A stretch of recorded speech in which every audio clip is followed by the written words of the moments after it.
This is Audible. Stilettos and Scoundrels, written by Laina Molaski, narrated by Margie Lenhart. Gently touching the handle of the front door was all it took to make it swing wide open. It was late, after midnight, and everyone in the house except Tom was asleep. As usual, Tom was in his study working late. Walking carefully and quietly through the foyer, the adrenaline began to kick in. The intruder confidently walked into Tom's study. Tom was concentrating so hard on the papers in front of him that he was unaware of anything else. Raising his hand, the intruder hit a stack of books sitting on a side table, sending them crashing to the floor.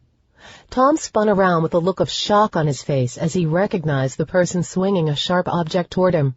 Tom raised his hands to protect himself, but he wasn't quick enough.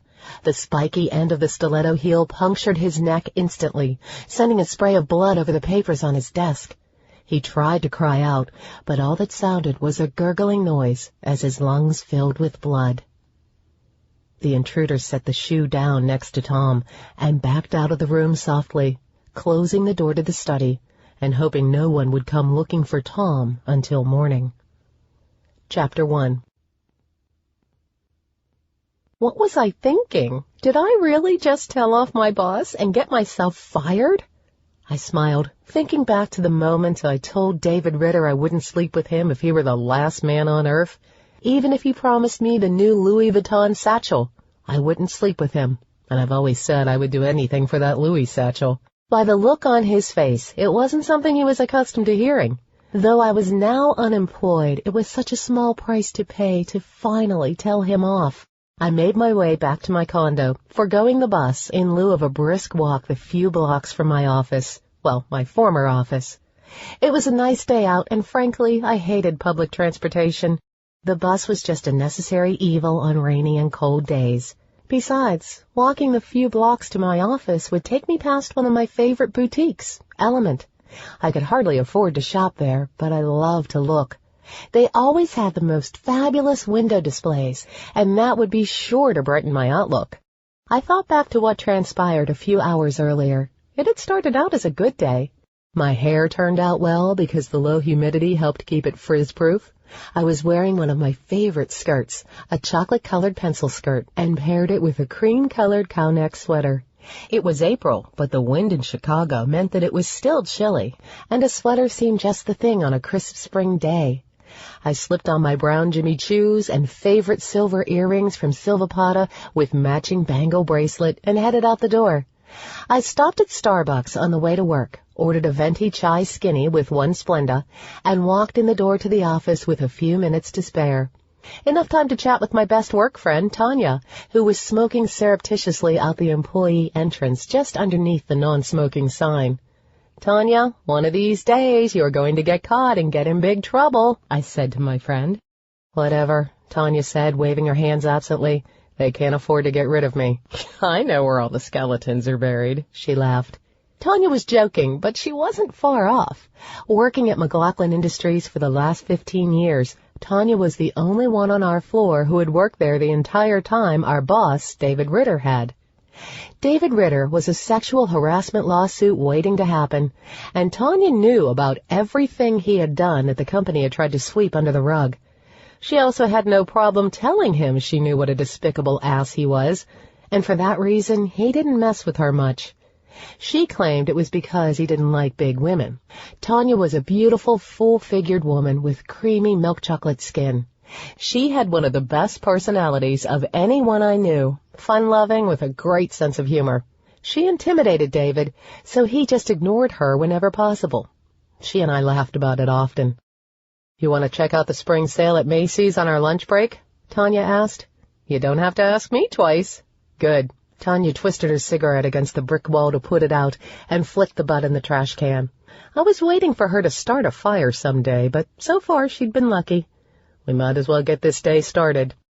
About an hour after we got back from lunch, where, incidentally, I had the good fortune to pick up 2 pairs of diesel jeans and a cute red DKNY stretchy T-shirt, neither of which I could afford, even on sale, David called me into his office. Not an unusual occurrence in itself. As the senior human resource manager, I had many meetings with David in his capacity as vice president of sales. I didn't enjoy my meetings with him because he was always coming on to me, and it had grown tiresome. A couple of times, I had complained to my boss Gary after David wouldn't stop texting me about taking me out or about how I looked that day. I wasn't sure what Gary, the vice president of human resources, had said when he talked to David, but David had mostly behaved since then. He primarily ignored me, as he did Tanya. It was no easy feat for him because he worked with me every day. When forced to speak directly to me, he was curt and tense, but I didn't really care because at least it meant he left me alone. Although lately I wondered more and more why I still worked there under those conditions. I didn't trust him, and I was just waiting for his old antics to flare up again. Today, I wasn't disappointed. "You wanted to see me, David?" I walked into his office and stood in front of his oversized mahogany desk. "Yes, have a seat." David gestured to one of the chairs beside his desk, next to the small coffee table. His office wasn't very luxurious, but it was definitely a step up from my tiny cubicle. I sat down as David went to the other chair. This put us too close in proximity, in my opinion, especially with the overpowering stench of his cologne. I wanted to gag, but I knew if I moved away from him, he would notice. "I wanted to talk to you about the workforce reduction reports, Presley. They're still 4% higher than where I asked you to come in last time." I wasn't surprised he wanted to discuss this. One of the aspects of my field that I hated most was that I was responsible for cutting jobs.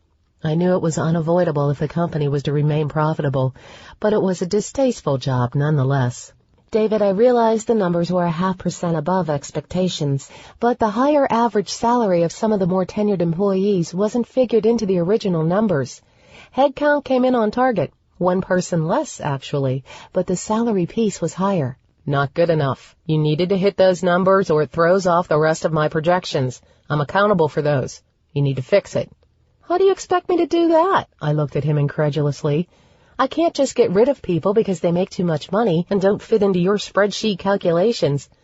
"Hey, I'm the sales guy. You're the HR person. It's your job to figure it out." I seethed. There was no way to meet the numbers he wanted, and he knew it. There was only so much I could do from a legal and ethical standpoint. He just wanted to make my life difficult, and he was doing a damn fine job at it. "Maybe we could work something out," David said lecherously, putting his hand on my knee. I deliberately took his hand, removed it off my knee, and looked him straight in the eye. "And what exactly would that be?" "Let's just say, if you are nice to me, I could be persuaded to overlook the discrepancy, and you wouldn't have to lay off any more people," David said with his version of a charming smile, returning his hand to my knee. I jumped up and faced David, putting my hands on my hips. "If you think I would do anything outside the professional capacity for you, you are sadly mistaken," I said furiously. "Your behavior is despicable, and I'm not going to tolerate it." David flushed a deep red. "Are you sure about that, Presley?" he sneered. "We're making cuts all across the company, and if you aren't doing your job, which you clearly aren't by being over budget, well..." "Are you trying to tell me that if I am not nice to you, you're going to fire me?" "I'm not doing anything. This is your choice." David sat back in his chair looking smug, as if he really thought I was going to change my mind. "Well," David said. "Well, nothing. I won't do it." "Then I guess you have left me no choice. You're fired." "What? You can't do that." "Yes, I can. I talked to HR already about your not coming in line with the budget, and like I said, we need to make more cuts." I couldn't believe what I was hearing. There was no way Gary knew about this. No fucking way. David got up and went behind his desk. "That's all," he said dismissively. "Please clear out your desk and leave. I assume you won't cause any trouble on your way out? I would hate to call security." I was dumbfounded. I couldn't believe this was happening. I walked over to the desk and David looked up. "Is there something else, Presley?" "Just one more thing." David looked up expectantly. I picked up his coffee cup and threw the contents at him. His jaw dropped in shock. He stood there dripping coffee off what was probably a $500 suit. I started laughing. There, that's all I have to say. I then turned around and walked out of his office. Chapter 2. Hi, Charles. I greeted the doorman of my building where I lived, just off Michigan Avenue. Okay, admittedly, it was way off Michigan Avenue, but since it was within walking distance to all the great shopping, I felt it was a somewhat accurate assessment. I resided in a beautiful but old condominium in a 6th-floor walk-up. I cursed the climb often, but tried to tell myself what great exercise I was getting and that I needed all I could get. On a sunny day, I could see the skyline for miles if I looked out the bathroom window at a right angle while perching precariously on the toilet seat. However, with the real estate prices in Chicago, I knew I was lucky to have this. I usually liked walking around the city and taking in my surroundings, but on a windy day like today, I just wished my dark red hair would quit blowing into my eyes and mouth, or, at the very least, that I had not forgotten a rubber band or barrette. I tightened the belt of my light blue overcoat. Even safely inside my building, it was still chilly. The air coming in from Lake Michigan today was strong and cold, as was typical for spring in Chicago. Even though the wind drove me crazy, this was one of my favorite times of the year in the city. The crisp air had such a clean smell, unlike the warm stench of garbage not yet picked up that would intoxicate the city's summer air in a few months. It was a small price to pay for warm weather. Charles smiled at me as I walked to the stairs. He was such a cute old man, so bald and chubby that you just wanted to squeeze him. And what a sweetheart. He was a huge flirt, and all the residents here loved him. Charles had been the doorman for over 30 years. He had started when the building had been in its heyday, stayed on during its decline, and was happy to see it on its way up again. Always telling the tenants how their energy kept him young, he was a permanent fixture here, and I couldn't imagine the place without him. This building was a part of him. Hi, Red. You look lovely as ever today. Charles winked at me the same way he had every day for years. Normally, I hated that overused nickname for a redhead, but coming from him, I couldn't get mad. If only he were 40 years younger, he would be the man of my dreams. I loved the energy of Chicago. It was always fast-paced and put me in great spirits. Walking into my building and seeing Charles, I almost forgot my current troubles. This was my own personal palace. I loved it here and couldn't imagine being anywhere else. When I moved to Chicago right out of school, I purchased my condominium. At the time, this section of town wasn't cool, but rather a stomping ground for vagrants. When I bought it, it was all I could afford. Actually, I couldn't really afford it at all, but crazy enough, the bank thought I could. No wonder the lending industry was in such disarray. I wanted a place of my own so bad, I took a gamble that not only would I make enough money to eventually pay my mortgage and eat something more than ramen noodles, but that more people like myself would move into the area and property values would go up. Lucky for me, over the last 5 years, both had happened. The area went from old and decrepit to shabby chic, if you were generous. Over time, the place had caught on and young professionals started moving in, which gave the building life and energy. It was a great place to come home to, at least in my opinion. My mother had a different opinion. My mother liked the city to visit, but didn't think the area I lived in was safe enough for her baby. Although she somehow didn't have a problem with the fact that my younger brother, Jesse, was currently living in Los Angeles, working on his career as an actor. Last year, it was Oregon, because he wanted to be a forest ranger. The year before that, he spent in Mexico as a zipline instructor. He was a little unfocused, but he somehow always got away with what I never could. I admit I was often jealous of his carefree ways, and sometimes wished I were brave enough to buck the system. Though I guess that, in some way, today I had done exactly that. I needed to give Jesse a call, maybe go out and see him for a while, since I didn't have a job. Maybe get myself a job as a model or a go-go dancer or something. That thought made me laugh, as if that would ever happen. I was sure my ass would not meet Hollywood standards. Regardless of my mother's opinion, something about the city of Chicago had always drawn me in. Growing up in the country, I always thought the city was this magical place. As a child, I insisted my parents bring me to Chicago for birthdays, events, and all those special occasions. It never ceased to be exciting for me. Enough reflecting, I said to myself, unlocking my door. There are more pressing things to worry about, like finding a new job. The bills wouldn't pay themselves, and I didn't have a sugar daddy in my back pocket. Stepping into the foyer, I kicked off my Jimmy Choos. I had a weakness for shoes, and would rather not eat than go without my favorite shoes. and dug my toes into the thick cream shag carpet as I hung my coat in the front closet. I'll have to cut back on the shoe shopping now that I'm unemployed, I thought to myself. That was going to be more difficult than anything. A girl had to have her priorities. Since graduating from college, I toiled away at McLaughlin Industries at what I thought for the last 7 years was really my dream job. Since I was young, I had a vision of being a high-profile executive with assistants at my every disposal. I saw myself on the cover of Fortune magazine and Business Week in a red power suit, maybe a Chanel. The article would describe me as someone who broke through the glass ceiling and could play with the big boys.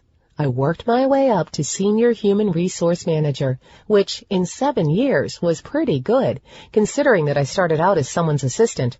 It was, emphasis on was, a position I thoroughly enjoyed. Though looking at recent events, maybe I had been fooling myself. I just threw away years of hard work and job security and wasn't very upset. Shouldn't that be telling me something?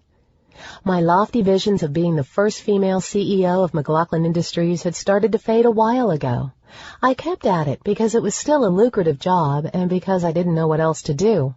I worked countless hours and put up with abuse from top management, mostly David, thinking it would get me to the next level.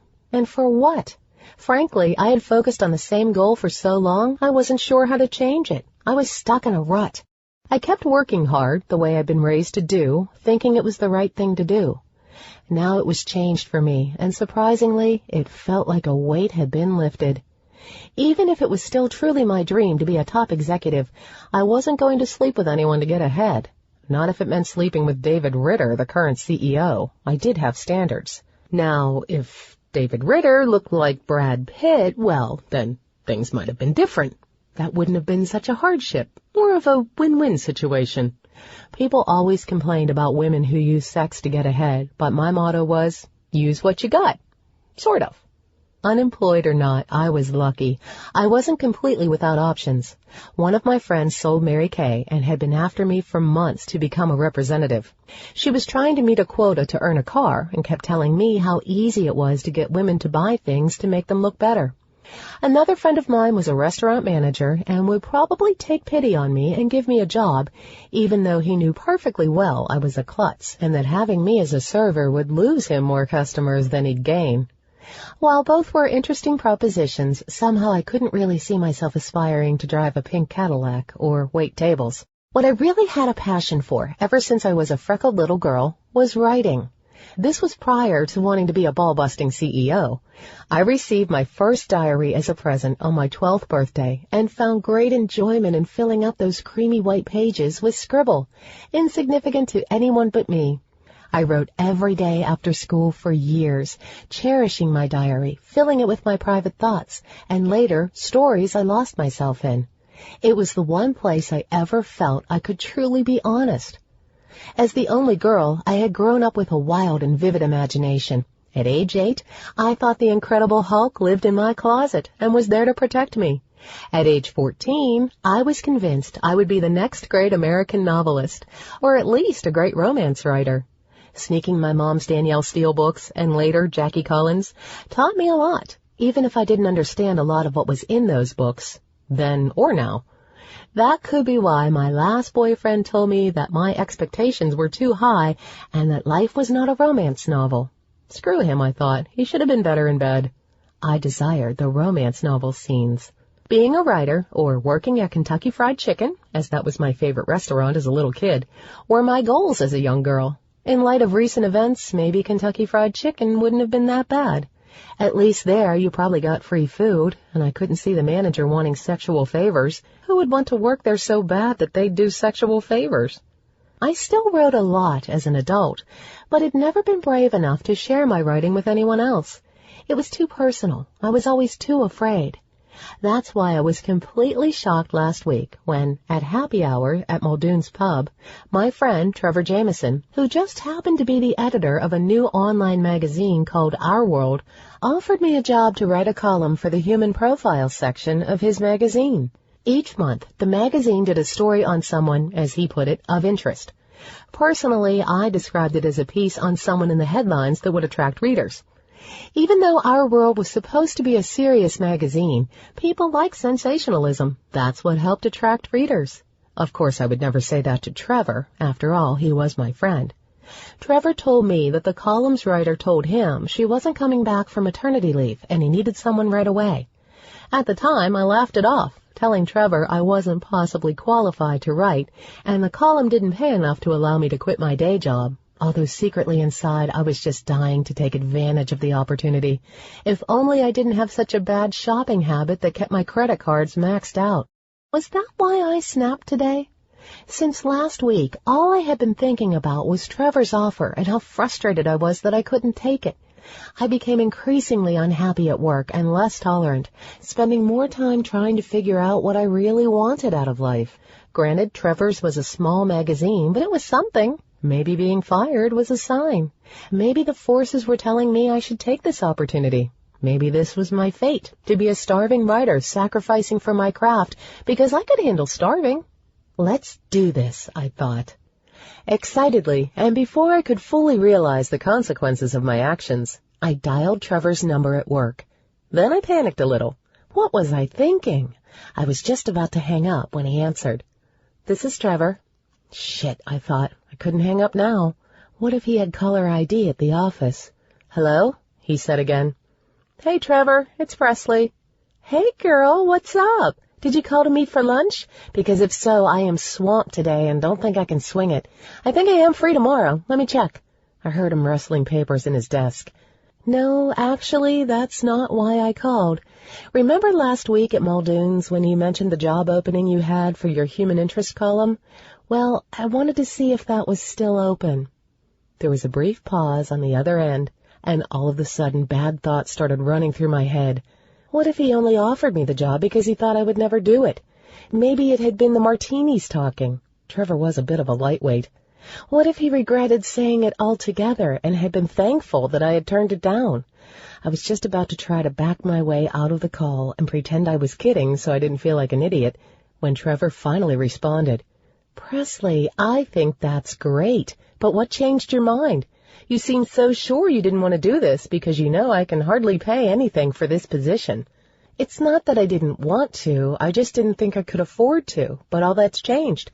I was fired, so my day job is no longer an obstacle, and some money is better than none," I said, trying to sound cheerful, although honestly it wasn't taking much effort since I really wasn't bothered by losing my job, just bothered by being unemployed with no money. Maybe, if I were lucky, that would soon be changing to employed with no money. "Good for you, Press. You said you hated that job anyway.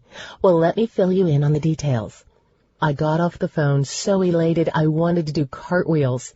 This was my chance, my big break to be a writer. Even if it was for a small online magazine, it was a start. The story was to be about Senator Tom Daniels, an up-and-comer in the political arena, who many felt should run for president in the next election. Coincidentally, he happened to be from my hometown, Alcon, Illinois. I didn't particularly like Senator Daniels, or rather, it was his view on politics I didn't like. Who was I kidding? I really didn't care much about politics one way or another.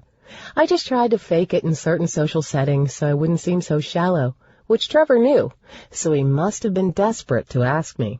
However, what I had heard about Senator Daniels, both in the paper and from my parents, wasn't always favorable.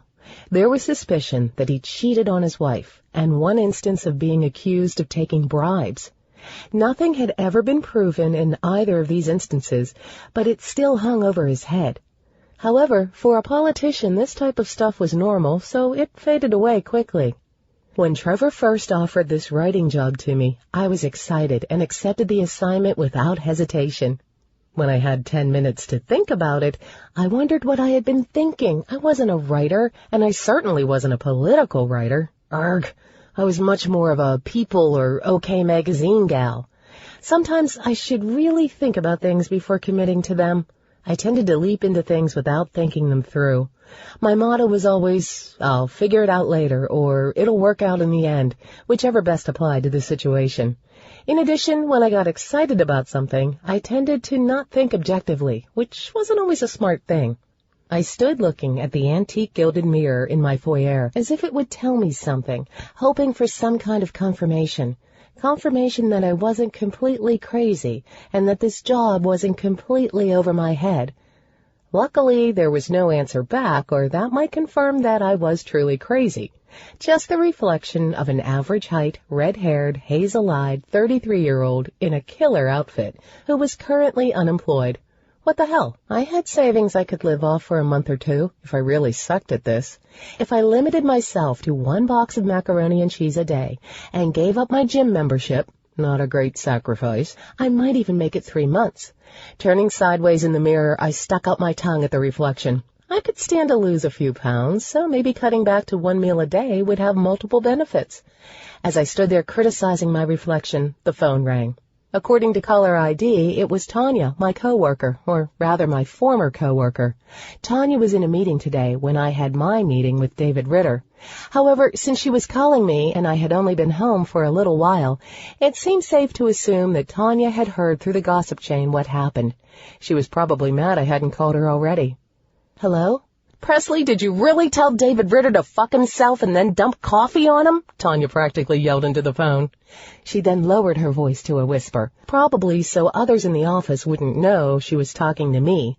Funny how some people felt that being canned was contagious. I can't believe it. It's about time he got what he deserved, she continued, not even waiting for me to answer.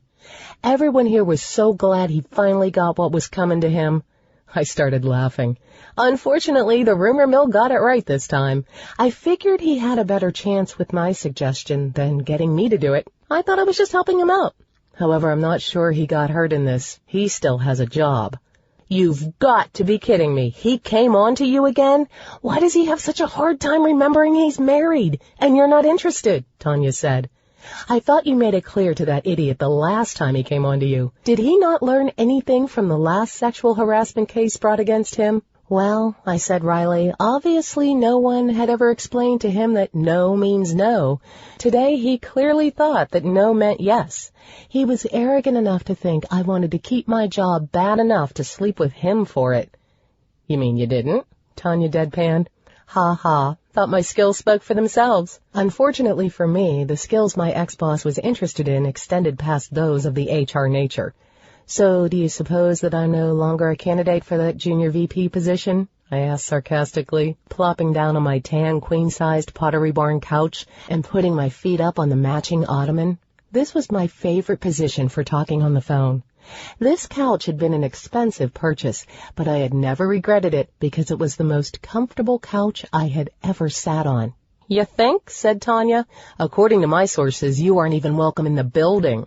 Somehow Ritter has been able to spin the situation so you look like the bad guy and he looks like the good guy. Well, not surprising after today's events. I was still hurt that all those years of hard work were down the tubes just like that. I now felt I had nothing to show for it. Not to mention that in business, it was a small world. I would be lucky if the local dry cleaners in Iowa hadn't heard the story by now. I didn't want to be blackballed, even if I didn't decide to go back into the business world. What? Is he really scared of me that much? I asked. Although I had every right to file a lawsuit against him, I didn't really relish what a lawsuit would entail, even though I knew it was the right thing to do. I needed to really think about the next steps. I didn't want him to do this to anyone else. Honestly, I think the board of directors is more afraid you will come back and cause a ruckus than slap them with a sexual harassment lawsuit. I know Gary had an emergency meeting with them, Tanya replied. I could hear her smoking in the background. We both know this wasn't the first time this had happened, but no one ever wants to press charges. I bet you could get them to pay you some really good hush money. I probably will press charges, but not for the money, but rather the principle of it. Hey, are you smoking? Inside? What are they going to do? Fire me? They can't afford 2 in one day, Tanya said saucily. Besides, I'm hiding in an empty office, the one next to David's. Maybe it will look like he is smoking. You're supposed to quit. You said this morning that was going to be your last one, I chastised her. I was always giving Tanya a hard time about smoking, and she was always giving me a hard time about my 2-a-day Starbucks habit. Okay, so sometimes it was 3 or 4. You had to make it through the day somehow, and at least I wasn't drinking alcohol at that rate, although caffeine was probably just as bad. That was this morning, and I'll quit tomorrow. So, what are you planning to do now? I have to say that I somewhat envy you not having to work. It would be great if I got paid for sitting home. It's not forever. Enjoy it. Maybe you should take a trip. Actually, remember my editor friend Trevor? You know, the one I introduced you to at Muldoon's last week? You mean the hot blonde in the skin-tight diesel jeans? Yeah, that one, I said dryly. Tanya had thought Trevor was hot, which he was. Unfortunately for me, he only had eyes for Doug, the other person they were with, and even Tanya's long dark braids and chocolate eyes weren't going to change his mind. It was a shame, though, because both Doug and Trevor were good-looking and great guys to boot. Are you sure it wasn't me he kept looking at? Tanya joked. I ignored her question, as she wasn't really expecting an answer. Remember when he mentioned someone on his staff had a baby and decided not to return to work, and he had a job opening? Vaguely, Tanya said. I had quite a few drinks that night, so the details are somewhat fuzzy, but go on. He offered me a job writing a monthly column for his magazine, Our World. It's not a lot of money, but I have some savings, and if I watch my spending, I can make it. Well, for a couple of months anyway. What's going to happen when you spend too much on shoes and run out of money? Tanya was well aware of my shopping habit, mainly because it was one of the many things we had in common. We often spent a long lunch hour shopping on the Magnificent Mile. Shopping was of ultimate importance to both of us. I'll figure it out then. I refuse to worry too much about the finer details right now. Getting canned might be the best thing that's ever happened to me, I said with a bravado I didn't completely feel. Couldn't be worse than working for David. That sounds like a great opportunity if it's really what you want. It is. I'm nervous, but really excited. The job requires me to interview people, which should be fun. The first person I'm supposed to interview is Senator Daniels, and the interview is supposed to take place in Alcon. How's that for coincidence? I had grown up in Alcon, Illinois, a small town located way outside Chicago. I didn't like to go back very often. After all, who could be expected to live in a town with no Starbucks, or where the best place to buy shoes was Walmart and people actually thought that was fashionable? To each his own and all that, but if you're buying shoes at Walmart, you should at least be aware it might not be the most fashion-forward move you could make. Your parents are always bugging you to spend time with them. They would love you being home for a few days. Besides, if you're out of town, then Rick can't bother you. Rick was my loser ex-boyfriend who had been driving me crazy lately. What was it about men that made them want you even more when you didn't want them? It would be nice to get away from him. That would be an upside to getting out of the city. And I would like to hang out at my parents' where I wouldn't have to do anything. I know. It's just that a little bit of love goes a long way. You know my mother drives me insane. We can't ever get along for more than 5 minutes at a time. It's exhausting. But I could see the appeal. I wouldn't have to cook my own meals or dial for takeout, and that would save me on the grocery bill. Just how committed was I to my new writing career? Staring up at the ceiling, I thought maybe it wouldn't be so bad, at least for a short time. I could handle anything for a few days, couldn't I? So have you told Rick you are leaving? Tanya asked, interrupting my thoughts. Why would I? We broke up, remember? I want to have as little to do with him as possible. Besides, this just all came up about 5 minutes ago. You may think you are broken up, but I'm not sure he's clear on that. He thinks he's irresistible, Tanya said with a sound of disgust in her voice. She never liked Rick. She liked him even less when he cheated on me, but she wasn't surprised. She had wanted to do some unspeakable things to his manhood in retaliation. I persuaded her it would be a bad idea, because jail time would be bad for her skin, she would miss all the good sales at Macy's, and because I was sure the Cook County Jail didn't have a spa. As a further incentive, I reminded her that she liked men, and there weren't too many of them in a women's prison, and you could only do the work yourself for so long. At that, she finally saw reason. Well, that's not my problem. He needs to get over it. I had dated Rick for 3 years and thought we had a future. I had all but planned the wedding. What a joke that was. A few months ago, I caught him with the assistant from his office in the back seat of his Mercedes, of all places. She was definitely assisting him, just in inappropriate non-business ways. Of course, now he claimed to be a changed man, that I was the only one for him, blah, blah, blah. He wouldn't leave me alone, as if I was the bad guy for not forgiving his little mistake, as he kept calling it. I rolled my eyes at the thought. Some mistake. Too bad for him. The asshole had his chance. He was only pursuing me now because he liked to be the one in control. The fact that I dumped him bothered him more than the act of me actually dumping him, I was sure. I didn't for a minute think he really had an epiphany that I was the one for him. Why I hadn't seen from the beginning what a self-centered jerk he was, I didn't understand. I was getting myself all worked up for nothing. He wasn't worth it. I got up from the couch and walked into the kitchen.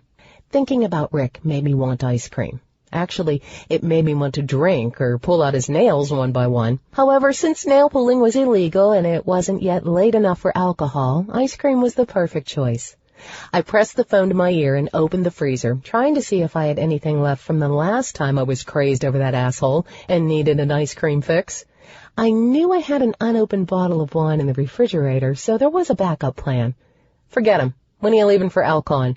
You should do this. Just go. I mean, why not? I was planning on leaving tomorrow morning. I just need to throw a few things in a bag, and it'll only take me a couple of hours to get there since I would be going against traffic coming into the city. The interview is already scheduled for Saturday. I can hang out for the weekend and visit my parents. Maybe stay a few extra days since I can write the article from anywhere. Well, at least stay until I get bored or my mother drives me insane. Have fun. Call me when you get back so I can keep you posted on all the office gossip. I got off the phone with Tanya and found the willpower to walk away from the ice cream in my freezer.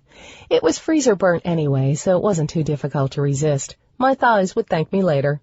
Promising myself a glass of wine after I packed, I walked into my bedroom to make sure I had clean clothes for the trip.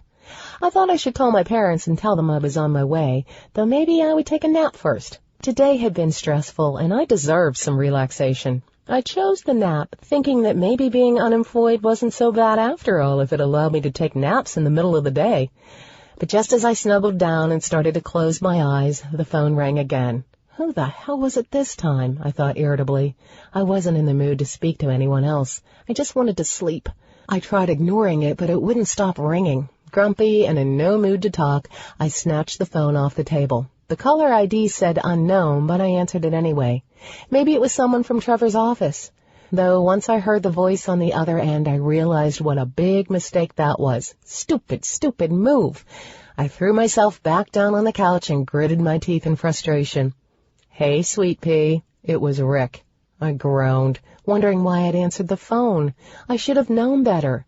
Maybe I could just hang up on him. Forget it. He would just call back, so I might as well get it over with. Why are you calling me, Rick? I said, sighing heavily, hoping he would realize I had no desire to speak to him and wishing I had poured that glass of wine after all. Talking to Rick would require it. Baby, he whined, don't act like you don't want to talk to me. That was another thing. Why had I not noticed before how annoying his whining was? Did I ever really think it was cute? No, but his ass was, and that, along with his big baby blues, overshadowed many of his flaws for a long time. However, a hot body can only take you so far, and now it made me want to puke. Well, I don't want to talk to you. I've told you this 100 times. I don't really understand why this is so difficult for you to comprehend. Why don't you give Linda a call? I bet she'll talk to you. Linda was the infamous assistant, and yes, I admit, I was still a little bitter. Who wouldn't be? You know you don't mean that, baby. How many times do I have to say I'm sorry? It was a one-time thing. Linda meant nothing to me. It's you that I love. I need you. We belong together. I know that now. Blah, blah, blah, I thought, rolling my eyes. I had heard the same story so many times I could tell it better than he could. Did he really think he was being sincere? Was that what you were thinking as you were screwing her in the back of your car? Besides, I don't care anymore, Rick, about you or our relationship, because there is no relationship. Get that through your head. I don't have time for this. I have to pack. I need to go. Permanently, as far as you're concerned. Where are you going? Rick asked, changing immediately from whining to that possessive tone I had always hated, even when I had still liked him. Since we had broken up, I noticed it much more than when we were together, though I was sure it had always been there. They say love is blind, and sometimes deaf and stupid, too. Why had I put up with him for so long? I thought I was a reasonably smart girl, but I kept choosing losers. Maybe I should thank Linda for helping me see the light. Mental note, send Linda, the slutty assistant, a thank you card. That's what made me even madder. Linda was still his assistant even after that had happened. The asshole wouldn't even fire her, said it wasn't fair to her. I figured he was afraid of the same sexual harassment lawsuit David Ritter was worried about. Not that it is any of your business, but I'm going home for a few days. What about work? I quit. I figured if he could lie, so could I. What? Why didn't you tell me? Rick demanded. I held the phone out from my ear. Why me? Why couldn't I just find a normal guy to get involved with? And why would I tell my ex-boyfriend? I said exasperatedly, trying to stress the ex part, though he either was not getting it or choosing to ignore it. It happened barely 2 hours ago, and again, it is none of your business. We need to talk about this, Presley. Are you kidding me? Was he smoking crack? What made him think I needed to discuss anything with him? Rick, there is nothing that we need to talk about. There is no we anymore, I enunciated slowly to help him understand. Listen, Presley, he started. Bye, Rick. I am done with this conversation. Quit being a bitch, Presley. I hung up and turned the phone off because even though I was too irritated to sleep now, I was definitely not in the mood to talk to anyone else. Since a nap was out of the question, I decided to pack. What an ass. Then I pushed all thoughts of Rick from my mind and tried to think happy thoughts about my new career. Chapter 3. I rocked out to Pearl Jam as I headed down the highway the last few miles to my parents' home in Alcon. I enjoyed watching the skyscrapers and exhaust smell of the city morph into the calmer landscape of suburbia, and felt happy when I saw the rolling countryside just beginning to green up with spring. I didn't usually notice the landscape on the drive to Alcon. I was always too preoccupied with work. But today I realized how truly different Chicago and Alcon were, although they were only a few hours apart. The city was still my favorite place, but I could appreciate the pretty landscape outside the city, too. Nothing like a calming roadside view and good music to put a person in a good mood. While my current playlist consisted of Pearl Jam and Counting Crows tunes, I also like to get my groove on to hip-hop top 40, and if I was feeling melancholy or needed to chill with a glass of my favorite wine, a little blues. After yesterday's drama, I was surprised I woke up in such a good mood. I realized I was probably in denial about not having a steady income, but I refused to let it get to me. Besides, this morning I found my favorite Tiffany choker. It had been missing for weeks. I put my tennis shoes on and hit it with my toe. As soon as I did, I remembered what was in there. I had put the silver necklace in my shoe the last time I went to Pilates. There had been a new girl in class who had just seemed a little off. You could never be too careful, and Tiffany necklaces didn't grow on trees. Even though that asshole Rick had bought it for me, I wasn't about to give up fine jewelry. Hell, I wasn't stupid about accessories, just men. What was that? I was a reasonably intelligent woman, so why was I always picking guys who seemed great at first and then turned into assholes? Maybe I was trying too hard and should just take a break from men. That might be— Holy crap! I slammed on the brakes and my car skidded sideways, coming to a shuddering stop about 2 inches from a cow. This is why I lived in the city. You might have to watch out for drunks and crazy people wandering around the streets, but traffic didn't move fast enough for it to be much of an issue. My heart was pounding and my hands shaking, thinking about how my poor Kia would have crumpled around me like an accordion if I had hit that cow. The cow didn't even seem fazed by the near miss. It looked at me through the windshield as if to say, "What? Is there a problem?" I sat there for a second longer, waiting for my heart rate to return to normal and willing the cow to get the hell out of the middle of the road. Where had this thing come from anyway? The cow quit staring at me and ambled the rest of the way across the road. Thank God there wasn't any traffic coming, or there would have been quite a backup. I pressed the gas to move back on down the road. Feeling a little more composed, I started to laugh. I couldn't wait to tell my friends in the city about this. They would never believe it. Cow crisis averted, I went back to thinking about the events of yesterday. Today was the start of a completely new career, a new journey, a new chapter in the story of my life. See how good I can make things sound, I thought. I can do this writing thing. Everything was going to be just fine, and I just wasn't going to worry about how to pay the bills. Life usually worked out, which was why having good karma was important, something that David Ritter and Rick would find out. They would eventually get what was coming to them. That is why I couldn't pass up a homeless person on the street without giving them some money, even though all of my friends made fun of me for it. I was convinced that I would be able to balance out all the bad I had done with good deeds. Nobody's perfect, and it was my way to even things out. My fingers went back to keeping time with the music on the steering wheel as I considered the senator's stay in Alcon. Why Alcon? It was such a small town. The senator was from some town outside of Sacramento, but his wife, Helen, had been born in Alcon. She was from old family money. Her grandfather, Tobias Davis, had been some type of land developer, and he had just raked in the bucks. He was also the type of man who had to do everything on the grandest scale imaginable. Huge house, expensive cars, and a library, school, wing at the hospital, all named after him, of course. His son, Helen's dad, was just a playboy with more interest in spending money than making it. That was how the story went, anyway. He was killed in a drunk-driving car crash with the stereotypical mistress when Helen was 12. Tobias had been dead for close to 20 years and had left most everything to Helen's mother, Charisse. Tobias had 2 other sons, so his choice of heir had surprised some people. But the rumor mill said that it was because he thought all his sons were lazy scoundrels. Helen's mother never remarried and still lived in Tobias's house, as far as I knew. I would have to ask her parents.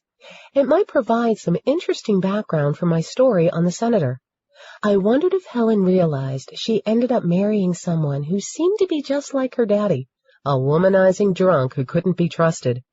That was more rumor mill talking, but if you believed everything you heard about Tom Daniels, it did make the 2 men very similar.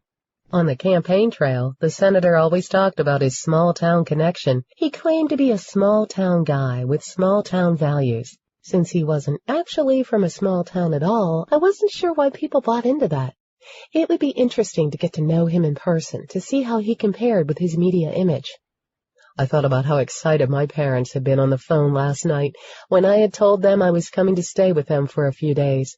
Well, they were excited after they got over the shock of me losing my job, and after my mother had given me the 3rd degree about not coming home often. Why didn't I come home more often? Me, my mom, and my dad all had different opinions on the subject. I felt constantly guilty about it because I loved my parents and did miss them dearly. I just wasn't a small-town person and felt stifled in Alcon after about 24 hours. Compounding that urge to flee was that, after about 24 minutes, my mother got on my last nerve. I thought about how nice it would be to relax and enjoy being free from the stress of my old job, where inevitably any time I was gone for a few days, some crisis would occur that I felt compelled to rush back and fix. The more I thought about not working at my old job, the freer I felt. I would, of course, miss my work friends dearly, but it wasn't as if I wouldn't still see them, and the pleasure of seeing them daily wasn't worth putting up with all the crap. These next few days were going to be fun. I could catch up with Katie and maybe some other old school friends I hadn't seen in a while. Katie Smythe had been my best friend all through high school, in that together 24/7 type relationship all high school girls have. The kind where you share all your secrets and talk on the phone all night about boys. It was funny to think of what was high drama back then, though sometimes 18-year-old boy drama was remarkably similar to 30-something boy drama. Lately, our relationship was relegated to the occasional Christmas card, which I felt bad about because Katie had always been there for me. Time just seemed to get away, and before I knew it, months passed. I was horrible about keeping up with old friends. I spent all my time working to reach my professional goals. A lot of fucking good that did. However, I was reforming and resolved to change my priorities. I hadn't seen Katie in a long time and looked forward to catching up and staying caught up. I didn't want to be the friend who was the hardest to reach anymore. I pulled into my parents' driveway and couldn't help smiling at what I saw. The landscape was beautiful. It was moments like these, when I came back home to visit, that I realized why my parents loved living here so much. The driveway, lined with huge oak trees just starting to develop small green buds with the onset of warm spring weather, was long and twisty. My mother had already planted some beautiful red and pink flowers. Gardening was my mother's source of pride, and she spent hours outside in the yard making sure things were perfect, although, truth be told, she never felt they were perfect. Every year she tried to outdo herself in making the yard look even better. And while it always looked great to me, neither me nor my dad could ever convince my mom of that. "Sue," he always said, "those other women don't have anything on you. You're the only one who can grow roses as high and bountiful as you do." In my opinion, it was the pressure applied by the women in the junior league that made my mom feel constantly inadequate. They were worse than a bunch of truckers fighting over the last country fried steak at the all-you-can-eat buffet. They spent all their time trying to one-up each other, though I could never see why. Did it really matter who had better flowers? Flowers died, and you had to grow them again the next year. Seemed pointless to me. I never shared my mother's passion for gardening, much to my mother's disappointment. It ruined a manicure quicker than anything, except maybe painting, and I didn't do that either. And digging in the dirt and having to patiently watch for things to grow wasn't exactly my idea of high excitement. I felt a pang of guilt, however, because I didn't even know what kind of flowers those red and pink ones were. I was sure my mother had told me 1,000,000 times. I just didn't pay attention. I didn't need to know their names to enjoy the fact that they were beautiful. As I took in the sight of my parents' house, memories of being a kid flooded back. Walking to the school bus had always been a chore. In bad weather, it seemed to take forever to get to the protection of the little dollhouse-like bus stop my dad had built to shelter me while I waited. The little house was now an ornamental part of the surroundings, and when I was late for the bus, which was often, I had to run down the entire length of the driveway, screaming all the way so the bus wouldn't leave me. My parents, Clark and Sue Thurman, had lived in the same 2-story white colonial house for over 30 years. This was always a loving home. People could sense it the moment they walked in, and as I approached the familiar white house, a feeling of calmness washed over me. There was something to be said about coming back to a place that, for 18 years, had been a source of comfort. Although I couldn't wait to get out of this small town when I turned 18 and went off to college, I could appreciate the peace of my home now. I wanted to slow down and enjoy it now, after adding one more crappy boyfriend to my string of losers, and after losing my job, I needed some tranquility. Maybe this visit could be the start of a harmonious relationship with my mother, like the one I had always envisioned. I envied the way my friend Julie from the city was with her mom, always shopping and gossiping on the phone. Julie's mom seemed interested in what she was doing, not so critical. Nah, that wasn't going to happen to me and my mom. This was reality, not a fairy tale. The proverbial pigs had a better chance of flying. As my black Kia Sportage rolled to a stop in front of the detached garage, my parents walked out onto the wraparound porch. My dad had built the porch himself. Carpentry wasn't one of his best talents, but at the time, my parents couldn't afford to have someone build it for them. My mother wanted a porch so badly, of course, because many of her friends had one, that Dad spent all of his spare time researching how to build it. It was really sweet when you think about it. Many weekends and a few injuries later, she had her porch, which she loved, crooked boards and all. She told my dad that those minor imperfections gave it more character than if it was perfectly constructed by professional carpenters. I hoped I would get a great guy like that someday. After that jerk Rick, I knew I deserved more. I stepped out of my car as my dad walked up and gave me a big hug. I smelled comfort in my dad's tried and true Old Spice cologne. "We're so glad that you're here," he said, kissing me on the cheek. He then went and grabbed my hot pink suitcase out of the back of my car. I grabbed the rest of my stuff, a carry-on tote, and my computer bag, which was excessive for a weekend with the folks, but I never knew what might come up. I needed to have the right shoes for every situation, even in Alcon. Shoes, bags, and accessories of all kinds were just as important as food. Actually, they were probably more important than food. Right after coffee and before food was probably the perfect priority for accessories. "Me too, Dad," I said affectionately, realizing how much I missed him. He was the epitome of tall, dark, and handsome. Just over 6 feet tall, his dark wavy hair was now starting to turn silver, which always looked good on men. Not fair at all. He had dark brown eyes, almost black, but they were always sparkling. My dad and I had always had a close relationship because he had played the role of mediator on many occasions. It's been too long since the last time you were here. I know you are busy with your life in the city, but we're not that far away, he chided gently. I know. Mother never fails to remind me each time we talk. It was precisely why I had to force myself to call home each week.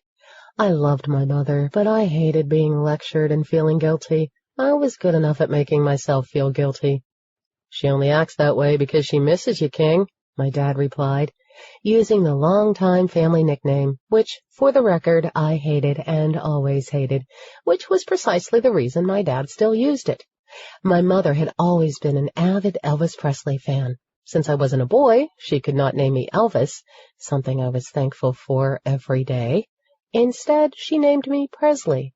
Then, when my brother was born, her fixation on Elvis still going strong, but recognizing she could not have two children named Presley and Elvis, she named him Jesse, after Elvis's twin brother who died at birth. Unfortunately, my dad started calling me King for the King of Rock and Roll when I was a baby. At the time, it was cute, and at one point I actually liked it. However, as I got older, it got to be annoying. Of course, he thought it was hilarious. It never stopped driving me crazy, especially as a teenager, which just meant he used the nickname even more. Can we stop with the nicknames yet? I asked, only half in jest. There was a part of me that secretly enjoyed hearing it from him. I am an adult, and it's not cute anymore. King sounds like the name of a German shepherd, not your daughter. I knew I was wasting my breath with this request, and my dad didn't even get a chance to reply because as we walked up onto the porch, my mother started in. It's about time you got here. You said you'd be here around 3, and it's going on 6. We were worried sick, she said snappishly, wringing the dish towel in her hand. While I didn't relish listening to her, I thought it was comforting in an odd way. It made me feel like I was finally home. My mother had probably cooked all day, and I was going to hear about how I had screwed dinner up. I sighed. So maybe I wouldn't be able to last through the weekend after all. I'd lived with my mother for all those years growing up, so it shouldn't be so difficult. Patience, I told myself. Deep breath in, relax. I tried remembering the calming things I learned in yoga the few times I tried it. My attempt at yoga was short-lived because it had to be about the most boring form of exercise I had ever tried. When the yoga instructor said to be at peace with yourself, I had been thinking about work, food, or wine, all the things I would rather be doing, which was not exactly the most relaxing. Don't let her get to you, I said to myself. This was just the same crap we went through every time. And what are you wearing? My mother gasped like she had just seen that I was naked. I looked down at myself, almost afraid by my mother's expression that I was naked and didn't realize it. What could possibly be wrong with this? I had on my favorite, albeit only, genuine juicy sweatsuit. It was a perfect fit, the kind where the pants fit snugly in all the right places, and the jacket just barely reached the top of the pants, so when I moved you got the briefest glimpse of tummy. I had been going to my Pilates classes religiously for the past 6 weeks to be able to wear this. When I put it on this morning, though, I wondered if I should wait a few more weeks, but threw caution to the wind and wore it anyway. Who was going to see me on the drive to Alcon other than a bunch of truck drivers and the gas station employees where I stopped? Plus, vibrant green was one of my best colors. It brought out enough of my other great features that a little extra tummy, okay, and ass too, wasn't very noticeable. Or so I thought. As usual, my mother was making me fall back into the old pattern of self-doubt. Mother, I am a big girl now. I didn't realize that I needed to check in, I retorted, annoyed that it took all of 2 minutes for my mother to make me feel 16 again. Besides, I said afternoon. Technically, wouldn't that give me until 5 o'clock? I didn't say anything about my mother's comment regarding my clothes, even though I really wanted to. This was a fashion statement, and it wasn't my problem if my mother didn't understand that. I felt I must be reaching a new level of maturity and was getting better at handling things, since I was able to let my mother's snide comments go like that. No one else had ever made me this mad this quickly. Was it a mother's gift to be critical? My mother and I were a lot alike. We both had the same dark red hair and hazel eyes. Sue Thurman was taller than 5 feet 9 inches to my 5 feet 6 inches, and I had all the boobs, thanks to Grandma Margaret. I inherited her grandmother D's, but they had somehow skipped my mother. It was something else my mother always complained about. She was sensitive about her small tatas. Personally, I didn't see what the big deal was. They got in the way more than anything did. But maybe when you are blessed with boobs, it is hard to understand what it is like to not have any. My friend back in Chicago, Samantha, always complained about her small ones, too. My mother was beautiful and looked younger than her 59 years, as had my grandmother and her great-grandmother. I hoped I was lucky enough to inherit those genes. Unfortunately, our personalities were also alike, which is why, I often lamented, we never got along. I felt that I was the much easier one to get along with, but I was not sure my mother would always agree. "Aren't you just happy I'm here, Mother?" I asked, giving her a peck on the cheek, trying to mask my annoyance and trying to keep the peace, or at least prolong it a while. "You look great." She was dressed in what I always called the Junior League uniform, very conservative tan slacks with a mauve sweater set. Complete with the pearl buttons and a strand of pearls around her neck, she was the Junior League stereotype. Her auburn hair was pulled back in a chignon, and she was wearing minimal makeup, just a swish of pale pink lipstick and mascara. She looked like she could host any kind of charity event at a moment's notice, and, on occasion, had. She had a knack for being able to throw things together at the last minute that turned out fabulous. I, on the other hand, often felt scattered and half pulled together, and that was on a good day. Always looking pulled together was something about my mother I envied. "Don't be sassy with me, young lady. You could have had the common courtesy to call and tell us. Isn't that what your cell phone is for? You could have been lying dead in a ditch. How would we know?" "Guess they don't care about manners in the city," my mother said. "I hope you're hungry at least, though the food is probably ruined after sitting for so long." With that, she stomped back in the house.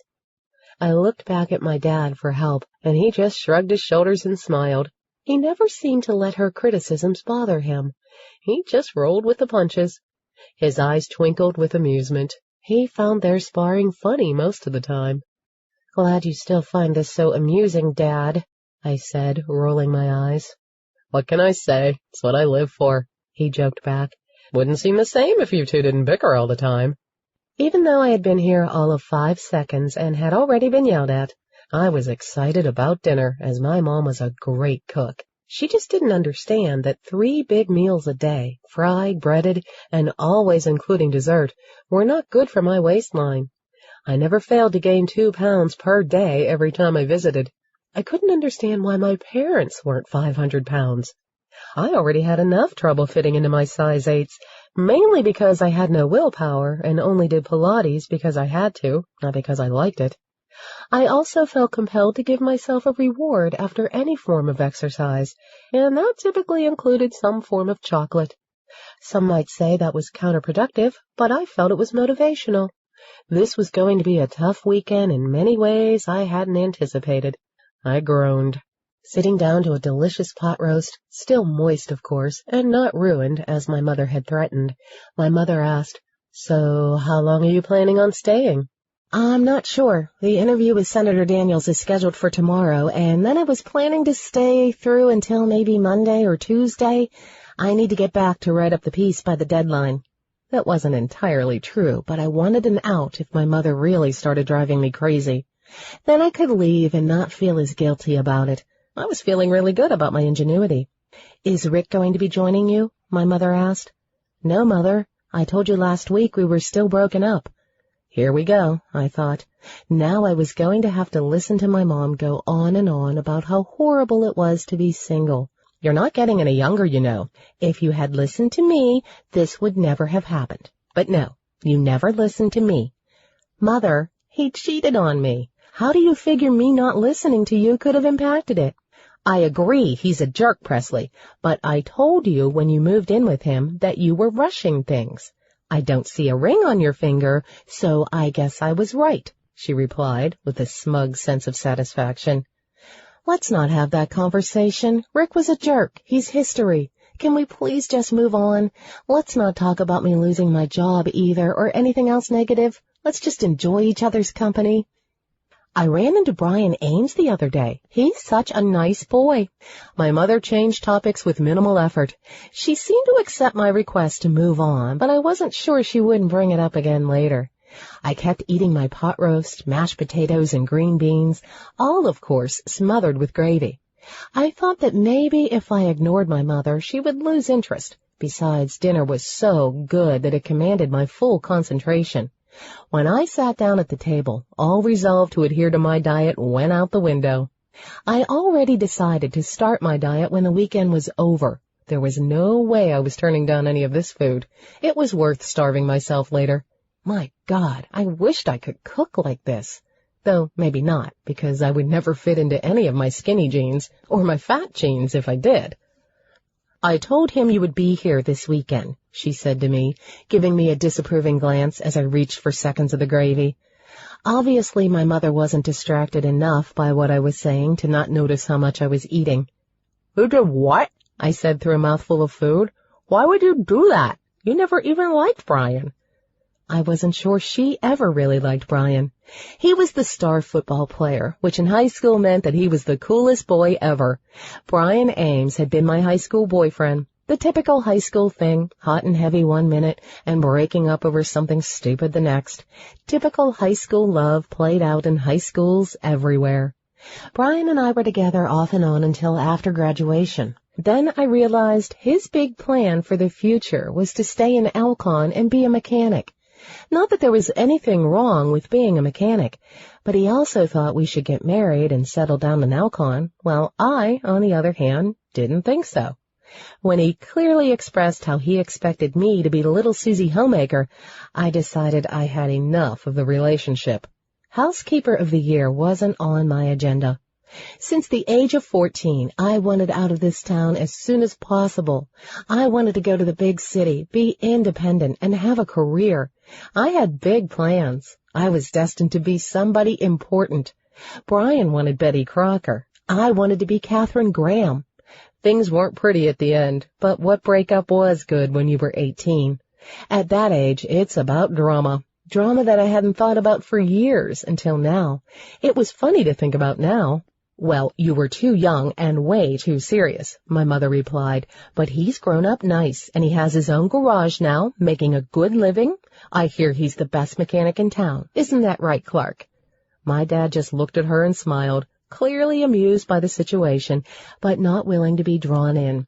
I could clearly see where this was going. My mother was afraid I would end up an old maid. All the town girls my age and younger were married with babies, and she was mortified that I didn't even have a boyfriend. To my mother, that was unthinkable. I could see that my mother felt I needed help in this area, so much so that she was pimping me out to an ex-boyfriend who she'd never even liked in the first place. Were all mothers like this, or just my mother? My single girlfriends in the city didn't seem to have their mothers on their backs this much. "Anyway, Sue started to say." The doorbell rang, and I immediately knew what my mother was starting to say. I looked at her, eyes narrowed, and steam coming out of my ears. I was going to kill her. I couldn't believe this. My mother invited him over. Of all the nerve. Invited him over for dessert. Sue avoided my gaze and jumped up from the table to answer the door. She was almost at a sprint in 2 steps, which at her age was impressive. Who knew she could move that fast? "I thought you two might like to catch up." "How could you?" I whispered angrily. I looked at my dad. "How could you let her do this?" I jumped out of my seat, furious. My dad threw up his hands and smiled. "I had no idea, King." Sure, he was telling the truth. I still gave him a dirty look simply for being amused at the situation. This was in no way funny. Following on my mother's heels to the door, I couldn't believe my mother would do this to me. Actually, I could believe it. My mother just didn't understand that I was fine being alone. Many women stayed single forever and were extremely happy. I was just about to unleash a verbal tirade of biblical proportions when my mother hurriedly opened the door. She knew it would shut me up, at least temporarily. One of the things we had in common was our ability to put up a good front. Thurmans never let you see them sweat. It was one of the things I was grateful to my mother for. It was amazing how handy this skill had been in my life. "Hello, Brian," my mother gushed, instantly changing her attitude, always the hostess. No wonder people thought she was the nicest person. When I was a kid, all my friends thought my mother was the nicest. That's because they didn't have to live with her, I tried to tell them, but they never believed me. "Come on in." I looked up at Brian. I needed to be polite and to say hi, but I was momentarily taken aback. Brian had been cute in high school, but he had not grown into a handsome man. He was already losing his hair at 33 or 34. To think I could have married him. What was my mother thinking? I would admit that I was a little superficial, but it was hard to believe that he had changed so much. Brian's looks notwithstanding, I didn't need my mother interfering in my love life. I was perfectly able to screw it up on my own. I loved men and having them around, but there were many drawbacks to being in a relationship that sometimes overshadowed the positives. I knew most women agreed with that. "Hi, Brian," I said. Not a particularly witty opening line, especially after not seeing him for years, but I was still taking this all in. On a positive note, he went from a scrawny teenager of average height to a well-muscled man just over 6 feet. His blue eyes were the same as in high school, but they were in a face that had transformed from boyish good looks to a not-so-kind maturity of fine lines and no hair over the years. He also looked scruffy, but not the cute scruffy, more the, scruffy. When he smiled at me, though, I could see he had kept the same twinkle in his blue eyes. He had always been mischievous, with the ability to seem sincere even when he wasn't. I had fallen for it many times, but I was older and wiser and not about to be taken in by it. It was comforting to see that he still had that spark. I looked over, and my mother was beaming as if she had just discovered the Holy Grail. I resigned myself to having Brian over for dessert. Maybe it wasn't such a bad idea. After all, I still had my mother's chocolate cake to look forward to, and that made anything tolerable. Dessert wasn't as bad as it could have been. Brian was charming and super nice to my mother, although I really didn't need my mother to have any more reason to like him. She'd only bug me even more about why I couldn't live happily ever after with Brian and give her the grandchildren she wanted. Afterward, Brian and I decided to take a drive uptown to the newly opened coffee cafe. When I last came back to town, this place had been a dog and stuff. Not a hot dog stand as one might think, but rather pet store, and before that a dry cleaner's. I hoped the coffee cafe would last a little longer. I couldn't imagine not having any options for coffee other than McDonald's. Not that their coffee was bad, and they did just come out with lattes. While I was somewhat cheered by the thought of coffee, I was still annoyed by my mother's insistence that I change my clothes before going out, right in front of Brian, which was what really got on my last nerve.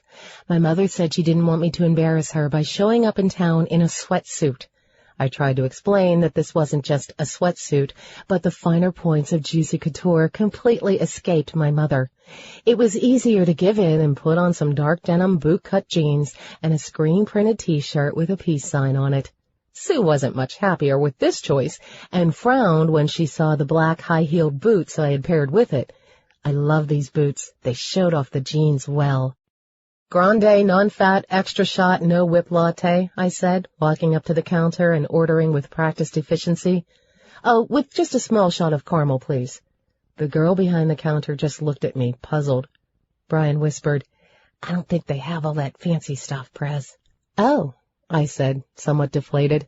I ordered from habit, not even looking at the menu board posted behind the counter. I had a bad coffee habit, addicted to the caffeine.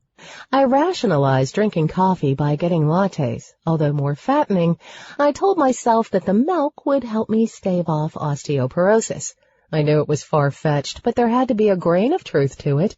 I was drinking milk I otherwise wouldn't be drinking, wasn't I? Money spent now on lattes was money I wouldn't have to spend later for medical care, although the prices at Starbucks were about as affordable as health care. Without a steady income right now, a $20 a day coffee habit was something maybe I ought to give up. How about a large coffee with 2 creams and 2 Splendas? I ordered on my second attempt. I could do with this coffee, and it would be much cheaper than my last order. No Splenda, just equal and sweet and low, the girl behind the counter said in a bored voice. Equal is fine. I was starting to wonder if this coffee was even worth the trip, or if stopping at the gas station would have been a better choice. I'll just have a large black coffee, Brian said. I looked at him and sighed. I knew judging him by his coffee choice would seem harsh, but the reality was that you could tell a lot about people by what they ordered. If a man ordered a black coffee and wasn't 65, then by my standards, that usually meant he was boring, boring, boring. On the other hand, if a woman ordered black coffee, she was probably on a diet. I knew that was a bit of a double standard, but it was still true. I felt a little guilty about judging him that way and resolved to give him another chance. I wanted to be more open-minded and tolerant. I sat across from him at a booth that looked like it had once belonged to a Dunkin' Donuts. It was faded pink and orange.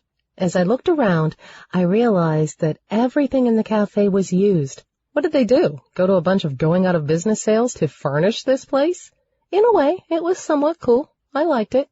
Brian started talking to me about his mechanics business as we sat sipping coffee, which was a surprisingly good, rich brew. My mind wandered. It was hard to focus because I had no idea what he was talking about and was distracted by being in town again. I looked around the coffee cafe at the other customers, wondering if I would see a familiar face or something interesting, something more interesting than the car industry. I noticed Helen Daniels, the wife of the senator I was in Alcon to interview, talking to a much younger man I didn't recognize. Helen was even more attractive in person than she was in her pictures. I hadn't seen her in person for years. It wasn't fair. Helen was beautiful and rich. It seemed like you should have one or the other, but not both. I was jealous. I was poor and only attractive on the days with low humidity, a problem I was sure Helen Daniels didn't have, and if she did, Helen could probably afford to buy better humidity levels. Then I spotted Tracy Wellison. I had science with Tracy my senior year. She still had the same frizzy blonde hair and green eyes, courtesy of colored contacts. Didn't that go out in the 90s? I wondered if she was still known as Willing Wellison, as she was aptly nicknamed in high school for her willingness to go with any guy as long as he was on a sports team. I smiled at the thought. Brian glanced at me and must have thought I was smiling at his conversation as if it was really interesting, because he smiled back and continued talking.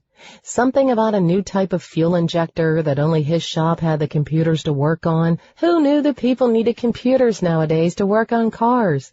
I just heard blah, blah, blah. Out of the corner of my eye, I saw Helen Daniels arguing with the man in her booth. Now this was interesting. Maybe I could pick up some juicy gossip for my article. Who cared if it should be more of a factual human interest story? People wanted to hear all the juicy details, and Trevor was aware of that when he offered me the job. Therefore, he shouldn't be surprised if some juicy gossip made its way into my article. The man looked familiar to me, but I couldn't quite place him. I interrupted Brian's monologue to ask, "Hey, who's that with Helen Daniels?" He glanced over his shoulder to answer my question. "Him? That's Toby Stone. He works for the senator's campaign. I think he's the senator's assistant or something like that. He's the younger brother of Chris Stone. You remember him, don't you?" I nodded. No wonder he looked familiar. I went to school with Chris and vaguely remembered a younger brother who tagged along occasionally. Toby had been a few grades behind us, so I hadn't given him much thought. More recently, though, I had spoken to Toby on the phone. Brian was right. He was the senator's assistant. Toby was the one who set up the appointment for my interview with Senator Daniels. Why do you think he's arguing with Helen Daniels? "How should I know, Prez?" Brian said with an irritated shrug, obviously not interested at all in continuing with his explanation of fuel injector technology. How could he not be interested? I love people watching, trying to figure out what they did for a living, or what their relationship was, if they were with someone, or at the very least, making catty comments about the way they were dressed. People watching could provide endless amusement. It doesn't make you wonder why the senator's assistant and the senator's wife are sitting in a coffee shop arguing? Can you hear anything they're saying? I interrupted him again, even poking him to try to get his attention, but he continued talking about his stupid garage. Listen to me, Brian. I grabbed his arm impatiently. Presley, who cares, he said, drawing out the words, annoyed with me. It's none of our business. Besides the obvious fact that it's interesting, I need to make it my business, Brian. I'm writing an article about Senator Daniels. Therefore, it's my responsibility to find out all I can about anything that might give me insight about him, I said indignantly. Even if I wasn't writing an article, I would feel justified. Really, if they wanted to keep the argument private, they shouldn't have it in a public place. Figures, he muttered. What the hell is that supposed to mean? Jackass. You haven't changed a bit. Your almighty career is the most important thing to you. You can't spend even a few minutes listening to someone else talk without thinking about yourself. I just stared at him. Seriously, was he saying this? He had just talked about carburetors or fuel injectors or what the hell ever for the past 20 minutes, not even asking me if I was interested or what I had been up to, and he was mad I didn't care to listen any longer? Why did most men feel it should be all about them? I had listened to him long enough, or at least pretended to, and my pretending had been damn good. I pretended to listen all the time, and no one ever knew the difference. Not that they mentioned anyway. Brian hadn't noticed until I had started asking him unrelated questions. Back in each other's company for less than 2 hours and already arguing. If I weren't so annoyed, I would find it funny. Human behavior could be very interesting. Brian, let's not fight. Can't we try to be friends? We're not in high school anymore, I felt compelled to point out. Besides, what do you care? Can't we just enjoy our coffee and conversation? You know, I thought maybe you would be ready to settle down, that we could reconnect, maybe get back what we once had. You and me, we were a good couple, Presley, he said, reaching across the table for my hand. I leaned back and just looked at him, my mouth gaping open, too shocked even to take my hand back. I wanted to laugh, but thought better of it when I saw his face. Even I wasn't that mean. This was Twilight Zone stuff. It couldn't be possible. What had my mother been telling him? Was he still in love with me after all this time? That couldn't possibly be right. Had my mother offered him money to get back together with me? A scary thought, but a much more plausible explanation than him still having feelings for me. Was there a dowry I didn't know about? How did that go? Marry my daughter and get a cow and 2 chickens? I wouldn't put it past my mother, although I wouldn't expect my dad to ever go along, if he knew about it, and either option sounded horrible. I looked at Brian's face. He seemed truly upset, and while I felt bad, it didn't change things. I hadn't thought about him for years, and this was a complete shock to say the least. But I was flattered. What girl wouldn't be? I enjoyed the boost of self-esteem. I truly needed it, especially after this breakup with Rick. I just hated for it to be at the expense of someone else's feelings. Brian, I don't know what to say, I stammered, trying to figure out how to fix this. I wasn't usually at a loss for words, but I didn't want to be rude or hurt his feelings. You've kind of taken me by surprise. I mean, we haven't seen each other or spoken in years. We don't even know each other anymore. Why would you think we could instantly reconnect and that there would be something there? Just forget it, Prez. I don't want to deal with this, or you, right now. Thanks a lot. He got up and walked angrily out of the coffee shop, muttering under his breath. Probably about what a bitch I was.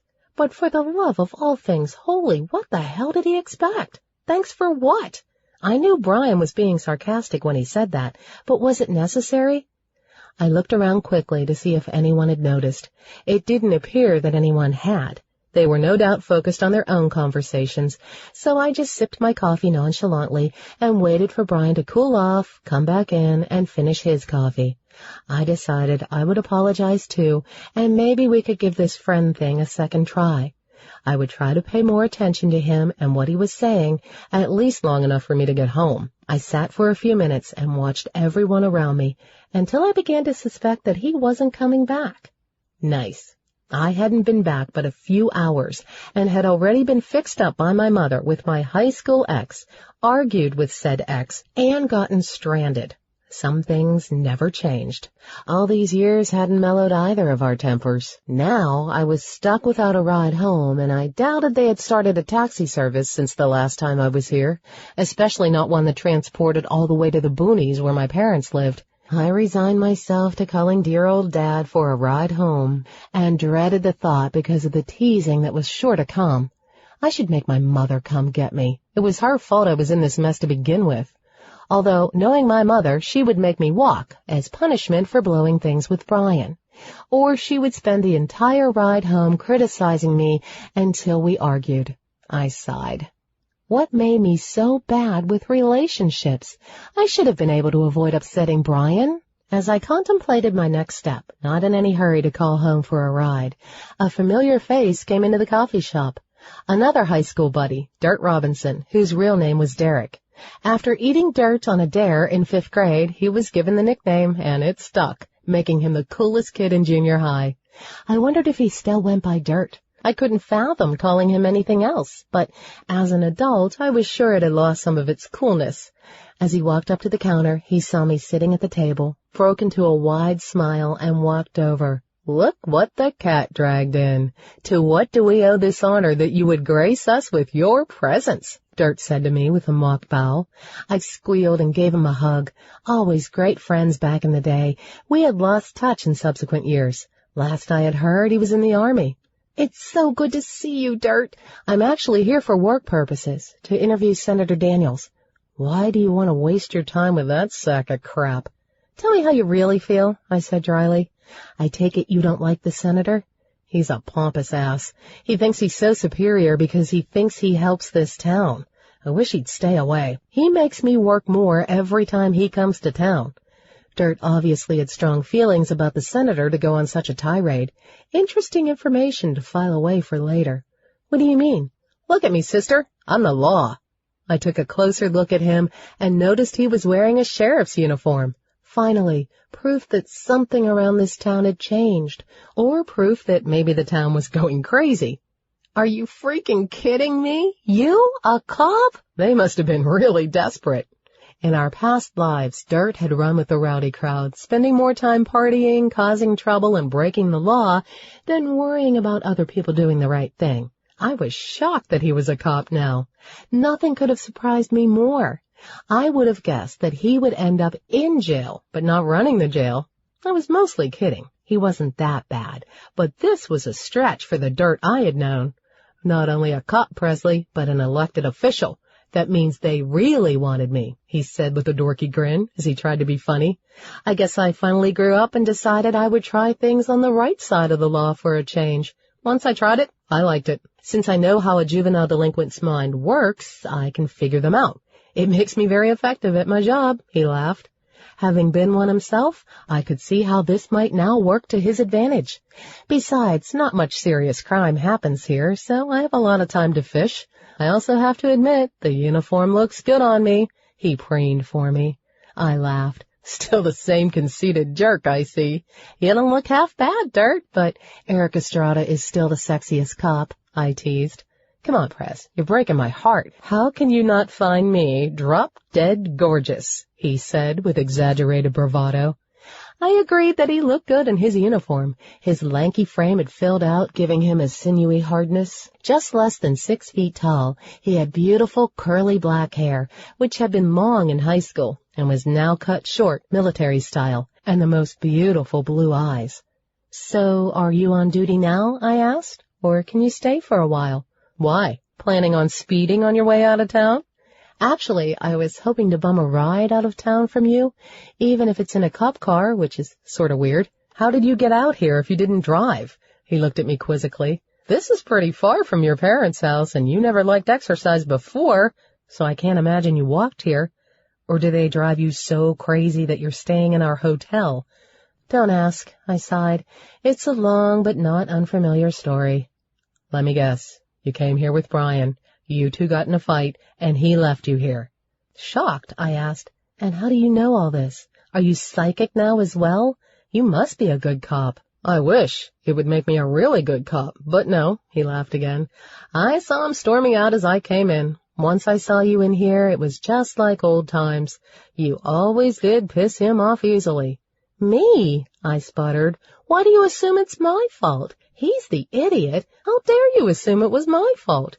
"Because you should take it easy on him. He's been in love with you for years, to the point that he's put you on a pedestal, always talking about how wonderful you are and how you were the one who got away and all that crap. You should be more careful about his feelings." "Well, I know that now. Look at you, Mr. Sensitive.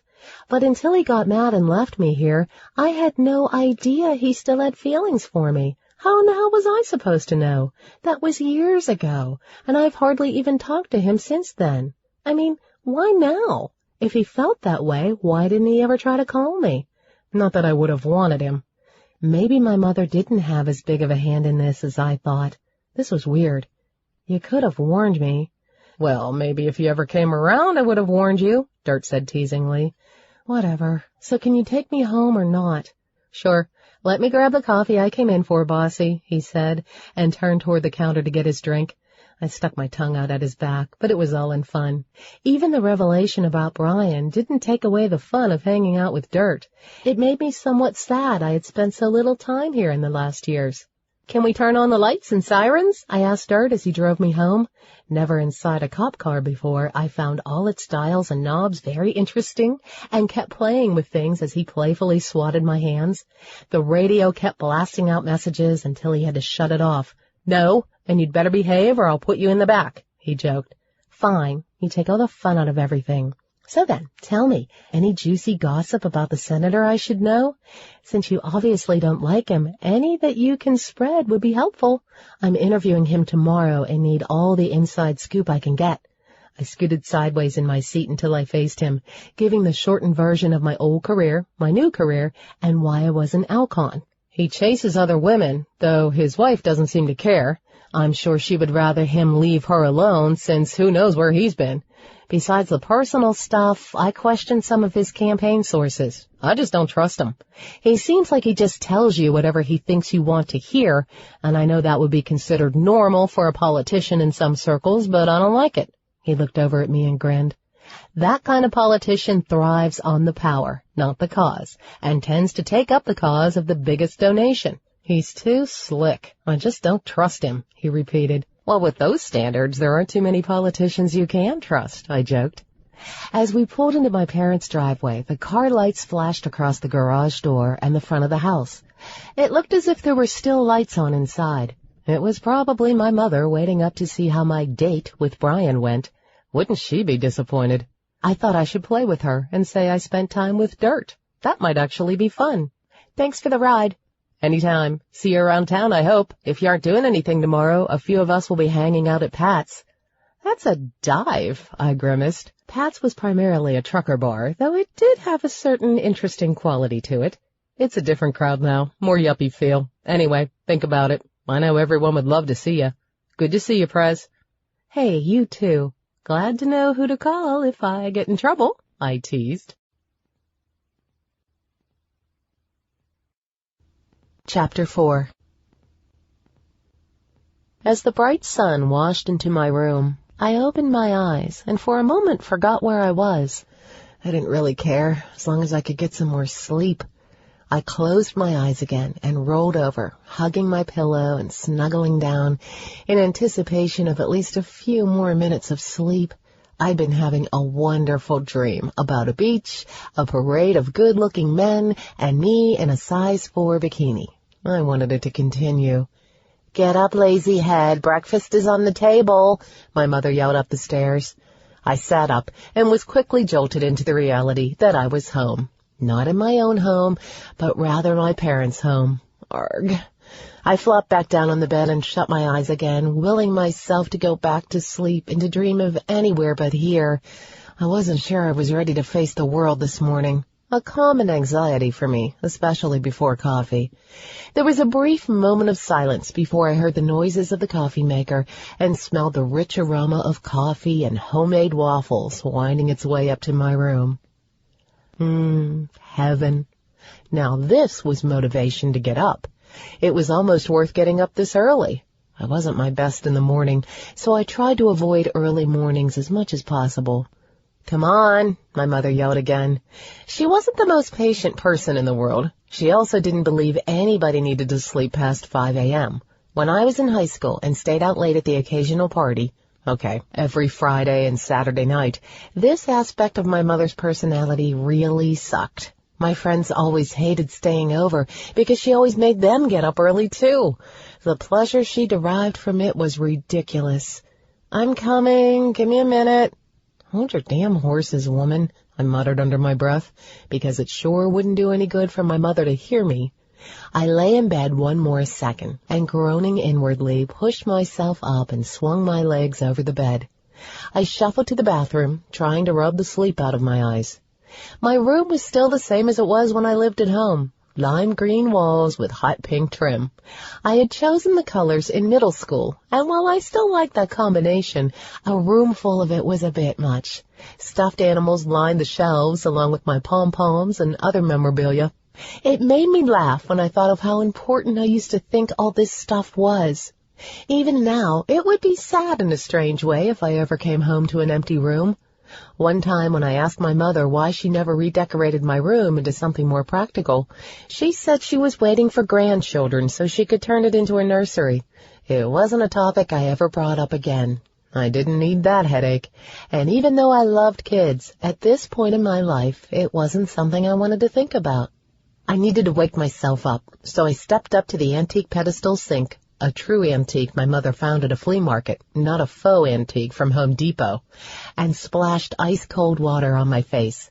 It helped a little, and I knew the coffee waiting for me downstairs would finish the job. I often wished I could mainline coffee, stick the needle in a few minutes before I woke up so I was infused with what it took to get my day started. I thought about getting dressed for all of 2 seconds, but decided I really needed that coffee sooner rather than later.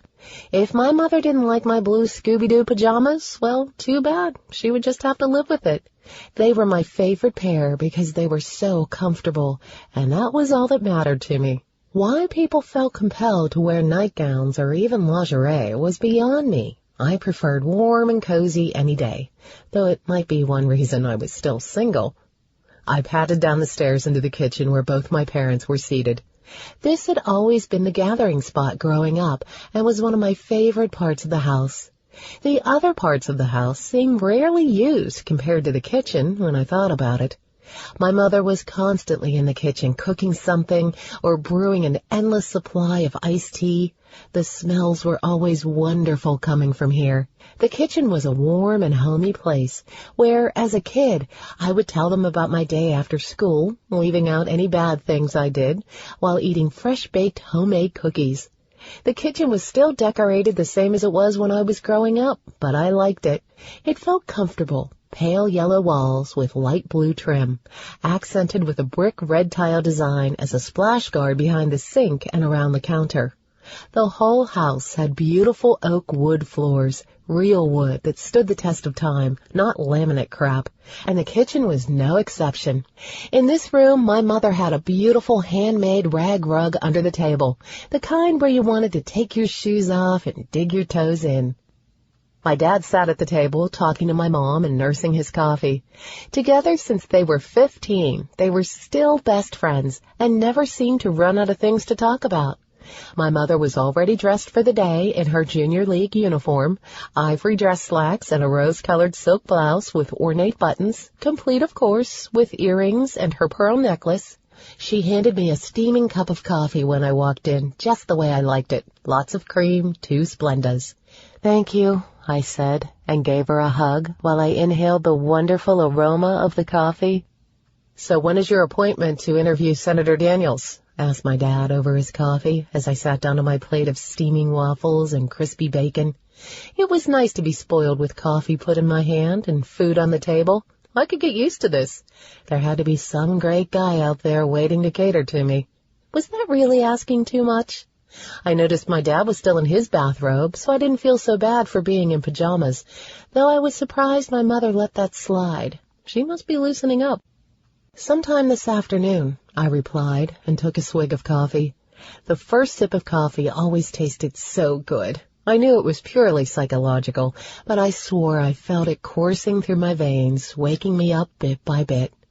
I poured syrup on my waffles and dug in with my fork. My taste buds were in ecstasy. So good. I had become so used to the frozen stuff that I forgot how much better homemade ones were. I didn't ever cook. In fact, I wasn't even sure the stove in my condominium even worked, and I was pretty sure I didn't own a waffle maker. I was a microwave girl. It wasn't worth the trouble for me to cook, but I was more than willing to eat someone else's efforts. His assistant, by the way, is Toby Stone. You remember Chris Stone, don't you? I said, looking at my parents. He was, well, still is, the younger brother of Chris Stone. The tall, dorky guy who used to hang out with Brian sometimes. He said to call this morning between 9 and 10 to confirm a time. Except for that, I have my morning free. So I was thinking about going into town to see Katie. I would love to see her new salon and the look on her face when she sees me. Katie, my best friend since high school, owned the town's most upscale beauty salon. To be more accurate, it would be the town's only beauty salon, unless you counted Bob's Barbershop, which wasn't technically a beauty salon. I knew it was the best, even by Chicago standards. Katie and I both attended cosmetology school via the vocational program in high school. Katie did it because she loved it. I did it because Katie was doing it, and because it got me out of 2 class periods in school. Since it had been a while, I was looking forward to surprising Katie. Katie does a great job, Presley, my mother spoke up. She was now standing at the waffle maker, waiting for the remaining waffle to finish cooking. You should see what she did with Gertrude Mayweather. She looks 10 years younger. Then she looks 70 instead of 80. Is that really an improvement, Sue? My dad teased. It's important to women, she replied, and gave him a dirty look. It might be something you should take note of, she continued frostily. At this, I rolled my eyes. To an outsider, it might look as if he made her mad, but I knew this was a game to them. My parents found it amusing to pretend argue. I thought it strange. A hobby or something would make more sense, but after all these years, I was used to it. Have you guys talked to Jesse lately? He's like you. Doesn't call when he should, my mother replied. He called last week, Wednesday I think it was, to let us know that he was going on a few interviews or auditions, whatever they call it, my dad said. That's what he said last time I talked to him. Does he really think he's going to make it as an actor? Who knows with him, Presley, but at least he goes for what he wants, even if that changes every few months, my dad replied. He just needs to get some direction, but you can't rush that. Better he try out some different things than rush into something, my mother added. You always make excuses for him. It's not fair. You have always had a plan, Presley. That's just the way you are. He's always been a dreamer. He'll find his way, my mother replied. I didn't disagree with my mother's assessment of my brother's personality, and he always got so fired up about his new careers that you couldn't help but get excited with him. I just got jealous sometimes that it seemed like my parents had different expectations for him than for me. You had to love family dynamics. I took my dishes to the sink, rinsed them off, and put them in the dishwasher. This was the rule. My mother always cooked, but if you ate, you were responsible for cleaning up. It was a small price to pay for such great food. What are you two doing today? I asked. I have a garden club meeting. We are planning the annual summer show. I hope to have my roses in there this year. I skipped last year because they just weren't where they needed to be. I still think I under-fertilized in the spring, but it's so hard to know, my mother fretted. Who knows what your father's doing? Might go to see if Bill needs any help. He's restoring an old Corvette Stingray. Piece of junk now, but she'll be cherry when she's finished, he replied. My dad loved old cars and was always helping his buddy Bill with his old clunkers. How they spent hours out there, I didn't know. It didn't always seem like they got a lot of work done for the amount of time they spent working. However, they did seem to have fun. Waste of time, if you ask me, my mother said. If I'd known this was how you were going to spend your retirement, I would have made you keep working. Well, I guess it's a good thing I didn't ask you, Sue, he replied. Oh, for the love of Pete, they were at it again. This was my cue to exit. I could only take so much of this. After a quick shower, I dried my hair and threw on a pair of boot-cut jeans and a black lightweight turtleneck, perfect for a cool spring day. Black boots with 2-inch heels and matching silver necklace and earrings completed my outfit. Simple and casual. I called Toby and confirmed my appointment at 3 p.m. with the senator. Planning to come back to the house to change into something more professional looking before the interview, I headed into town to visit Katie's Classy Cuts. On the way, I thought about the past. Katie and I had been inseparable since second grade, but once I went to college and Katie stayed here and opened her salon, we just drifted apart. Katie never understood why I liked the city so much. Katie preferred to be a big fish in a small pond. She always told me that the city was too busy and impersonal. I couldn't see why Katie would want to stay here in this small town. It was, ironically, the same issue I had with Brian. But unlike with Brian, despite our differences and the distance, Katie and I were still great friends. Katie and I hadn't seen each other in almost 2 years because I rarely came back home. My parents usually came to see me in the city, but I was beginning to wonder if maybe that was the wrong way of thinking. Good friends were hard to find. I needed to make more of an effort with Katie. A friend who could remember who you were at 13 was truly rare. Those were the friends who kept you grounded, or at least help you make fun of yourself. Boy, is Katie going to be surprised, I thought, as I pulled into the parking lot of the salon. The parking lot was full. Business must be booming. I walked through the door with my resolve to be a better friend and could hear the gossipy chatter of the salon. I smiled as I heard Katie's voice over the noise of the dryers. Looking around, I was impressed. Remodeled since the last time I saw it, the salon was decorated simply in white and black with small splashes of vibrant color here and there. It was laid out in several different mini rooms, one for manicures and pedicures, another for massages and facials, and the main area was for hair. It would give any of the salons I frequented in Chicago a run for their money. It sure didn't look like a small-town salon. I don't know, Joyce, he looks pretty damn cute to me, I heard Katie say as I snuck up behind her. I sure wouldn't kick him out of my bed for a small transgression like that. But Katie, he was ogling that new waitress, and I was right there. All I can think of is what he must be doing when his wife is not with him. Honey, men are always going to look. It's in their nature, and we can't stop it. As long as he knows what you will do to him if he does any more than look, then I don't see the problem. He's a fine-looking man, and you don't want to get rid of him. Well, then, I wouldn't either, I interrupted, surprising Katie by walking up behind her. You've always had good taste in men, even if you have a one-track mind with what to do with them. I had always admired Katie's openness about sex. She knew what she wanted, but she didn't always make the best choices. But who did? Shocked, Katie turned around and squealed. Oh my God, it's really you, Presley Thurman, in the flesh! You do still exist. And here I thought those Christmas cards were computer-generated. Katie gave me a big hug, excited. What brings you here, and how long are you staying? Katie was exactly as I remembered from the last time I saw her. Beautiful blonde hair, of course out of a bottle, like so many others, but hers sure looked natural. 5'3" with generous curves, the kind men like to grab onto, in Katie's words. She had always been a little self-deprecating when discussing her body, and so tended to refer to how her body was built for sex. Even back in high school she did this, which was how she explained her many boyfriends. I wondered, as I got older, why Katie was still insecure about her voluptuous chest and curvy hips, which many women would kill for. Katie was the kind of girl who looked great with an extra 10 pounds because they went to all the right places. On me, those pounds always went to the wrong places. Katie looked great in her form-fitting jeans and low-cut fuchsia top. She had on some great jewelry, large black costume jewelry that really accented the fuchsia. She did have on tennis shoes, which didn't exactly go, but considering she spent most of her time on her feet, it made sense. Plus, they were really cute fuchsia Adidas. I thought I might have to see where Katie got those. I just found out yesterday that I would be coming into town and wanted it to be a surprise. Are you visiting your parents? No. Actually, you won't believe it. I am here to interview Senator Daniels. Then my plan is to stay a few days and visit before going back home. You're interviewing Senator Daniels? I thought you did something in human resources, Katie questioned as she continued to work on Joyce's hair.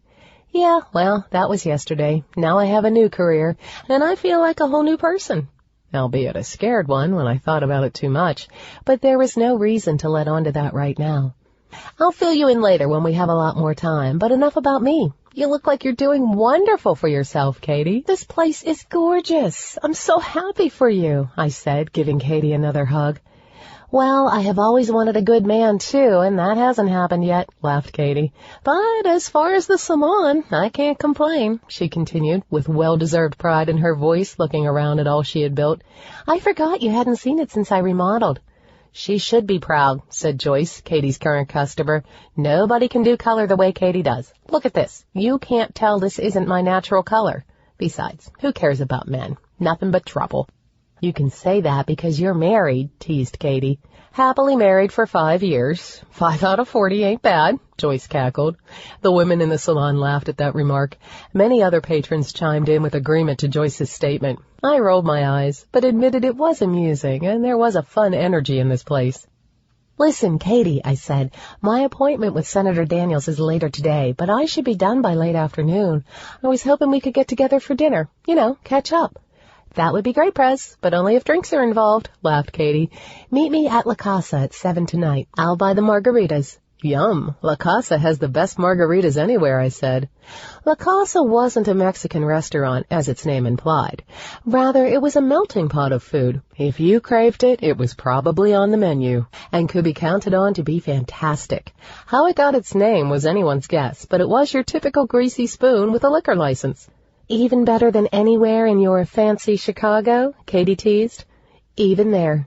Just thinking about a cold margarita made me salivate. Probably not a great thing to think about when it wasn't even lunchtime. It's a date. I get done here at 6, so I shouldn't be late, Katie said. All right. See you then. At 3 o'clock sharp, I walked into the lobby of the Hilltop Marriott where Senator Daniels and his entourage camped out while in town. The lobby wasn't busy for a Friday, but it wasn't as if Elcom was a great tourist spot or the ideal place for conventions. It was too far off the beaten path for that. What the Marriott didn't have in the way of regular guests today, they made up for with private security. I saw security agents wherever I looked. At least I presumed them to be some type of security, as they were all dressed in black and had those cool earpiece thingies. Must be nice to be this important. But why did Senator Daniels need all this security? Was it all for him? Who else could it be for? Was he really in danger? He was a senator, not the president, and Alcon wasn't exactly the crime capital of Illinois. I hadn't been inside the hotel in a long time, but it looked recently renovated and very upscale, all done up in dark, rich hues of red. I looked at the monstrosity of the chandelier and wondered if it was real glass or plastic. It must have weighed a ton if it was glass, but it fit right in with the deep red velvet wallpaper and high-backed chairs in the lobby. I was glad I had gone home and changed into a nice outfit for the interview. I had on one of my favorite suits, a light gray Donna Karan pantsuit with killer red stiletto heels that added some flair.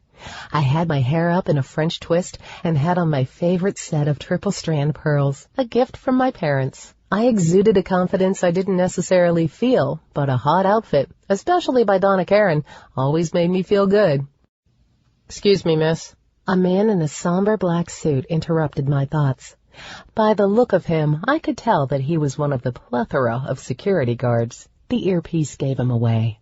No unauthorized people are allowed in this area of the hotel. Well then, I said with exaggerated sweetness, it's a good thing that I'm authorized. My name is Presley Thurman. I'm here to interview Senator Daniels. It was confirmed with his assistant, Toby Stone, this morning.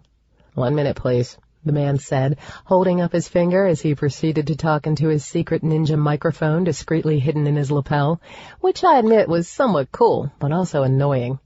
I'm sorry, miss, but there has been a change of plans. You will have to call and reschedule for tomorrow. Senator Daniels is not seeing anyone else today. Attempting to usher me to the door, he had his hand on my elbow and was almost pushing me toward the exit. You've got to be kidding, I exclaimed. But we had an appointment. I am from out of town, and I don't have time to reschedule. What do you mean he's not taking any appointments? The guy just looked at me, seemingly bored and resigned to having to deal with this inconvenience. Smug jerk. Was the main job qualification here to look and act condescending? If so, he must be their best employee. Ma'am, I'm sorry, but you will have to reschedule, the man repeated in his calm, patronizing voice. That might work to intimidate most people, but I wasn't most people. If he thought I was going to cave and reschedule, he was crazy. I wasn't going to let this opportunity pass me by. I was about to embark on a whole new career and wasn't about to be defeated before I even started. I wasn't going to waste my Donna Karan power suit by just going home either. The fact that the senator thought he was so much more important than the rest of us and that he felt he could inconvenience others whenever he pleased made me even madder. As I geared up to give this guy a piece of my mind and clearly express my displeasure, I heard someone walk up behind me. "What seems to be the problem, Simon?" a man asked, addressing the wannabe bald thug whose name was apparently Simon. The man's voice sounded really familiar, which I thought strange. I couldn't think of anyone I knew who worked for Senator Daniels other than Toby Stone, and this voice was definitely not Toby's. "Well, sir," the man named Simon started to reply, but I cut him off. "I had a 3:00 appointment with—" As I turned around to face the man who had spoken, I came face to face with Cooper Sands. Where did he come from? The proverbial bad boy in high school. Cooper was tall, dark, handsome, and a lot of trouble, which made him even more attractive to the average high school girl. Hell, it made him attractive today, and I wasn't a high school girl anymore. He ran with a more dangerous crowd than my own, partied, and got in minor trouble with the law, much like his good friend Dirt, the garden variety smashing mailboxes and spray painting street signs kinds of trouble. However, this bad boy with the chip on his shoulder had come to my rescue once, after one of my many breakups with Brian. We had talked for hours and ended up having sex in the back of his car, something I hadn't even done with Brian, which, ironically, was the main reason Brian and I had fought. Sex had always been Brian's goal back then. However, something about Cooper made it feel right at the time. I couldn't really explain it. Big freaking mistake that was. It showed how little I knew back then. Although I wasn't much better now, come to think of it, looking back on my disastrous relationship with Rick. Cooper had taken me home that night, and, afterward, had never spoken to me again except for a nod as we passed in the halls. I was crushed. I had thought we shared something special, but he was just a stereotypical teenage male. It had happened right at the end of the school year, so luckily I hadn't seen him at school for that long before we graduated and went our separate ways. I headed to Chicago and over time forgot about Cooper Sands. I hadn't spoken to or seen him since then and hadn't thought about him in years. It was all childish history, I thought as I faced him, except that he was still great looking. He hadn't faced the same ravaging effects of premature aging that Brian had experienced. No matter what kind of jerk he may have been, and probably still was, I couldn't argue that he was hot. Hot enough that I felt I was about to melt. Cooper was always tall, but he wasn't skinny anymore. He had filled out in all the right places, I noticed, against my better judgment. He obviously got to the gym more often than I did, which really wasn't saying much, but he definitely worked on those muscles. His hair, which had been dark brown, longish, and wavy, was now cut short on the sides and a little spiky on top. The effect was very masculine, and in combination with his piercing blue eyes, made him look like a Gap model. In fact, he reminded me of the poster I saw last time I shopped at the Gap with Wentworth Miller, another badass hottie, a complete turn-on. If I wasn't so shocked to see Cooper, my hormones would be in overdrive. But there wasn't any time for my hormones to act, because I was too busy wondering what the hell he was doing here. What the hell? You have to be kidding! Of all people to run into, I exclaimed. Where the hell did you pop up from? Well, hi to you too, Presley Thurman, Cooper said with an exaggerated politeness. Simon, I'll take it from here. Cooper nodded to him. Sure, boss. Simon walked away, glaring at me as he left. I wouldn't want to work in security, but I had to admit that covert communication stuff was cool. I could envision hanging out at the bar with Tanya and Trevor, checking out guys and talking about them through the cool earbuds. As Simon walked away, Cooper put his hand on my elbow and tried to lead me off to a side office, which brought my attention back to the present. Get your hands off me, I said with my hands on my hips, while I tried to act angry. I was angry, but it was hard for me to maintain outrage when I had to work so hard to keep from drooling. What was that saying from Casablanca? Of all the gin joints in all the world. However, that wasn't the priority now. I needed to focus on getting this interview with Senator Daniels, and good looks or not, he wasn't going to stop me. I hope you aren't planning on telling me the same thing your little security dude did. I am talking to the senator today, I said defiantly, with what I considered my tough, I-don't-take-shit attitude with a bit of my condescending attitude thrown in. I was quite good at both. Calm down, Cooper said and rolled his eyes. It's not as if this is a life-or-death matter. I could tell he found this amusing.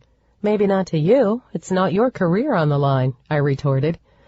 Oh, well, in that case, please do tell me what it is, and I will get you in right away, he said sarcastically. Listen, pal, I replied, and returned his sarcasm with much more skill. Poor guy. I almost felt sorry for him. He just didn't realize he was up against a pro at projecting disdain. I had spent years perfecting it. Like I told the other guy. You mean Simon? He interrupted. Whatever, I said, rolling my eyes. I told Simon I had a 3 o'clock appointment, and I'm not taking no for an answer. I have a deadline I can't miss. Why is the senator canceling his appointments anyway? Doesn't he know that's rude? I just confirmed this morning. What could possibly have happened between then and now? I asked in a rush. Cooper stood there and listened with half a smile on his face. I couldn't tell for sure if he was laughing at me, but I had a strong suspicion he was. The fact he found me amusing was pissing me off. And he did find her amusing. Cooper thought to himself that she was more beautiful than she had been over 10 years ago, and she was just as feisty. He had often wondered what she had been up to over the years. He felt a surge of excitement at the prospect of seeing her again after all this time. I drove down here from the city to interview the senator, and I have a deadline, I repeated slowly, so he would be sure to understand. I'm not leaving here without my interview. Where is Toby? He's the one who set this up. Wait a minute, he said patiently, and held his hands up as if to ward off my anger. I can see you haven't changed much. You are still the same headstrong, opinionated person. I'm sorry to disappoint you, King, but there is no way you are getting in to see the senator today. Maybe tomorrow. Call Toby later and see. But Senator Daniels is not taking any more appointments today. I was mad at the situation, really mad at Cooper, and downright pissed that I was having a hard time focusing on the problem when I just wanted to stare at Cooper. I don't think you understand, I said saucily. I am not leaving here without talking to the senator. Don't think for a minute you can make me. And don't call me King, I added. I hated that I found myself pleased that he remembered it after all these years. I had told him the family nickname and how much I hated it during our night together. Amazed he remembered, he went up a few notches in my eyes, which gave me mixed feelings. The explanation is he is not seeing anyone. I have made that decision, and I am sorry if it upsets you, Cooper said. You will have to reschedule. I looked intently at him. He still had the casual arrogance he had in his youth, and I found it just as attractive now as it had been then, and probably more since I knew what kind of men were out there. He exuded more confidence now as an adult, and the whole effect was unsettling to say the least. Jerk. As we stood there staring at each other, well, I was glaring and he was just amused, the senator walked out of the adjoining office and began to pass right by. Here was my chance. Screw it. I was talking to the senator whether Cooper liked it or not. Senator Daniels, excuse me for a second. I strode away from Cooper to where the senator had stopped. He looked at me. Annoyance was quickly replaced by a plastered political smile as he looked me up and down. What can I help you with, sweetheart? The senator asked in a tone that was a bit creepy while shaking my hand. The senator was a handsome man, if you liked the aging pretty boy look, although to his credit, he was aging well. He was dressed in a conservative gray suit, plain shirt, and a splash of color with a lime green tie. His suit looked expensive, and considering his wife came from money, I'm sure it was. We were scheduled for a 3 o'clock interview, but he, I said, giving Cooper a dirty look where the senator couldn't see, said you had to cancel. Surely you have a few minutes to spare. I promise I won't take up too much of your time. This is really important to me, and I am sure your constituents would love to hear from you. It was not my norm to suck up, but in this case, I figured it would get me what I wanted the quickest way possible. The senator seemed like someone who would easily succumb to flattery. Well, I did have something come up, but I can take a few minutes for a pretty little thing like you. Had he never heard of sexual harassment? I hadn't yet figured out if the rumors were true about him being egotistical, but he sure was a chauvinist, and it didn't seem like him being a womanizer would be a stretch. I hated these types of men and could see why he wasn't exactly Dirt's favorite person. But I had a job to do, and I needed to be objective. Well, as objective as possible. "But, sir," Cooper started to say. I could tell he wasn't too happy with me. Obviously, I was interfering with his plans, but I was completely distracted by his two adorable frown lines. "As we discussed earlier," Senator Daniels waved him away and motioned for me to follow him back to his office. "You know, I'm not so sure that was something to be worried about. We can discuss it later when I am done with the little lady." "Fine," Cooper said, glaring at me. If he meant to intimidate me, it didn't work. I thought it made him look cute, maybe even be a bit turned on. He was damn hot. I started wondering how I might work it out to see him again. He was definitely someone who could make me completely forget about Rick. I heard a buzzing sound from the senator's pocket. Reaching in and pulling out his phone, he looked at the number and then up at me before answering.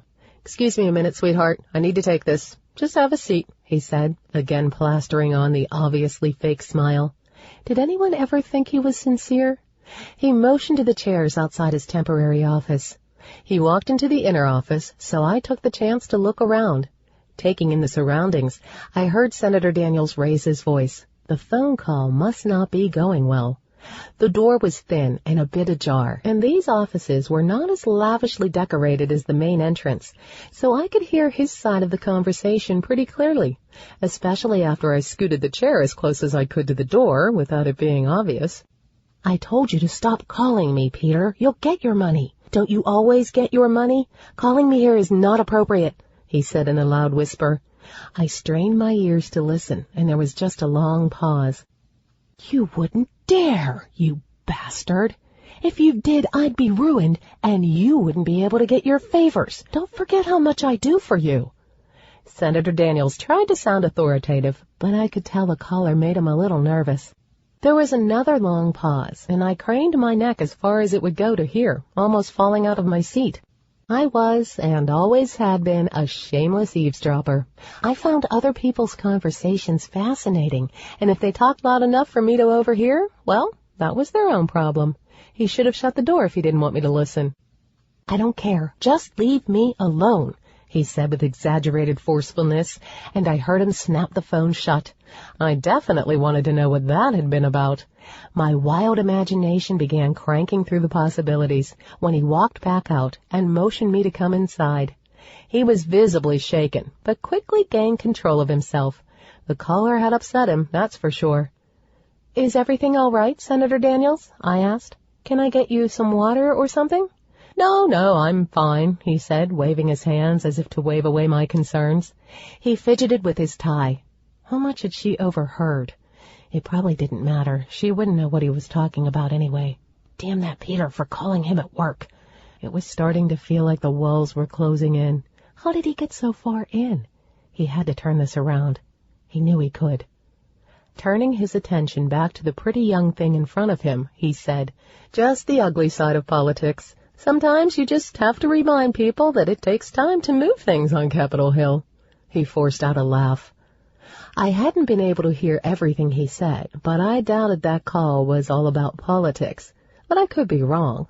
Either way, I knew he wouldn't share the details of his call with me. Tom Daniels quickly moved past the call and on to answering my questions.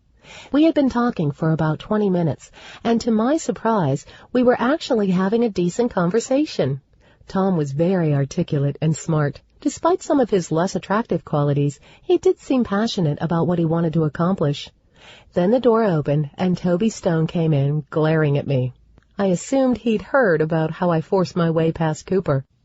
"I hate to interrupt, sir, but you have a call from Senator Prescott. He says it's urgent." "Okay, tell him I'll be there in a minute." "This has been a delightful conversation, sweetheart, but I am afraid we will have to continue this another time. Please call Toby, and he will see when he can fit you on my schedule, maybe later this week." "You know, Senator, I think I have enough to go on. If I need more later, then I'll call you." "Are you sure? I wouldn't mind talking with you again," he leered at me. Twice I had pushed his hand off my leg. What was it about my legs that men just couldn't stop touching? Should I be flattered? He may be a good conversationalist, but he was also a lech. "I'm sure, but thank you for your time." "Gotta run, sweetheart. Work beckons." He winked at me and rushed out of the room. I turned to Toby to say something, and he recognized the look on my face. Toby felt a familiar discomfort in the pit of his stomach. He had this feeling every time the senator was around a woman. Tom was a good guy most of the time, but when he was around an attractive woman, all his common sense went out the window. "I apologize for the senator," Toby said sheepishly. "He doesn't mean any harm by his actions. He's just a friendly guy." Friendly was an understatement, but Toby tried to be subtle when he had these conversations. It was typically an effective form of damage control. Tom had thus far escaped any sexual harassment suit, though Toby lived in fear of that very thing happening. "I know you didn't get as much time as you wanted, but the senator is a busy man," Toby said apologetically, nervously fiddling with the buttons on his blue suit. After these encounters, he would have an upset stomach for days while he waited to see if any of the women would make trouble for Tom. "That's okay. I think I got plenty." Oh boy, did I. I had been apprehensive at first about this interview, since it was a bit out of my normal realm of expertise, but I had been surprised to find that I actually enjoyed it. I felt excited about getting as much information as I could to share with my new readers. I just hoped Trevor liked what I wrote, too. "You will write a flattering article, won't you? The senator has done many great things. If you need more information, I am sure I can help," Toby said, trying to get a gauge on what I would write. Toby was good at managing the PR, trying to fish around and make sure I was not, at least outwardly, upset with the senator. "I promise I will be very objective," I assured Toby, standing up to leave. "Although I do have a question maybe you could answer.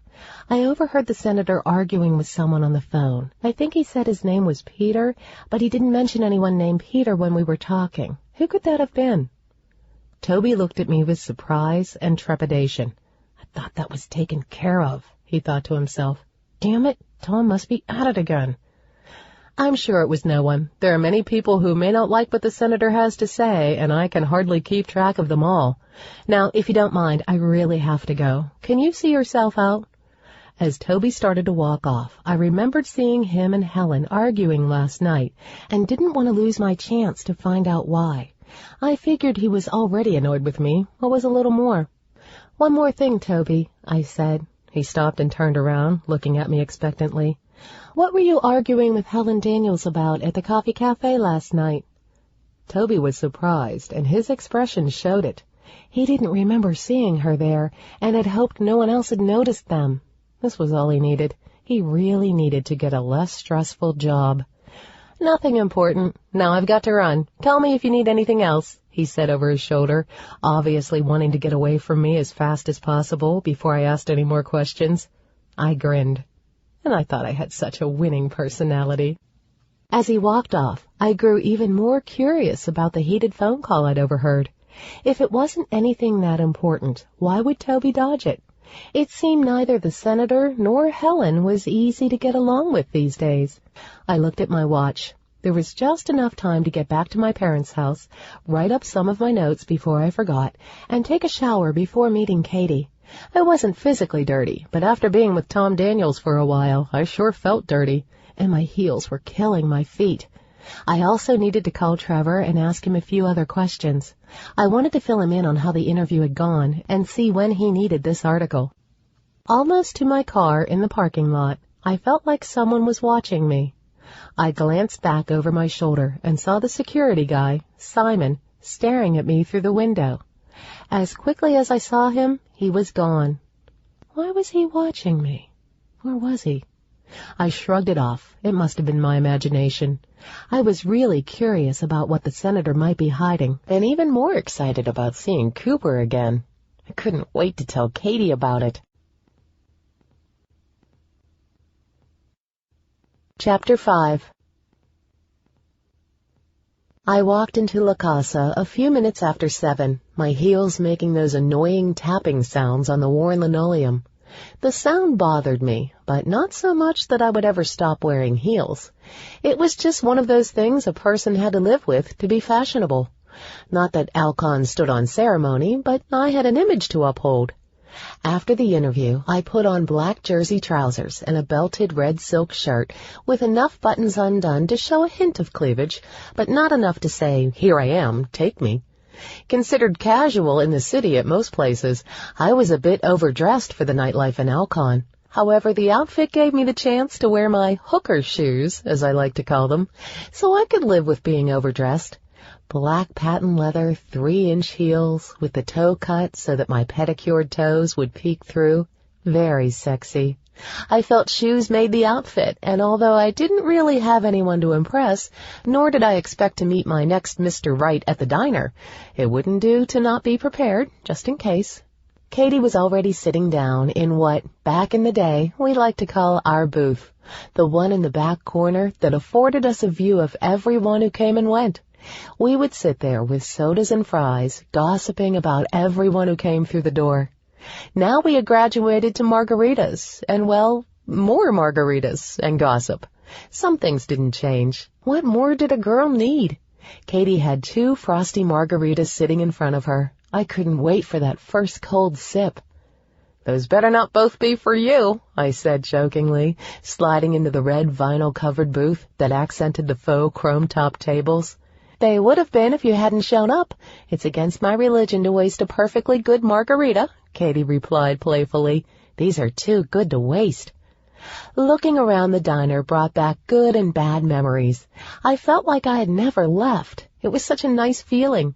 The garish red and black 1950s-era decor with pink and blue neon accents was still the same. However, what used to be tacky and old was now cool and retro without trying. People would pay a fortune for this look back in the city, and it wouldn't be nearly as authentic. It was proof that everything really does go full circle. "Remember this, do you?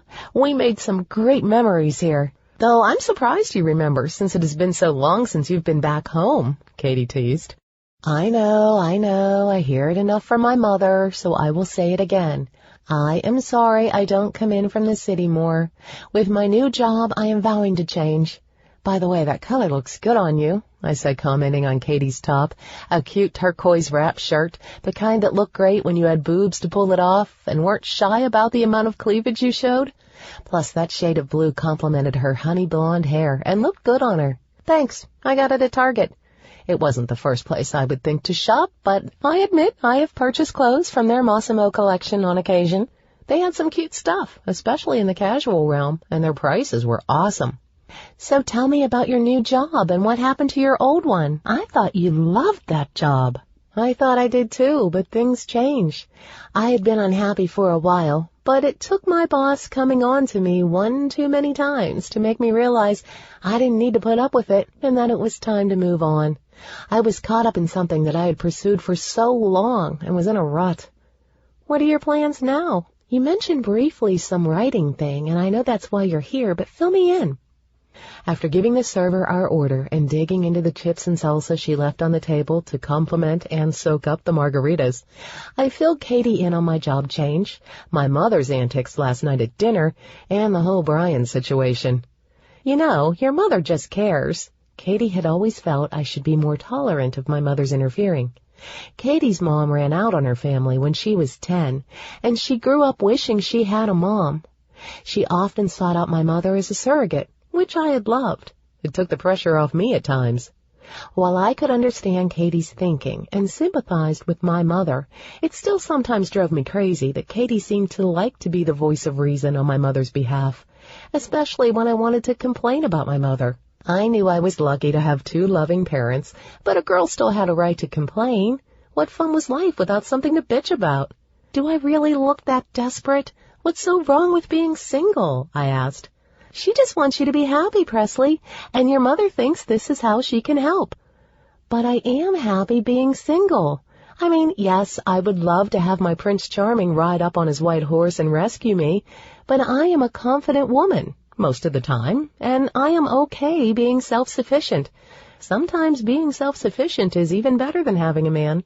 Katie laughed at that. At first, I was so ticked I couldn't believe she did that. But I was nice to Brian because, after all, it isn't Brian's fault that my mom is a nut job. I will even admit it didn't turn out too bad at first. Brian and I were having some nice conversation at my parents', catching up on old times, so we decided to go to the coffee cafe. Sadly, it was all downhill after that, I said, shaking my head and taking a drink of my margarita. Why? What happened? Katie asked, taking a big sip of her own drink. Not much. He just professed his undying love for me. I blew him off. He was pissed and left me there without a ride home.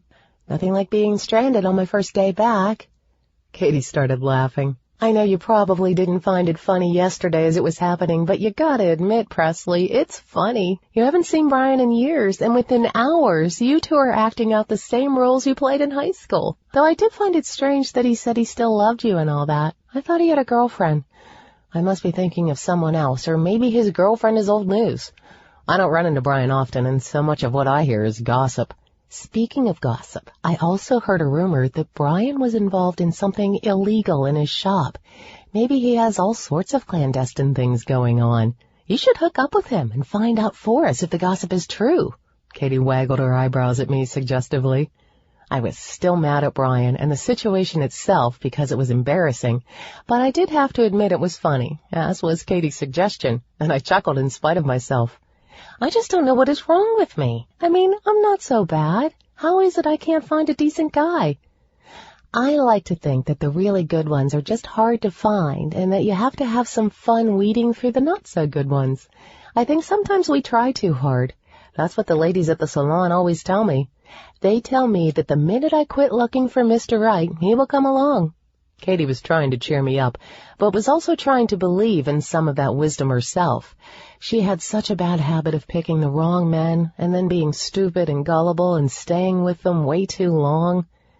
I know it's probably true, Katie. It's just depressing sometimes to think I might either be alone or worse, keep hooking up with losers. Don't think like that. Okay, no more negative thoughts. I was excited that I also ran into Dirt Robinson last night. It was so fun to see him again. He gave me a ride home after I got dumped by Brian. I can't believe he's an officer of the law now. That's sure not what I would have expected him to land career-wise, but last night he really saved the day. Remember when... Speaking of which, Katie nodded to someone over my shoulder with a big smile on her face, interrupting me.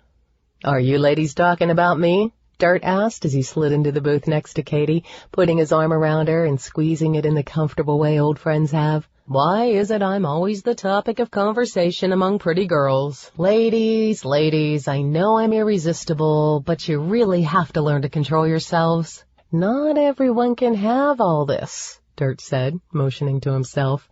Don't let it go to your head, cowboy, I said dryly. I was just telling Katie how you took me home last night. Oh, and how it was such a struggle to not attack you, I said, perpetuating his fantasy for fun. I enjoyed this easy banter. That's me, sweetheart, always rescuing damsels in distress. Just one of my many talents, Dirt said in an exaggerated drawl. So how's my favorite cup? Katie said, giving him a kiss on the cheek. Presley here was just telling me how she was surprised to see you on this side of the law. Wait a minute, stop kissing, I teased. Isn't it against the law to give favors to the police?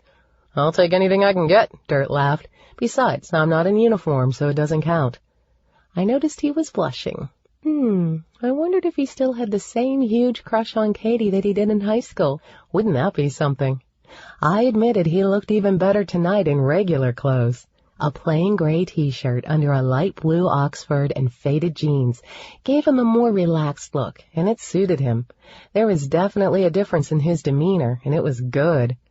So what are you two doing here? Isn't it obvious? I pointed to my now half-empty margarita and motioned the server over. Can we get 2 more of these? What did you want, Dirt? Just a Coke, please, he said to the server. I have to go to work a little later, so no drinking for me. At least not tonight, anyways, he joked. I just saw your car in the lot and thought I would stop by and see how your interview with our esteemed senator went. You called it last night. He was the egotistical jerk you said he was. Makes you wonder what Helen ever saw in him. Katie chimed in. Maybe she was in it for the power or prestige. It can't be the money. Who knows with those kinds of people?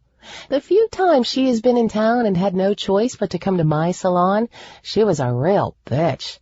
She acted as if she was slumming it by coming to a small-town salon instead of some fancy one in D.C. They probably deserve each other. She should consider herself lucky for you to do her hair, I said, patting my friend on the arm. You are much better than anyone she could find in the city. She just doesn't know what she's getting, and probably likes to act like a bitch because it's the only way she knows how. Bitchiness has probably been ingrained in her since birth. Katie smiled. I should have charged her double the price for having to put up with her. It's not like she can't afford it. Maybe you could start charging a surcharge for those high-maintenance clients, I suggested. Wealth is probably what attracted Tom to her in the first place, or at least what has kept him with her. She's attractive, but she sure is a bitch. But some men seem to like mean, bitchy women, Katie remarked. Though I have to admit, I am jealous sometimes. That woman has more Louis Vuitton bags than sacks. That's my kind of woman. Maybe she isn't so bad after all. At least you can't say she doesn't have taste, I said. And Tom uses her wealth to pay off those who don't like his attitude toward women. It's a surprise there haven't been any scandals in the paper, Dirt said, ignoring our admiration of her accessories. Shame he didn't appreciate the finer things, I thought, like designer purses. What a great discussion we could all have. I smiled at the thought of it. It does seem odd that nothing has ever made it in the paper. Usually that kind of juicy gossip makes the front page of the supermarket rags, I said. People live for that kind of thing. Like I said, money buys silence. Money can buy anything if you have enough of it. Didn't he know it? Money could buy you into trouble, too, if you weren't careful. I'm just glad I only had to spend a short time with him. He didn't do anything overt, but he made me feel a little uncomfortable. I bet he wished it was longer, Katie laughed. Here's something interesting, though. I had to wait outside his office while he was on the phone and could hear some of what he was saying. He was arguing with someone, and it was pretty intense. Something to the effect of owing somebody money. He seemed really ticked that this person, and I'm pretty sure the senator called him Peter, contacted him. Really? Dirt seemed interested at this piece of news. Did you catch anything else? No. Why? There have been rumors that he is involved with some people he shouldn't be. If you believe what people are saying, he has a bit of a gambling problem. Seriously? I could see him being caught with someone's wife. Why would he gamble? It's not as if he needs the money. Gambling isn't always about money, Katie said. It's about the thrill. Dirt and I both looked at her in surprise. What? That's just what I've heard. I read People magazine. Many of the stars have had gambling problems, and they sure don't need the money. It's not as if I have personal experience with the matter. Don't you guys ever read People or OK magazine? It's not an uncommon problem, she said, rolling her eyes. Like I said, it's all gossip, but he spends a lot of time in Vegas. I believe that he and Helen have a condo there, so who knows, Dirt said. Whoever that Peter guy was, the senator seemed really mad at him, at least from the side of the conversation I could hear. Since he mentioned owing money, gambling could be a possibility. Even if it's not really the case, it is fun to think about, I mused thoughtfully. All of a sudden, Dirt's expression changed to one I couldn't read. He was looking past my shoulder at something or someone he didn't like. His eyes turned cold and his lips pressed tightly together. I turned around in my seat to see what was so distasteful. Eavesdropping on someone's conversation is not polite, Cooper whispered softly in my ear, lips barely touching as he walked up behind me. He ran his hand down the back of my neck to the middle of my back, and I shivered involuntarily. His touch sent a jolt of electricity to my secret spot, a spot I wasn't sure I wanted to keep a secret from him, especially when it had been a deep, dark secret for way too long. Against my better judgment, I just wanted to close my eyes and let him continue while I enjoyed his touch. Damn him for sneaking up on me. "What are you doing here?" I asked. Cooper enjoyed watching Presley act as though him touching her was not a big deal. He knew better. He was no longer upset with her about earlier in the day. "Hey, Chris." I nodded to Chris Stone, another old friend who was with Cooper. He and Cooper had been friends in high school and had come into the diner together. "Isn't that the second time today that you have asked me that, King? I am beginning to think you don't want me around." Then he whispered to me, just grazing my ear with his lips. "Besides, I told you earlier today that I wasn't through with you." Again with the touching. He really needed to stop. This wasn't the most appropriate place to lust after him, and I wasn't at all sure I wanted to in the first place. I was still mad at him about earlier, or at least I thought I was. It was difficult to keep my thoughts straight with all this touching. What his simple touch was doing to me, wow, I could feel it all the way down there. While this exchange was happening, Dirt jumped up from the table as if he had been bitten. Sorry to interrupt, but I need to get going, Dirt said tersely. Hey man, Chris started to say, then trailed off, as he too noticed the stormy expression on Dirt's face. I thought you were going to stay and hang out a while. You said you didn't have to go to work until later. Just spot a criminal you need to catch or something? I asked, confused about why he was suddenly in a hurry to leave. Something like that, he replied as his gaze traveled over Cooper. The air was thick with tension as Dirt made it clear he didn't want to be around Cooper. Cooper sneered as Dirt walked past him. The feeling was mutual. I noticed that Cooper wasn't surprised that Dirt was acting this way. I'll catch up with you later, Prez, Katie. With that, Dirt strode out of the restaurant. What was that all about? Katie said to no one in particular. Dirt doesn't usually act that uptight. So, do you want to enlighten me about what just happened? I asked Cooper, eyebrows raised. Not really, Cooper said, blowing me off. Cooper had his issues with Dirt, issues he wasn't willing to share. Hi, Katie. Haven't seen you in a long time. My stepmom says your salon's fabulous. The way Cooper quickly changed the subject confirmed that there was a story behind the tension between him and Dirt, though he clearly didn't plan to talk about it. Little did he know that I was an expert at getting information out of people. I had my ways, and he inspired me to consider some new persuasive tactics. That thought was putting my hormones back into overdrive. I took another sip of my margarita to cool off. She should know. She's in every week. One of my best customers. Thanks, though. Presley tells me you're working for the senator.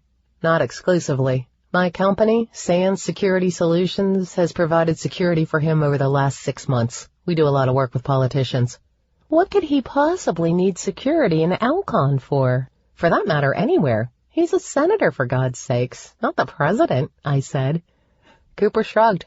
I'm sure he has his reasons. It's not my place to ask, nor do I care, as long as I'm paid. But even if I did know, I wouldn't tell you, he teased, eyes twinkling. Why? Is there something called security client privilege? I asked sarcastically. No, it's just none of your business, nosy. It's called being a professional. I just looked at him and shook my head. What's your opinion of the senator, Cooper? Not my place to judge. Cooper knew that giving me short, vague answers was driving me crazy. He was enjoying it, but also knew that it wouldn't be professional to give me his honest opinion anyway. Surely you have an opinion. After all, you do work for him. I don't agree with everything he does, but he's a nice guy. Besides, in my line of work, it's important to stay objective. And again, as long as he pays me, I don't really care what he does, as long as it's legal. Which don't you agree with, Cooper, the gambling or the womanizing? I ignored his remark about wanting to stay a professional. Maybe if I asked enough questions, Cooper would give an indication about the alleged gambling problem that Dirt alluded to. Instead, he just raised his eyebrows questioningly at me and smiled in a really irritating way. So, have you ever provided security for anyone famous? There has to be some juicy gossip you can tell us about a politician. Or have you ever provided security for an actor? Katie interrupted, obviously changing the subject. She had a feeling that Cooper and I might be heading into an argument, and she always wanted people to get along.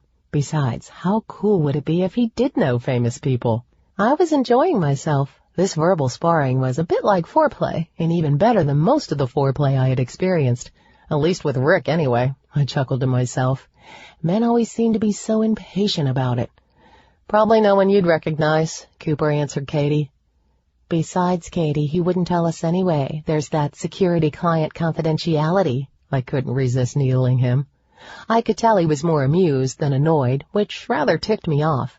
I wanted him to be annoyed, but I could tell that, under his cool exterior, there was something going on with him. He didn't seem quite so relaxed. Maybe that was normal for him these days with his job. Maybe he had to be vigilant and on edge. Or maybe it was still the conflict with Dirt.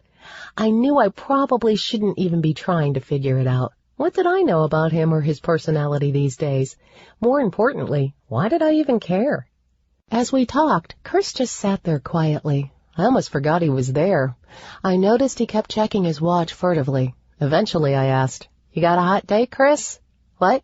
He glanced up, startled, his brown eyes wary. "You keep looking at your watch. Do you have somewhere to be?" Chris just stared at me as if in a trance, or maybe he didn't know what to say. "Are we not interesting enough for you?" I teased. Well, actually, I do need to go." He stood up. "Catch you later, Coop. Ladies." He turned and left. Katie frowned as she watched Chris leave, and I looked at Cooper. Didn't you two come in together? Nope, just met up in the parking lot. I haven't talked to him in a long time and thought we could catch up. Guess not, Cooper shrugged. Cooper stayed and chatted with us while we ate our food. I found myself enjoying his company. Not only was he hot, but he was intelligent and funny as well. He told us some funny stories about clients he had worked with, of course keeping the names private, and I found out that this was the first time in a long time he had been back to Elkhorn, too. He said he had just recently started working with the senator, and that this was his first trip back here with him. He also opened up a little about the senator, and while he didn't come right out and say anything bad, Cooper conceded that the senator wasn't always ethical, but obviously still legal. I'd forgotten how fun Cooper was to talk to, and I had to admit that was more important anyway, since at some point hotness wears off. In high school, Brian seemed to have the whole package, and look how he ended up. I wanted so badly to ask him about that night, and about what happened afterwards. It was history, water under the bridge and all that, but seeing Cooper again made many of those feelings of uncertainty rush back, and I wanted an explanation. I vowed not to leave Elkhorn until I had a chance to ask him about it. I wanted to know. I also wanted to know why such a seemingly great guy was still single. Though I was sure he would reveal his flaws sooner rather than later, Cooper sure didn't seem to have any now. We finished way too many margaritas and said our goodbyes. I told Katie I would call her the next day. Katie didn't work on Sunday, and we'd have a bit more time together. We had decided to have a picnic and hang out, catch up on more old times. I had hoped Cooper might ask to join us, but the idea was far-fetched. No luck. I was sure he had to be incredibly busy, or he would have jumped at the chance to spend more time with me. Several thoughts raced through my head, but I pushed them out of my mind and just blamed them on too many margaritas clouding my good sense. It was no use getting all excited. He hadn't shown that much interest. Yet I still giggled to myself at the thought. As I paid the bill and walked out, I noticed the diner was almost empty. I checked my watch and saw that it was after 1 a.m. The place had been closed for 20 minutes. Tomorrow was going to come early, and my mom would be sure to wake me early, as usual. I headed back to my parents', thinking about the argument I had had with Brian the night before.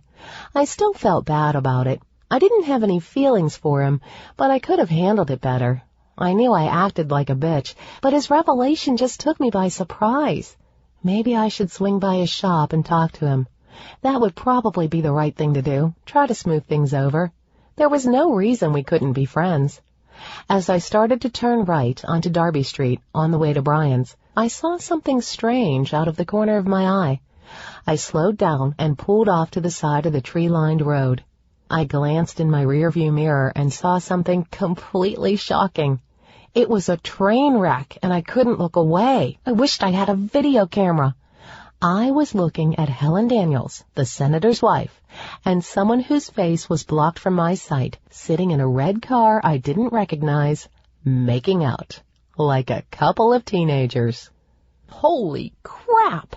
No one would think she was the one cheating on Senator Daniels. Who the hell was she with? I shook my head as if that would clear up my sight and looked again. Nope, it didn't change anything. I didn't know what shocked me more, the fact that Helen was cheating on her husband, or that she was doing it in someone's car where the entire world could see. Was she nuts? Who knew who might come along? Someone more threatening than me could really cause Helen's reputation some damage. What the hell is going on? I sat there thinking about how this changed my opinion of Senator Daniels just a little. He wasn't the only one with a roving eye. However, if Helen knew the way he acted, then maybe she figured that what was good for the goose was good for the gander. Couldn't blame a girl for getting even. I tried to change my position to see if I could get a better look at the guy Helen was with. I was dying to know who she was with, but no matter which way I turned, I couldn't tell. So, short of walking up and knocking on the window, and I didn't have the balls for that move, I knew I wasn't going to be able to identify the person Helen was kissing. Too bad Katie wasn't here. She would do it. I sat there trying to process this chain of events. Helen and the mystery man must have gotten tired of their tryst and started the car. I shrank down in my seat as they drove by, praying they wouldn't see me. I wanted this to stay a secret until I could figure out what the hell to do with this information, if anything. This had to be valuable in some way. I didn't see the guy's face, but maybe Cooper, Dirt, or Katie would know who drove a red car and might have the hots for Helen Daniels. Once they were far enough past me, I started the engine back up to continue to Brian's. But as I started to pull out, I was surprised again. My dad was driving by. What was he doing out here at this time of night? He didn't notice me either, or surely he would have stopped or waved or something. I watched as he continued down Main Street and turned down Easy Street. Where was he going? It only took a few minutes to get to Brian's. As I pulled in, I thought about what I witnessed and what it meant. I wondered what I should do about it, if anything. This could be a great scoop for my article, but I wasn't sure I was comfortable with that. Maybe I should ask Trevor what to do, but what if he wanted me to use it? I didn't want to be malicious. I just didn't have the stomach for that. I hadn't suspected these types of dilemmas would crop up in my new career as a writer. It's sure been interesting thus far, much more interesting than the drama of corporate America. As I stepped out of my car, I saw Brian in the garage working on some old car. It brought back memories of days when I stopped by to visit Brian at his parents'. He always seemed to be working on a car. It was something he did with his dad all the time. He was lucky in some ways to have something he really enjoyed and to be able to turn it into a lucrative business. He had what I had been missing. I had fallen out of love with my job long ago, but kept at it because I didn't know how to get out of the rut. Lucky for me, I was fired. Lucky for him, he really did follow his dreams. Brian heard someone walking up the drive and quit what he was doing and looked up. When he saw it was me, he scowled. He was none too happy to see me and had no problem showing it. Noticing his scowl, I decided I'd better shift gears into my reason for the visit. "What are you doing here? Do you realize what time it is?" "I know it's late, but I wanted to talk to you about last night." "What about it, Presley? Last night was a mistake. Huge mistake." "Brian, don't say that. You were being honest, and I get that. You just caught me off guard. I haven't talked to you in forever, and you just sprung that on me." "I know. I guess I was just caught up in the moment. I shouldn't have left you there." "You're right. You shouldn't have." I playfully punched him in the arm. "Next time you do that, I will punch you harder. Lucky for you, Dirt happened by and gave me a ride home." "I know," Brian said sheepishly. "He called me after he dropped you off and told me." "He did?" "Yep. After he gave me a hard time about leaving you there in the first place." I laughed. "Well, you want to do this over? We can talk while you work? Just like old times?" "That would be nice." "Pass me that wrench over there," Brian said, nodding his head in the direction of his tools. Chapter 6. Bang, bang, bang. What the hell? What was that racket waking me out of a sound sleep? I had been late last night trying to smooth things over with Brian. It had gone well, and so I stayed out much later than planned. Then I spent all night tossing and turning because I couldn't stop thinking about seeing Helen. It felt like I had just gone to bed. I just couldn't handle the lack of sleep like I used to when I was younger. As I tried to use the pillow to drown out the sounds from below, I heard my dad walking toward the front door. "Hold your horses," he yelled at the door as the banging continued incessantly. After a pause, I heard him open the door. I could make out the voice of Cooper Sands, but couldn't tell what he was saying. I sat up in bed, confused. Why was Cooper banging on my parents' front door at 6 o'clock in the morning? No wonder I felt like I had just gone to bed. I'd only had 3 hours of sleep. My dad yelled up the stairs. "Presley, come down here, please." "In a minute," I yelled back, scrambling to throw on some decent clothes. If Cooper looked half as cute as he did yesterday, looking like I was still half asleep would not work. I was not one of those glamour girls who could wake up looking properly sleep-tousled and sexy. No, sir, not me. I woke up looking like I just went 5 rounds with Mike Tyson. I didn't have a lot of time, so I threw my shoulder-length hair into a ponytail and decided to forego the makeup. I would be fooling no one if I showed up downstairs in makeup. My jeans from last night and a pink Save the Boobies t-shirt to promote breast cancer awareness completed my look. It wasn't much of a look, but for God's sakes, it was 6 in the morning. It's hard to look good that early. As I ran down the stairs, thoughts kept running through my head, and no matter how I looked at it, I still couldn't figure out why Cooper was here. We had a nice time last night, but not enough for him to come courting this early in the morning. Surely this wasn't a social call. As I got to the door and saw Cooper, my heart stopped for a minute. Damn, he was even good-looking this early. He just set off the butterflies in my stomach.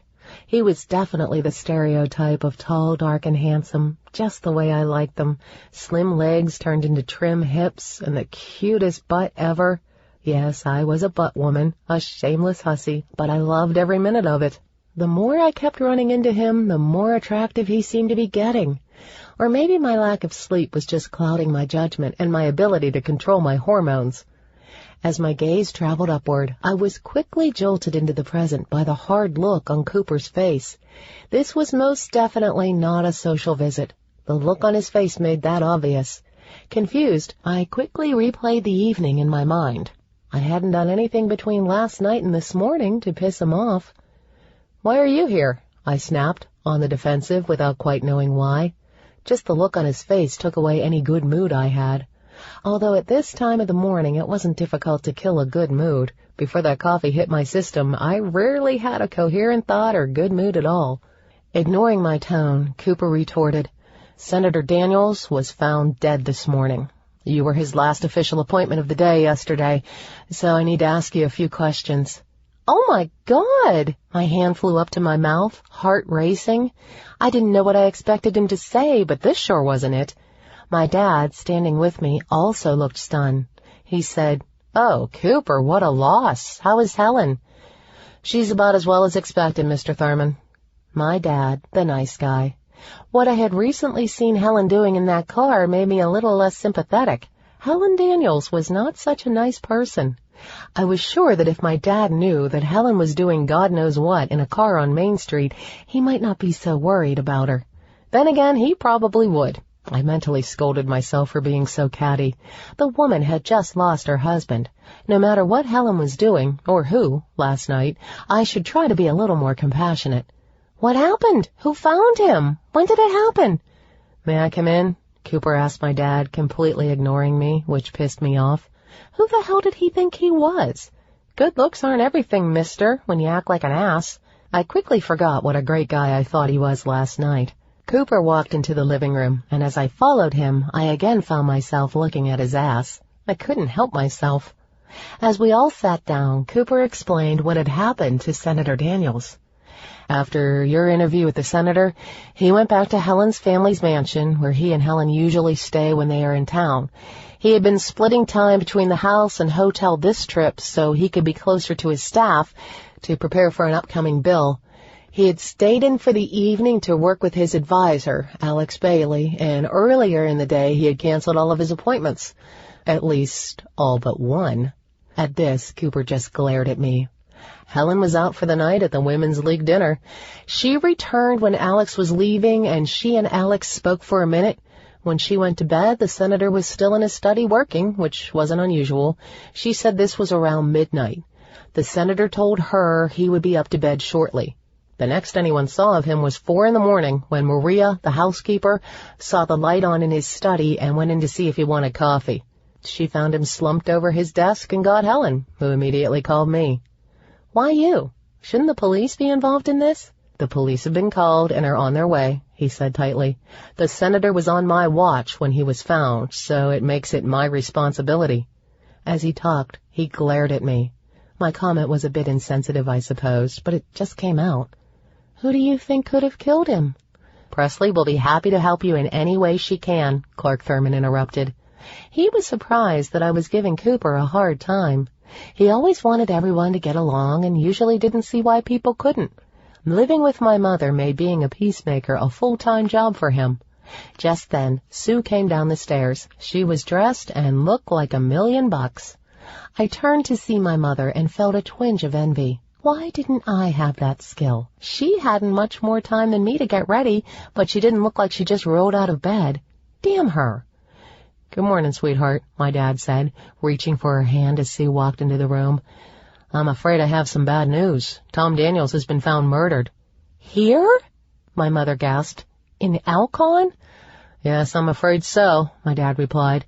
Honey, this is Cooper Sands. He's head of the senator's security. He stopped by to ask Presley a few questions. Nice to meet you, she said to Cooper. Then she turned to me, hands on hips, and asked, why is he here asking you questions? How did you get yourself mixed up in this? What have you been doing? Mrs. Thurman, Cooper interjected, Presley was one of the last people to see the senator yesterday during her interview. We're just covering all bases. Well, then I guess that makes sense. I just can't believe we had a murder here in our small town. I'd better call Helen and see what we can do for her. Oh, and I need to call the ladies from the league and start the communication tree. The other ladies will want to help too. I'll make you all some coffee, she said, walking into the kitchen. The best way she knew how to handle a crisis was to take action and cook something. As Cooper continued talking, I let my mind wander over yesterday's events. A lot had happened, but I still couldn't imagine who would have done this. People don't get killed for being womanizing creeps, do they? Especially in a small town like Alcon. Surely that Peter character wasn't here in Alcon. That phone call was tense, but it sure didn't seem life-threatening. And who knows? So who do you think is responsible for this? I asked again. How did it happen? Presley, can you think of anything that might have been out of the ordinary when you were with the senator yesterday? Cooper asked, again ignoring my question and asking a question of his own. I racked my brain, going over yesterday's conversation with the senator. When I arrived, he told me to take a seat while he finished a phone conversation. I could hear him in his office arguing with someone named Peter, but I already told you that last night. I know. You sure there was nothing else? Cooper asked. I just heard the tail end of the conversation. He said something to the effect of, I'll get you your money, don't I always? Then I think he hung up on him. A couple of seconds later, he told me he was ready for the interview. I didn't really hear much. Who is Peter, anyway? Cooper took notes. Then he looked up and asked, Where were you when this conversation took place? I told you. I was sitting just outside his office, but he had the door open and I could hear everything pretty clearly. As I told this to Cooper for the second time, there was another knock at the front door. What a popular place this was at 6 o'clock in the morning, a regular Grand Central station. My mother got the door this time, and I could hear Dirt and someone else at the door. This should be interesting. After the tension last night at La Casa, I wondered what would happen when Dirt saw that Cooper was already here asking questions he really didn't have much right to ask, in the eyes of the police anyway. I assumed that even under good circumstances, the police didn't have a lot of patience for private security. I quickly found that to be true as my mother came back into the room, followed by Dirt and someone named Officer Schultz. I'll bring you all back some coffee. It'll be ready in a minute, my mother said. As Dirt walked in, Cooper stood up, bracing for the fight he knew was probably going to happen. He knew Dirt would be pissed that he was even here. Under the best of circumstances, it would still be a territorial thing. Under the current tense circumstances, it could be interesting. Cooper always enjoyed a challenge, and interacting with Dirt these days was always a challenge. Cooper hoped it wouldn't get too out of hand, because he knew Mrs. Thurman would be pissed if they busted up their furniture. What are you doing here? Dirt asked Cooper angrily. Same thing as you, I suppose. Trying to see who might have had the motive to kill Senator Daniels. Cooper wasn't about to let Dirt engage him in an argument. What right do you think you have? This is a police matter. The last thing I need is you in here screwing it up. I have just as much right to find the killer as you do. I worked for him, so I know a lot more about him than you do. We should be working this together. Yeah, you worked for him. Doesn't seem like you did too good of a job protecting him now, does it, considering he's dead? I cringed. Ouch, that had to hurt. I couldn't believe Dirt actually said that. What an ass. I spied the throbbing vein in Cooper's forehead and saw that, despite his best efforts, he was starting to lose control of his temper. Exactly. I am responsible for someone getting through security and this happening. Even more reason for me to find the killer. I owe it to Helen.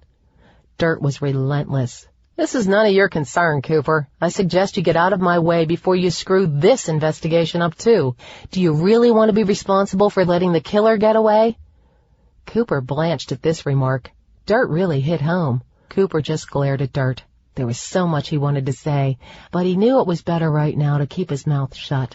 Do I have to have you escorted out, or are you going to do the sensible thing and leave? Dirt asked, and Officer Schultz took a step forward.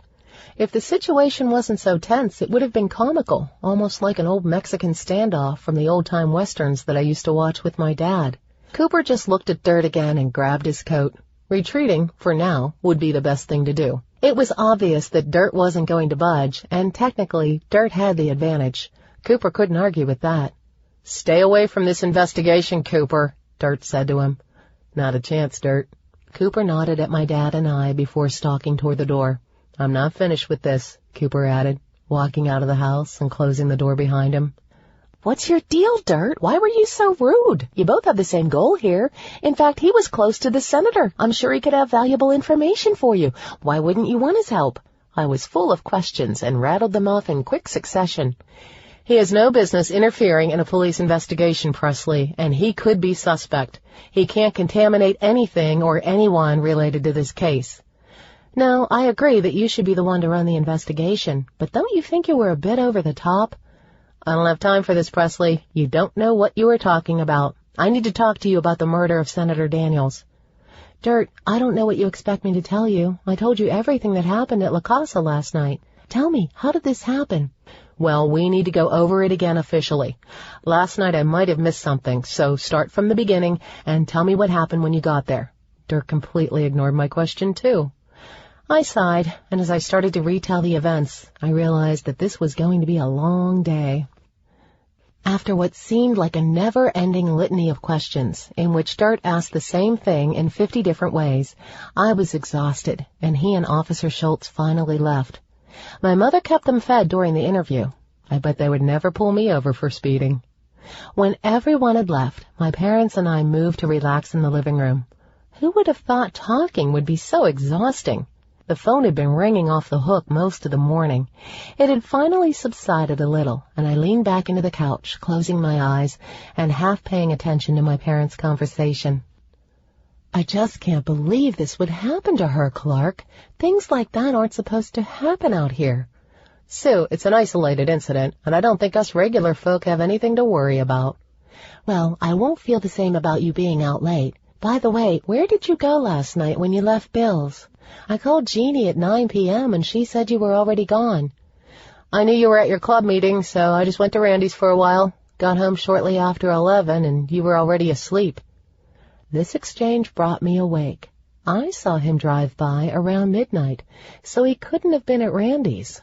Even if he had the times wrong, last I knew Randy lived on the other side of town, which wouldn't explain what he was doing on Main Street. I know I was exhausted. I didn't even hear you come in, but I thought I was still awake at 11. "No, darling, you were definitely sleeping like a log when I got home."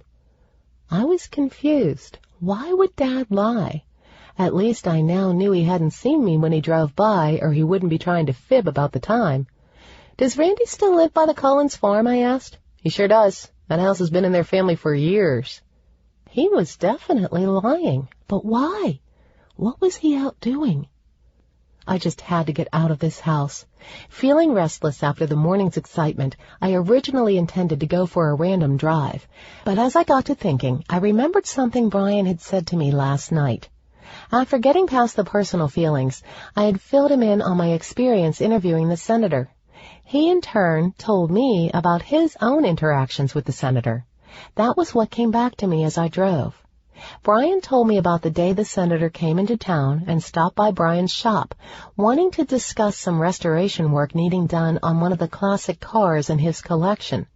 The senator had been feeling melancholy, mentioning to Brian that he felt like the world was closing in and that he always had people around telling him what to do.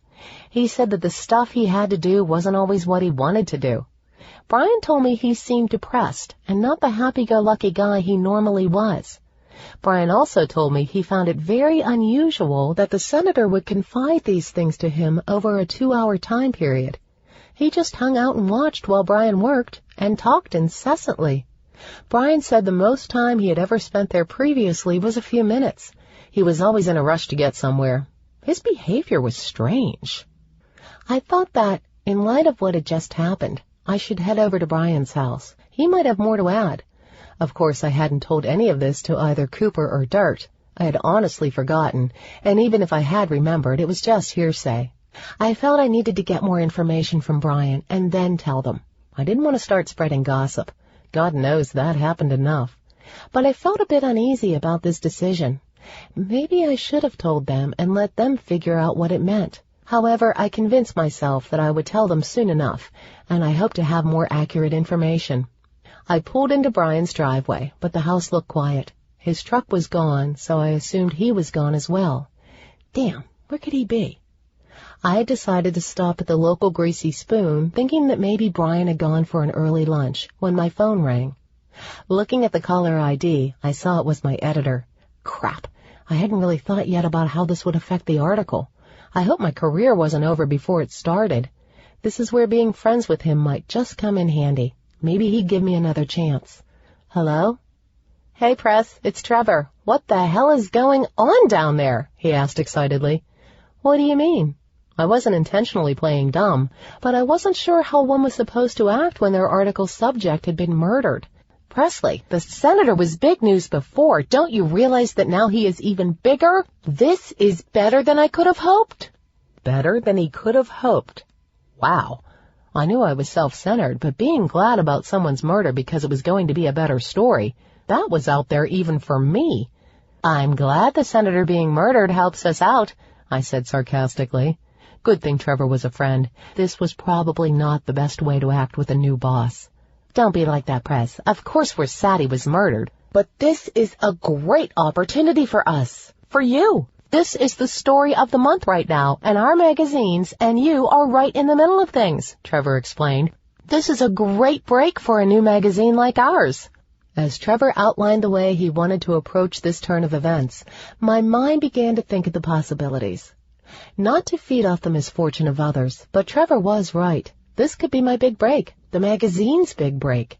Maybe I could figure out who killed the senator. I was a little glad I hadn't told Dirt and Cooper about what Brian said. It's not as if they wouldn't eventually find out anyway, and it would give me a small chance to get a head start and a chance to solve this murder and write a better story than what I thought originally.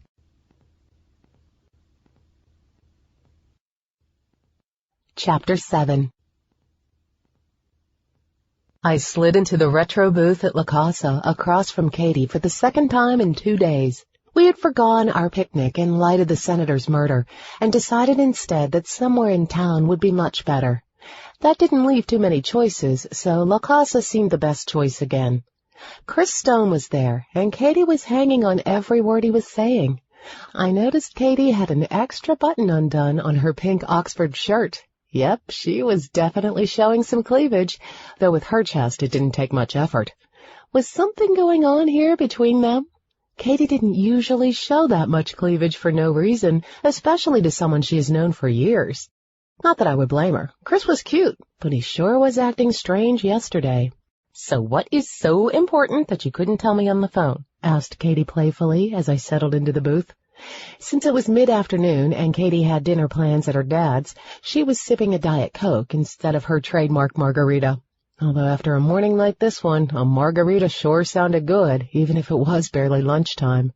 Hi, Chris, I said to him before answering Katie's question. He nodded to me as a response. I wondered if he planned to stick around longer than he had last night.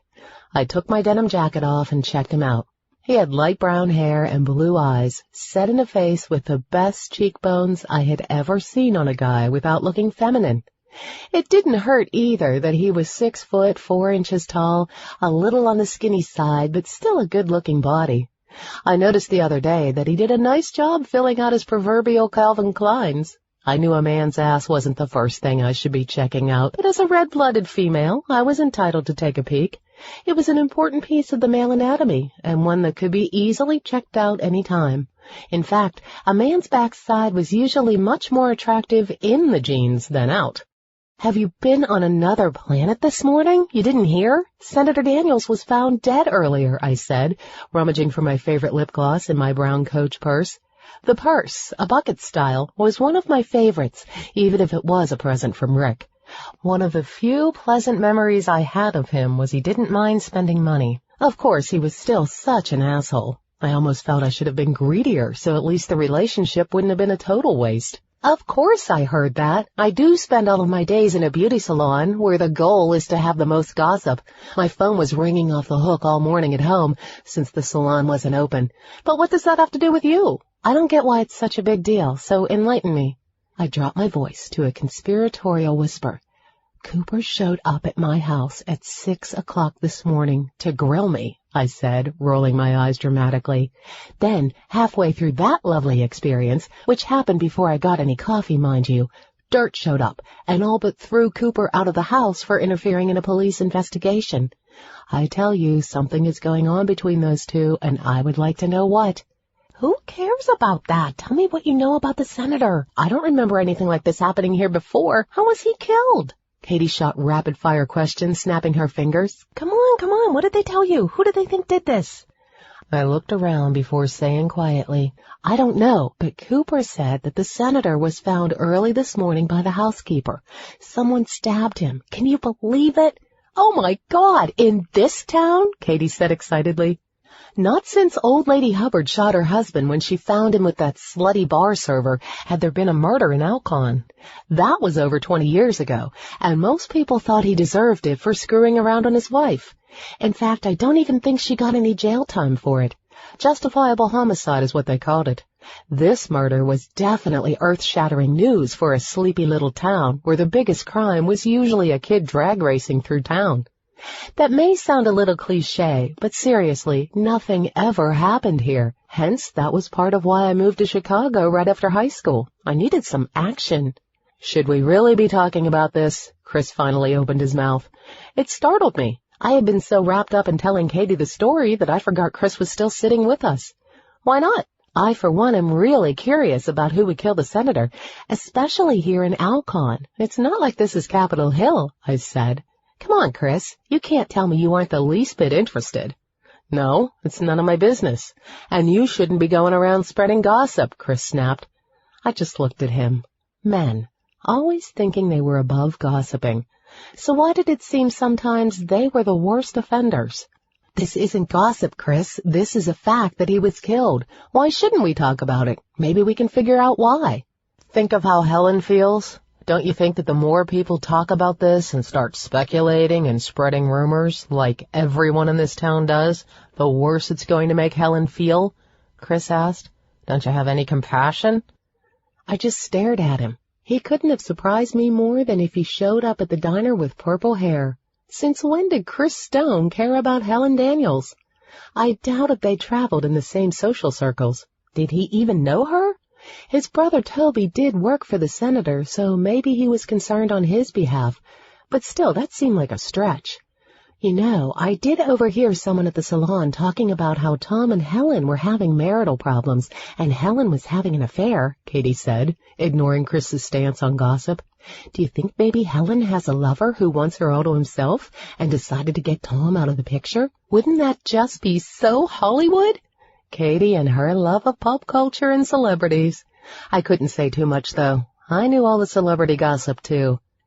Katie, I doubt that Helen was having an affair, and even if she was, don't you think it would be back in D.C.? Not here in Alcon, Chris said condescendingly. He seemed tense. I mean, really, who here would be good enough for her? Excuse me? Katie said, offended. You know what I mean, Katie. I mean good enough for her in her eyes. Well, maybe they followed Tom and Helen here because it was easier to get them here than in D.C., Katie fired back. Or maybe Helen's lover just can't bear to be without her, so he followed her here. Chill out, Chris. I'm just having some fun. We're just speculating, Chris. Besides, since when did you become the expert on extramarital affairs? And why do you care again? I asked. It's just common sense, Prez. Who in Alcon would she possibly be interested in? I mean, come on, look at her, Chris replied. She's way out of anyone's league in Alcon. She's from here, remember? Jeez, you're awfully testy, Chris. Didn't you take your happy pill today? I said, trying to lighten the mood. What was his deal? If Helen was having an affair, maybe she wanted a divorce and the senator wouldn't give her one. That would be motive to kill him, wouldn't it? She is not having an affair. Blame it on something else, Chris said defensively. How would you know? Toby works, or rather worked, for Senator Daniels, remember? From everything he tells me, they are a loving couple. as much as anyone else anyway. And Toby doesn't need the extra stress in his job that this will bring, much less people making it worse by making things up. Speaking of Toby, what does he think of this? Does he have an idea who might have killed him? He has to know who might have had it in for the senator. Like I already said, Prez, it's none of our business, and we haven't even had a chance to talk about it anyway. I'm sure he's too busy today. Did you ask Cooper who he thought may have done this? Katie asked me. I tried, but he wouldn't give me the time of day. He was too busy trying to ask me questions. He was being a jerk, actually. Why? Because he wouldn't give you information on a murder investigation? You two are unbelievable. Chris shook his head. What do you expect him to do? Give you all the inside information? It's not like he's a cop or anything. Besides, I was telling him everything I knew. Is it too much to ask him to reciprocate?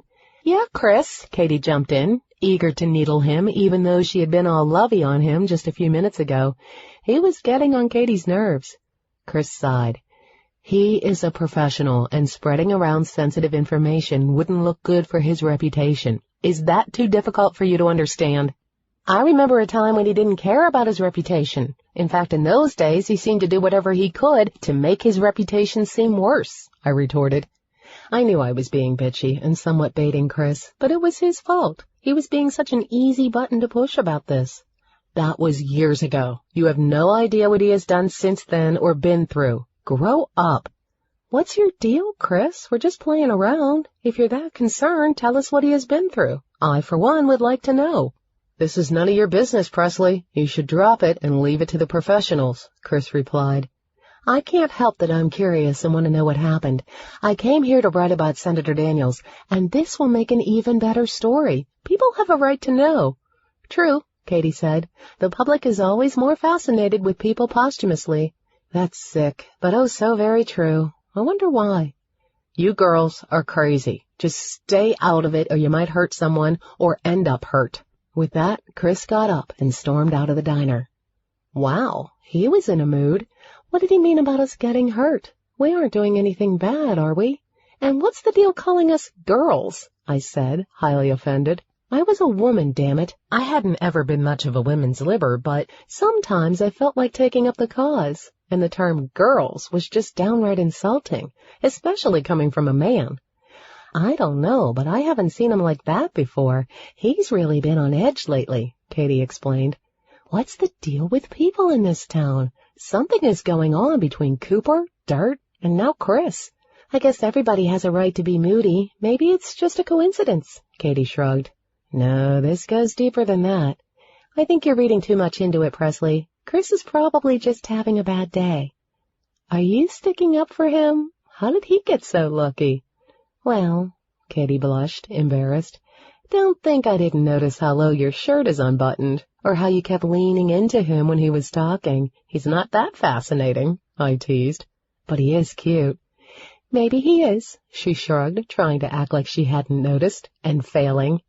You have a thing for him again? You do, don't you?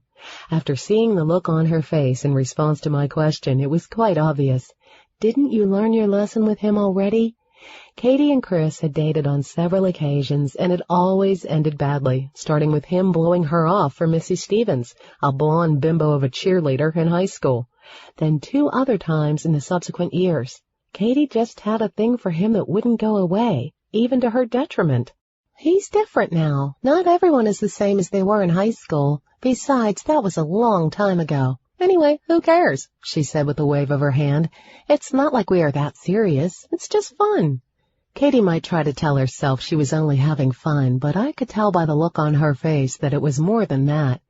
Well, what happened to John or Don? What was his name again? Please, it was Jim.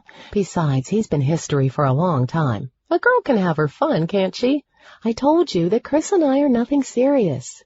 You're crazy to go down that road again. But hey, you're a big girl. There's something else I wanted to tell you before the men around here sidetracked us, and I didn't really want to talk about it in front of Chris, especially after I saw how he was acting. What? Tell me. Katie leaned in. I saw Helen Daniels going hot and heavy in a parked car on Main Street last night on my way to Brian's. What? Oh, my God! With who? That's just it. I don't know. I couldn't see who the other person was, and believe me, I tried. The windows were too fogged up. Katie laughed. Seriously? You couldn't see anything? Are you sure it was Helen then? I can't really see her doing that in plain view. I am positive it was Helen, but you're right. It does seem odd she would hook up in public with someone here in Alcon. At the time I didn't think much more about it other than figuring what was good for the gander was good for the goose. But now it also makes her somewhat of a suspect in her husband's murder, don't you think? Did you tell Cooper? Not exactly. Please tell me you told Dirt. Well, he was so mad at Cooper, and I was mad at him for being mad at Cooper, that, well, I sort of forgot. You mean you forgot on purpose? I just shrugged. No use denying what was true. Presley, they are going to kill you when they find out, and they will find out. You have to tell them. This is what I was thinking, Katie. I leaned in closer. If I can figure out who killed Senator Daniels first, then they will both be happy, and there's no need for them to know about what I saw and didn't tell them. Think about it. This could be my big break. I'm smarter than they are. I can solve this thing. That's the stupidest thing I ever heard, Presley. At least tell Dirt. He's a cop. What if this fling of Helen's really does make her a true suspect? Although I can't see her killing someone. And you're keeping valuable information from them that could help them solve this thing. Well, thanks for your confidence in my abilities to solve this. I can always tell them later. Besides, if they're good at their jobs, they should be able to figure it out on their own. They don't need my help. Presley, of course you are smarter than they are, and I have no doubt you can solve this. But what if it's dangerous? I mean, the senator is already dead. Doesn't that scare you? Besides, isn't it a crime to withhold evidence? Who's to say that Helen's extramarital activities constitute evidence? I can't help it if I have a bad memory, I said innocently. Besides, now they're probably busy, and I hate to bother them. They probably wouldn't have time to return my phone calls even if I tried to contact them. I am sure they are busy trying to find the bad guy.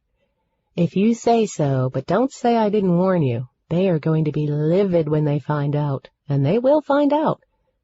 So how do you think we can find out who Helen was with in that car? I wanted to change the subject so Katie would stop making me feel guilty about not telling Dirt and Cooper. I wanted Katie to focus on what was important. Just then, from out of the corner of my eye, I saw Dirt walk in. Shit!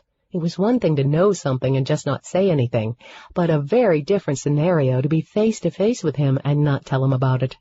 I couldn't very well claim I forgot again when I just finished telling Katie everything. Dirt saw us and walked over. Don't you say a thing, I whispered to Katie. What are you talking about? She hadn't seen Dirt come in yet. Just don't throw me under the bus, I warned. You two spend a lot of time in here, Dirt said as he walked up. Mind if I join you? Sure, Katie said, waving her hands toward the space next to her. Dirt slid in. I thought that maybe Katie should try to hook up with Dirt. He was a much nicer guy than Chris. You seem to be in a much better mood now, I said to him. How are things with the investigation? Catch the killer yet? Not many leads. People in the senator's camp are keeping their mouths closed about the inner workings and aren't saying much. To make it worse, a girl showed up claiming to be the senator's girlfriend. Luckily, Helen wasn't there at the time, but it's not going to be long before it gets out. What did she want? I asked. I'm not sure. She was certainly putting on a good show of being distraught, and when I left, poor Toby was trying to calm her down and presumably do damage control. She was a mess, but gorgeous. Don't know how the senator pulled that in. Dirt! Katie leaned over and hit him. What? Dirt replied, pretending to ward off more blows. She was hot. With all the shit going on, at least let me appreciate something normal. You're a pig, Katie said playfully. She knew he was teasing. In all seriousness, I know someone has to know more than they are telling me, but sometimes it is a waiting game. Katie just looked at me. The people in the senator's camp weren't the only ones not telling what they knew. I just stopped by here to grab a burger before heading back to the station, he said, raking his hand through his hair. I felt a little bad about not telling him about Helen. He really looked stressed, and I hated not giving him information that might help, but I just couldn't bring myself to do it. I wasn't just nervous that he would be mad. There was something else, a feeling I couldn't really explain. Who is that? Katie said, and motioned over to a woman who had walked into the restaurant and made her way up to the to-go counter. Definitely not from around here. She had long brown hair with caramel highlights, a high-end job according to Katie. She was stunning in her gorgeous navy wrap dress, probably a Diane von Furstenberg, and camel-colored knee boots. "That's Lisa Simmons," Dirt said, turning to look. "She's a reporter from some paper in Washington. She must have flown out here within minutes of hearing of the senator's death. She was at the station hounding the FBI agents. I don't envy them. She didn't seem too interested in talking to a small-town sheriff, which is just fine by me." I started to realize I might have some competition on this story. It hadn't really occurred to me before now, but it made perfect sense. Of course there would be all kinds of reporters all over this story. My competitive streak kicked in. I couldn't let someone else scoop me. I was going to have to be more focused and deliberate about what course of action I took on this. "The feds?" Katie asked. "They showed up a few hours ago and pretty much took over. It's to be expected with Tom being a senator and all, but it's still my town, and this needs to be solved for people's peace of mind," he said, slamming his fist on the table. "That's something the FBI doesn't care about, the people here in Alcon." Once I heard that the feds had taken over, I didn't feel as bad about keeping information to myself. I didn't know them, so I didn't know them anything. Besides, Dirt probably wouldn't want to make it easier for them. More of my rationalization at its best. "Dirt, you are not going to believe what Presley saw," Katie said, with a sideways glance at me. I looked at her incredulously. Had I not just asked her 5 seconds ago to not tell anyone? I sent her a stern, shut-up look. "What did you see, Pres?" he asked tiredly. Something told me that telling him now might not be the best timing. In fact, he was so tired and stressed, he would probably be completely irrational and upset with me about not saying anything about it this morning. It would probably be best if I waited. Why get him all worked up over something that probably was nothing? Yes, not telling him was the best option. It's not as if I wouldn't ever tell him, just not now. I would wait until I had more information to share. "Mr. Sims painted his house pink," I blurted out. This was not going to work. He wasn't going to believe this. I was going to kill Katie for opening her mouth. Katie kicked me under the table and looked at me as if to say, "Tell him, you idiot." I shot her back a "shut the hell up" look. Dirt looked at me funny. He wondered why we felt this was big news. Katie looked at me and shook her head at the fact I wasn't coming clean. I just hoped he didn't notice all the big looks that Katie and I were exchanging. Lucky for me, he was tired and not paying attention.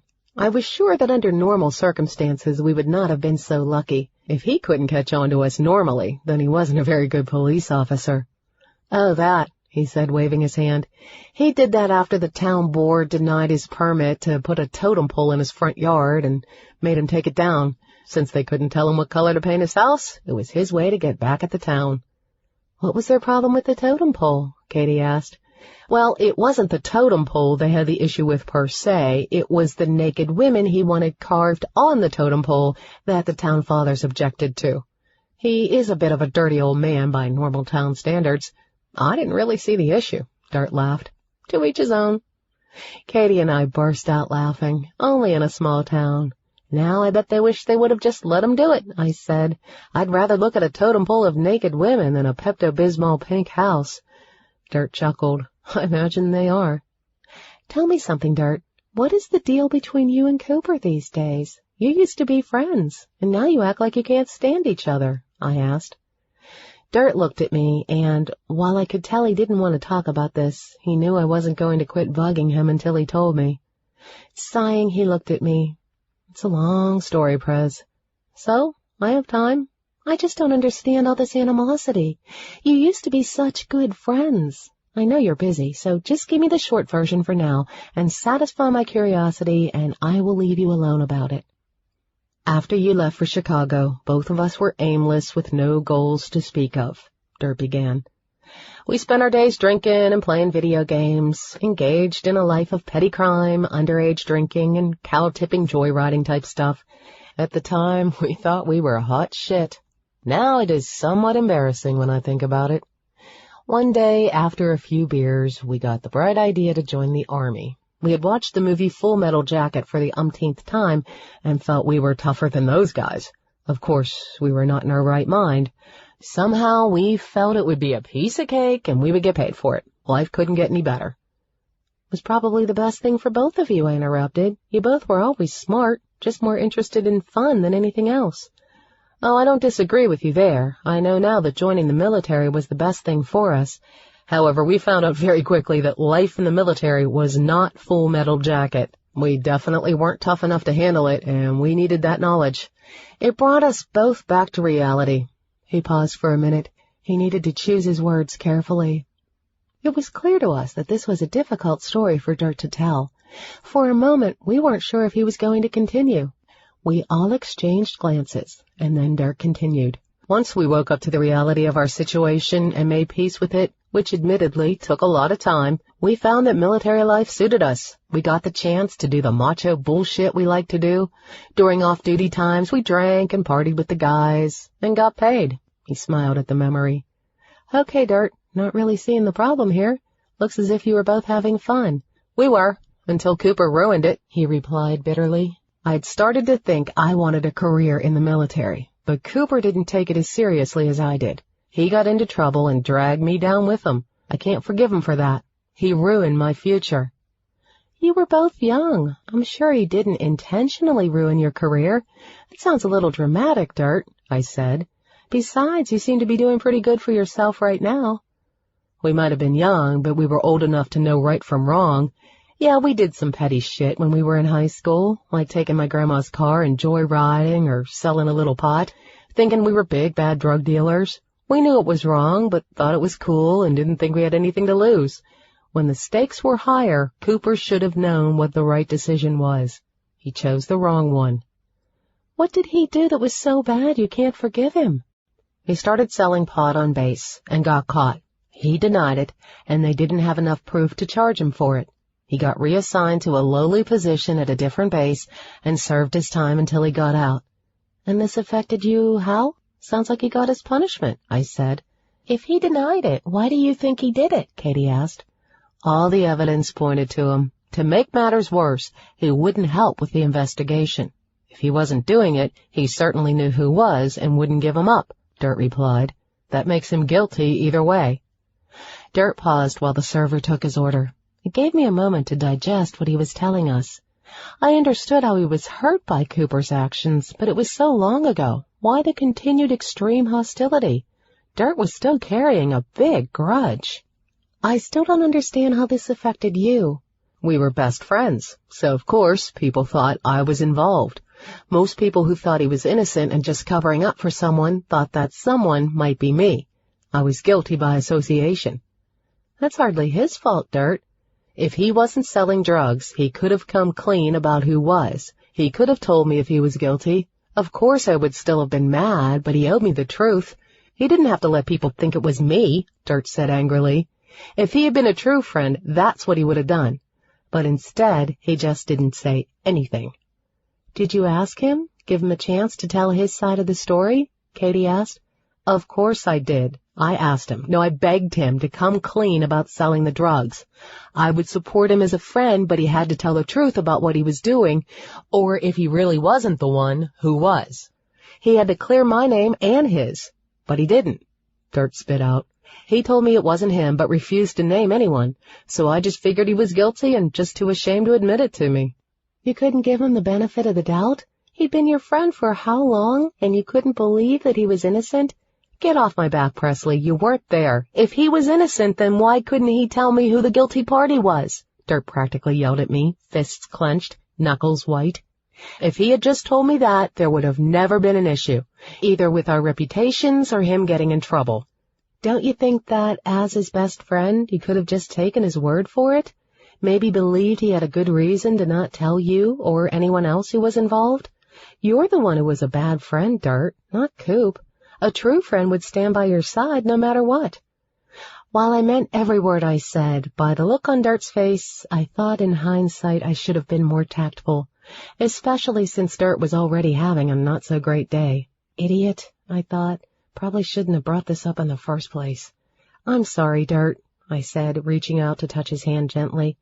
I kind of got caught up in the moment and carried away with wanting to know. I shouldn't have brought this up, and I didn't mean to be so blunt. However, you know I'm right. You always trusted Coop before. Why not this time? Do you really think he would have ever done anything to hurt you? Presley, you haven't been around in years. What do you know about anyone? Maybe not, but I know what he was like back in high school, and this was soon after. People don't change the fundamental core of who they are that much. Presley, you had one night with him. Don't act like you know everything there is to know about Cooper Sands. I stared at Dirt, shocked that he had said that. I didn't realize Cooper ever told anyone. I just assumed he never said anything. Before I could say anything else, the server brought Dirt's food wrapped up to go. I don't want to talk about this anymore. What's done is done. I've got a murder to solve. He stood up to leave. I don't need to deal with this bullshit. Thanks, Prez. It's just what I didn't need.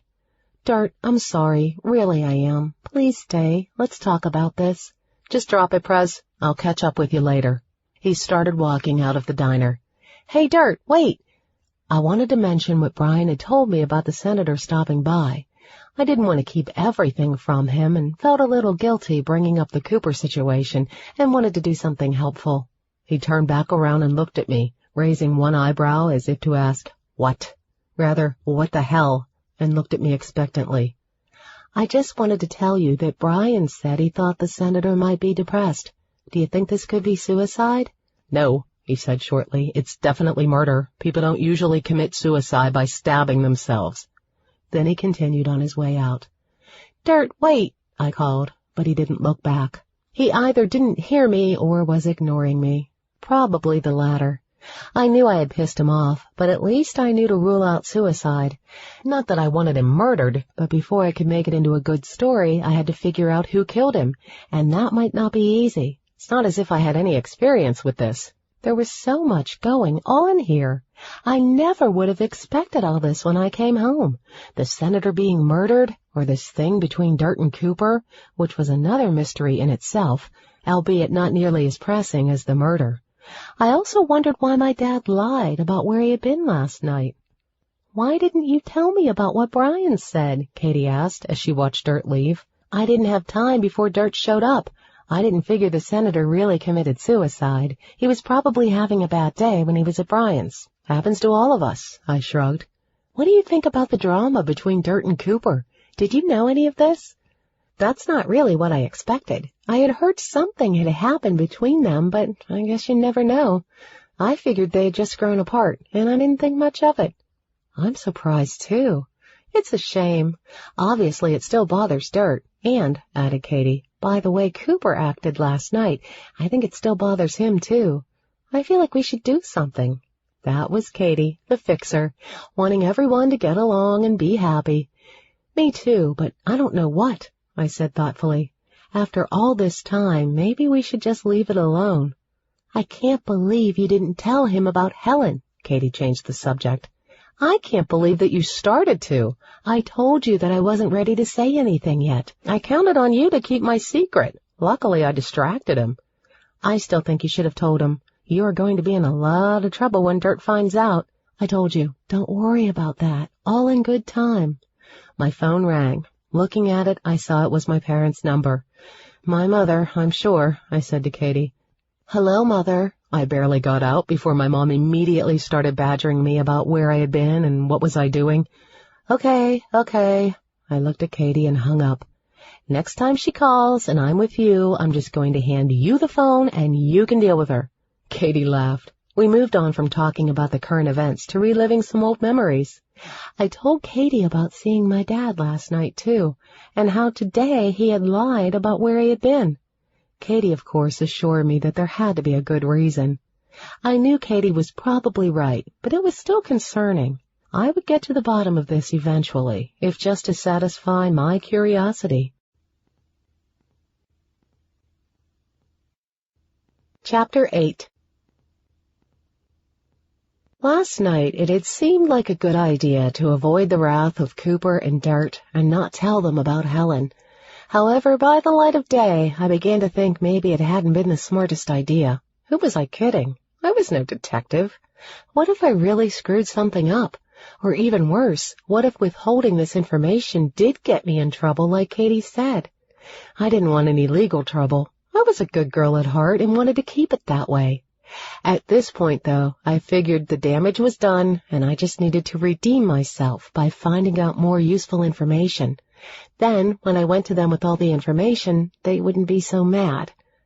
Yesterday at lunch, Katie and I had worked together to come up with a plan to see what we could find out around town about Helen and any extramarital affairs she may have been having. I wished I could get my mother to help. She surely knew what the rumor mills were talking about. We were hoping we could identify the person in the car with Helen the other night.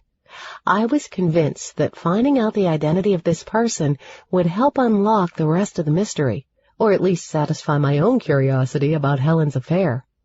Katie wasn't thrilled about my interfering and not telling the guys what I knew, but I persuaded her to see my reasoning. One of the first things I thought of was to talk to some of Helen's friends here in town.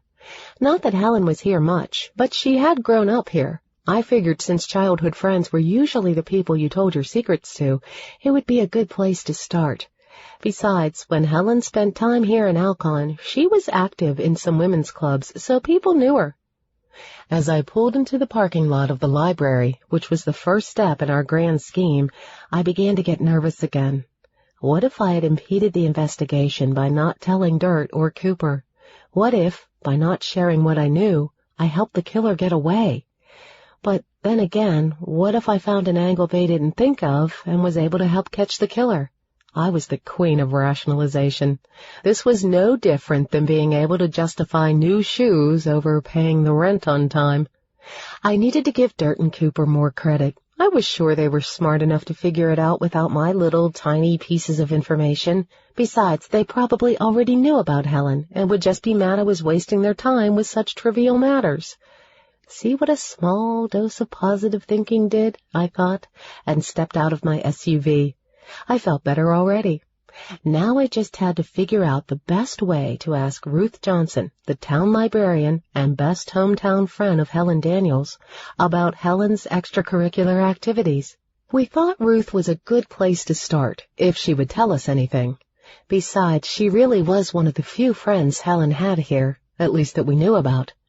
I tried very subtly to get some information out of my mother last night, but she hadn't been too forthcoming. She thought it was none of my business. "Hi, Ruth," I said, walking up to the circulation desk with a peppy smile plastered on my face, the type showing lots of teeth that I could spot as a fake from 10 miles away, but I was hoping Ruth wouldn't be as observant. Even my mother didn't catch on to this all the time. I thought if I turned on the charm, Ruth might be susceptible to it. I had even been careful when getting dressed this morning to be more conservative than normal. No juicy couture sweatshirt today. Normally, I wouldn't care what anyone thought, but since I needed information from Ruth, I wanted to do my best. I felt that adhering to the Junior League's conservative preppy dress code could only help my cause. As a result, I was in a khaki skirt and blue button-down shirt. I had borrowed a pair of white Keds from my mother. I didn't have anything like that in my closet. Adding the perfect strand of pearls made me the lady my mom always dreamed I would be, the younger version of herself. It made me want to throw up when my mother looked at me this morning as I was leaving the house. I swore my mother's eyes were glistening with joy. I felt some satisfaction when I saw the look of joy turn to disapproval when she saw my tattoo. It was an immature reaction, I knew, but I still took pleasure in those small victories. I would never be part of the women's club the way my mother wanted. It just wasn't my nature. But if the ladies of the town would trust me more in this getup than if I was wearing jeans and 3-inch heels, then I would do it. I was willing to go that extra mile. If only I didn't feel so uncomfortable, like I was dressing up for Halloween. Ruth hadn't changed any. In fact, it looked as if she still thought it was the 1950s. I peered over the desk, slightly expecting to see a poodle skirt and bobby socks. Ruth had on gray slacks and a pink sweater, not too far off. And yes, don't forget the requisite strand of pearls all of us good junior leaguers wear, I thought to myself sarcastically, while fingering my borrowed ones absent-mindedly. Ruth was one of my mother's good friends, so I needed to be very careful about what I said to her. My mother was already annoyed with me for interfering in this to begin with. The last thing I needed was for Ruth to run back to my mom and tell her about the whole conversation, and I was sure it wouldn't take much. I didn't need my mother on my back any more than she already was, and she definitely would be if I insulted one of her friends. Although I was a grown woman now, I had to admit that I was still scared of my own mother. "Hello, dear, how nice to see you," Ruth said to me. "Your mother said you were going to be home when I saw her at Bridge Club the other night. Planning to stay long? You know my Bobby is home, too. Maybe you could get together." Over my dead body, I groaned inwardly. The other aspect of my mother's friendship with Ruth was that they never stopped trying to fix Bobby and me up. When we were little, the two women had forced us to play together. It hadn't been all bad. At a young age, we had fun. People just change, and as we grew older, we found different likes and friends. There were 5 of us. Me, Katie, Bobby, Tracy Miller, and Steve Crump. I wasn't sure what Steve was up to these days, and Tracy Miller was now Sister Tracy, although she was the last person I would picture joining a convent. Maybe it was penance for all the trouble we got into as kids. Maybe she was now paying for all of us. Too bad Bobby hadn't followed her example. As we grew up, Bobby went from being a fun kid to one of the biggest losers in high school. He was lazy and smoked pot all day, thinking his looks and charm would get him by. Shockingly, they often did, but I didn't think he really had much of either looks or charm. Part of his problem was that his mom always gave him everything he wanted. There was never any reason to shape up, and he didn't seem like the type to undergo a complete transformation of his own free will. But I had to be polite, or I would never get the information I needed, so I replied, "That sounds like a great idea, but right now I'm here working and I am really busy. Maybe I can give him a call some other time." Ruth's smile faltered a little, but only for a second. I could tell she was a little disappointed. "You have my number then. He is staying with us until he can get back on his feet. You know his wife recently left him. Awful woman. I always knew she wasn't good enough for my Bobby. He needs someone who will treat him right." Right. Awful woman? Please. The Bobby I knew was either stoned all the time or out chasing women. Did Ruth ever consider his wife might have had good reason to leave? I was sure Ruth would never see the error in his ways. That was probably part of the reason he was so screwed up. Even my mother agreed with me on that one. "I'll keep that in mind, Ruth."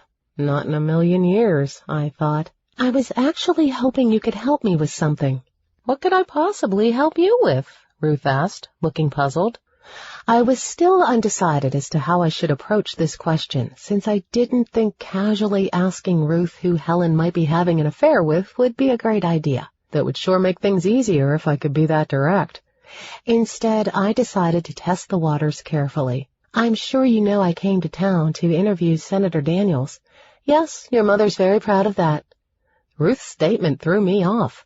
My mother hadn't said anything to me about my new job, except to criticize how I got myself fired at my last job and good jobs were hard to come by.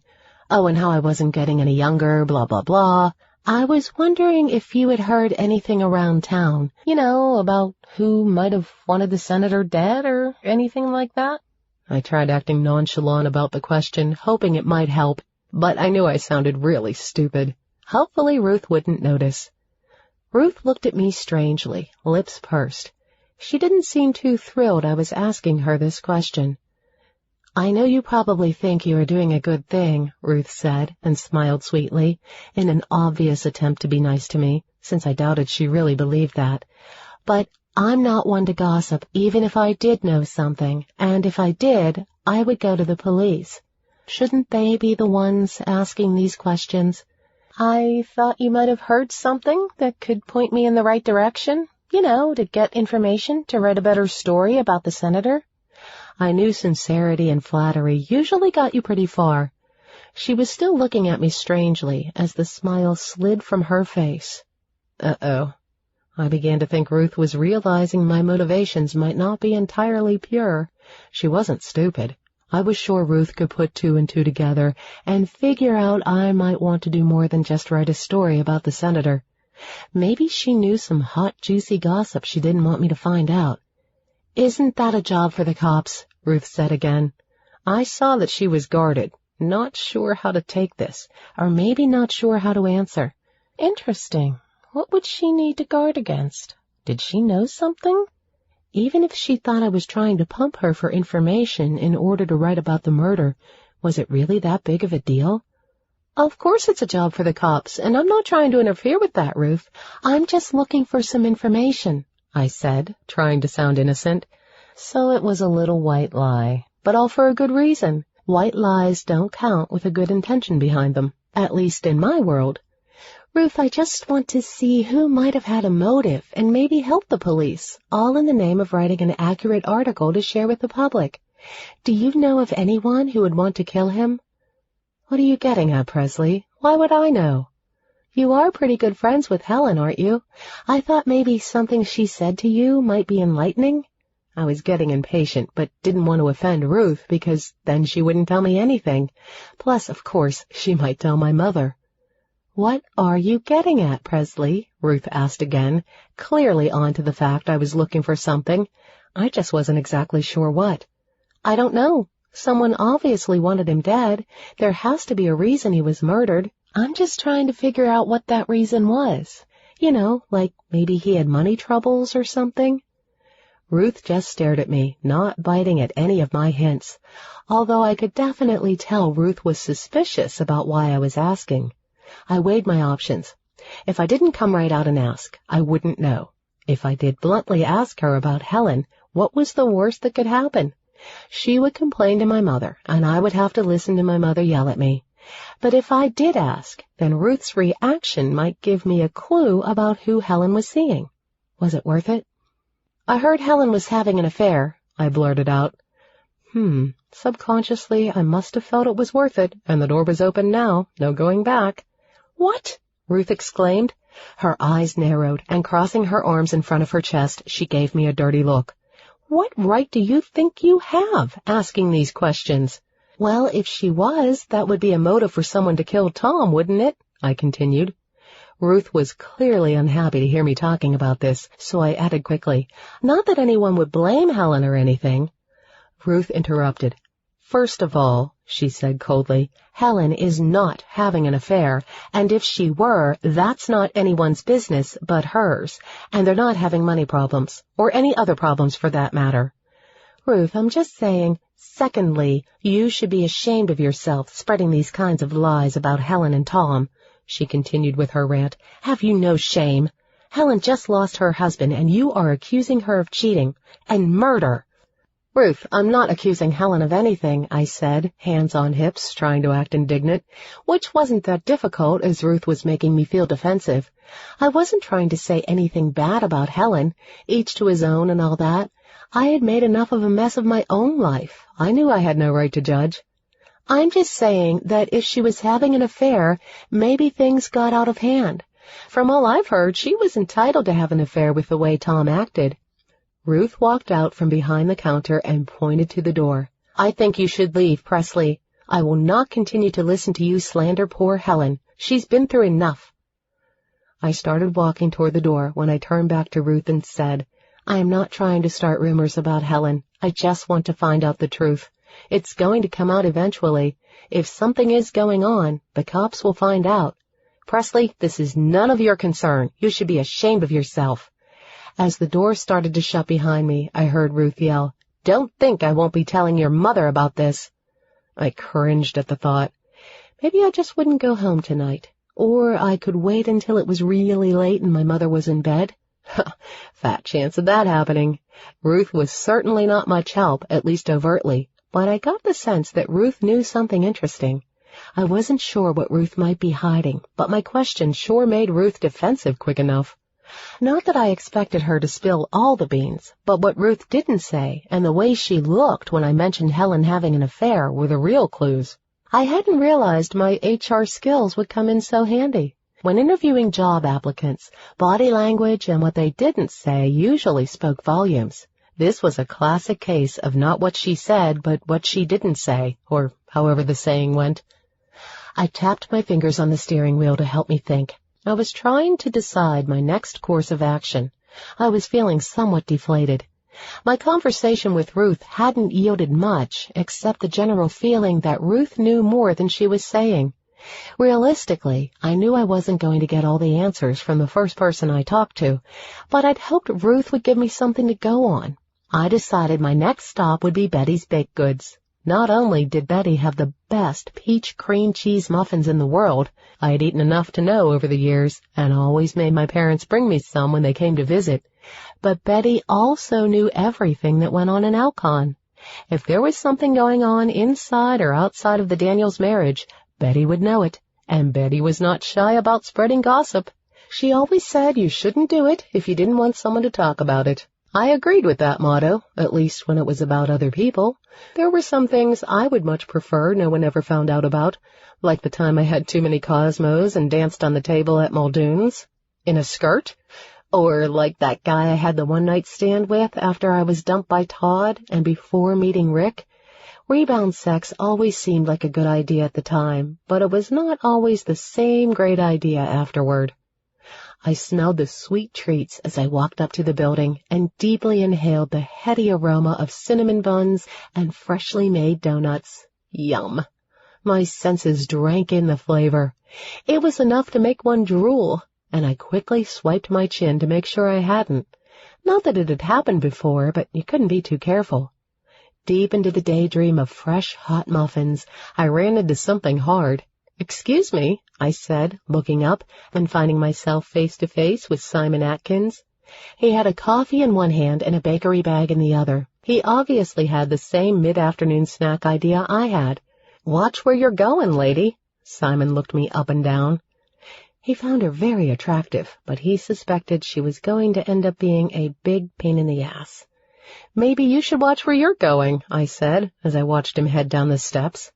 Taste buds in overdrive, I put all thoughts of Simon out of my head and definitely thought it was time for a snack. This time of day at Betty's was a slow time. The only people in the bakery were a couple of old farmers talking over late morning coffee, the cook in back, and of course Betty. I never knew of a time when Betty wasn't there overseeing the place, making sure everyone was enjoying their food and giving them a hard time. That kind of special attention was definitely one of the nicer things about a small town. Back in Chicago, people barely looked you in the eye while you were eating, much less cared if you enjoyed yourself or engaged you freely in conversation. Betty's back was to me when I walked in, so I snuck up behind her and said, "Any fresh peach cream cheese muffins today?" Betty turned around, startled, and then smiled when she saw it was me. Betty looked pretty much the same, as if time stood still for her.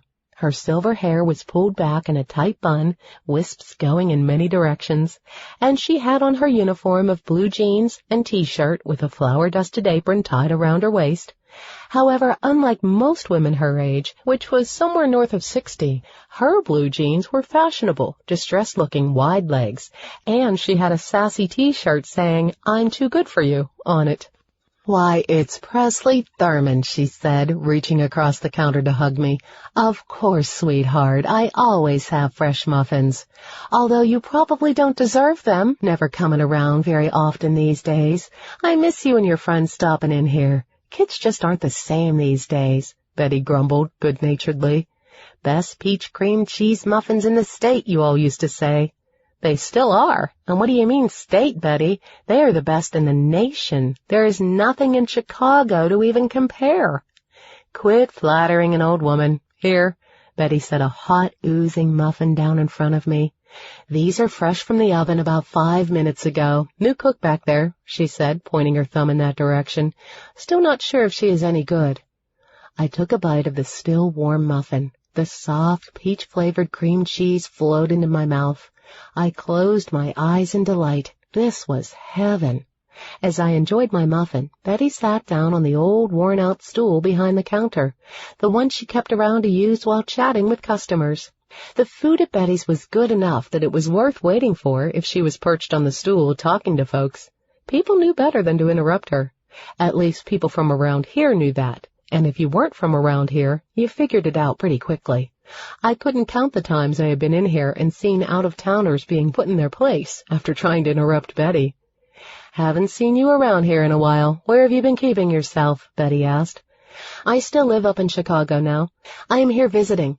Originally, I was supposed to be interviewing Senator Daniels, but—" I shrugged. "I did that yesterday before, but I am at a loss of what to do now." "Oh, I don't know. Never found him that fascinating when he was alive."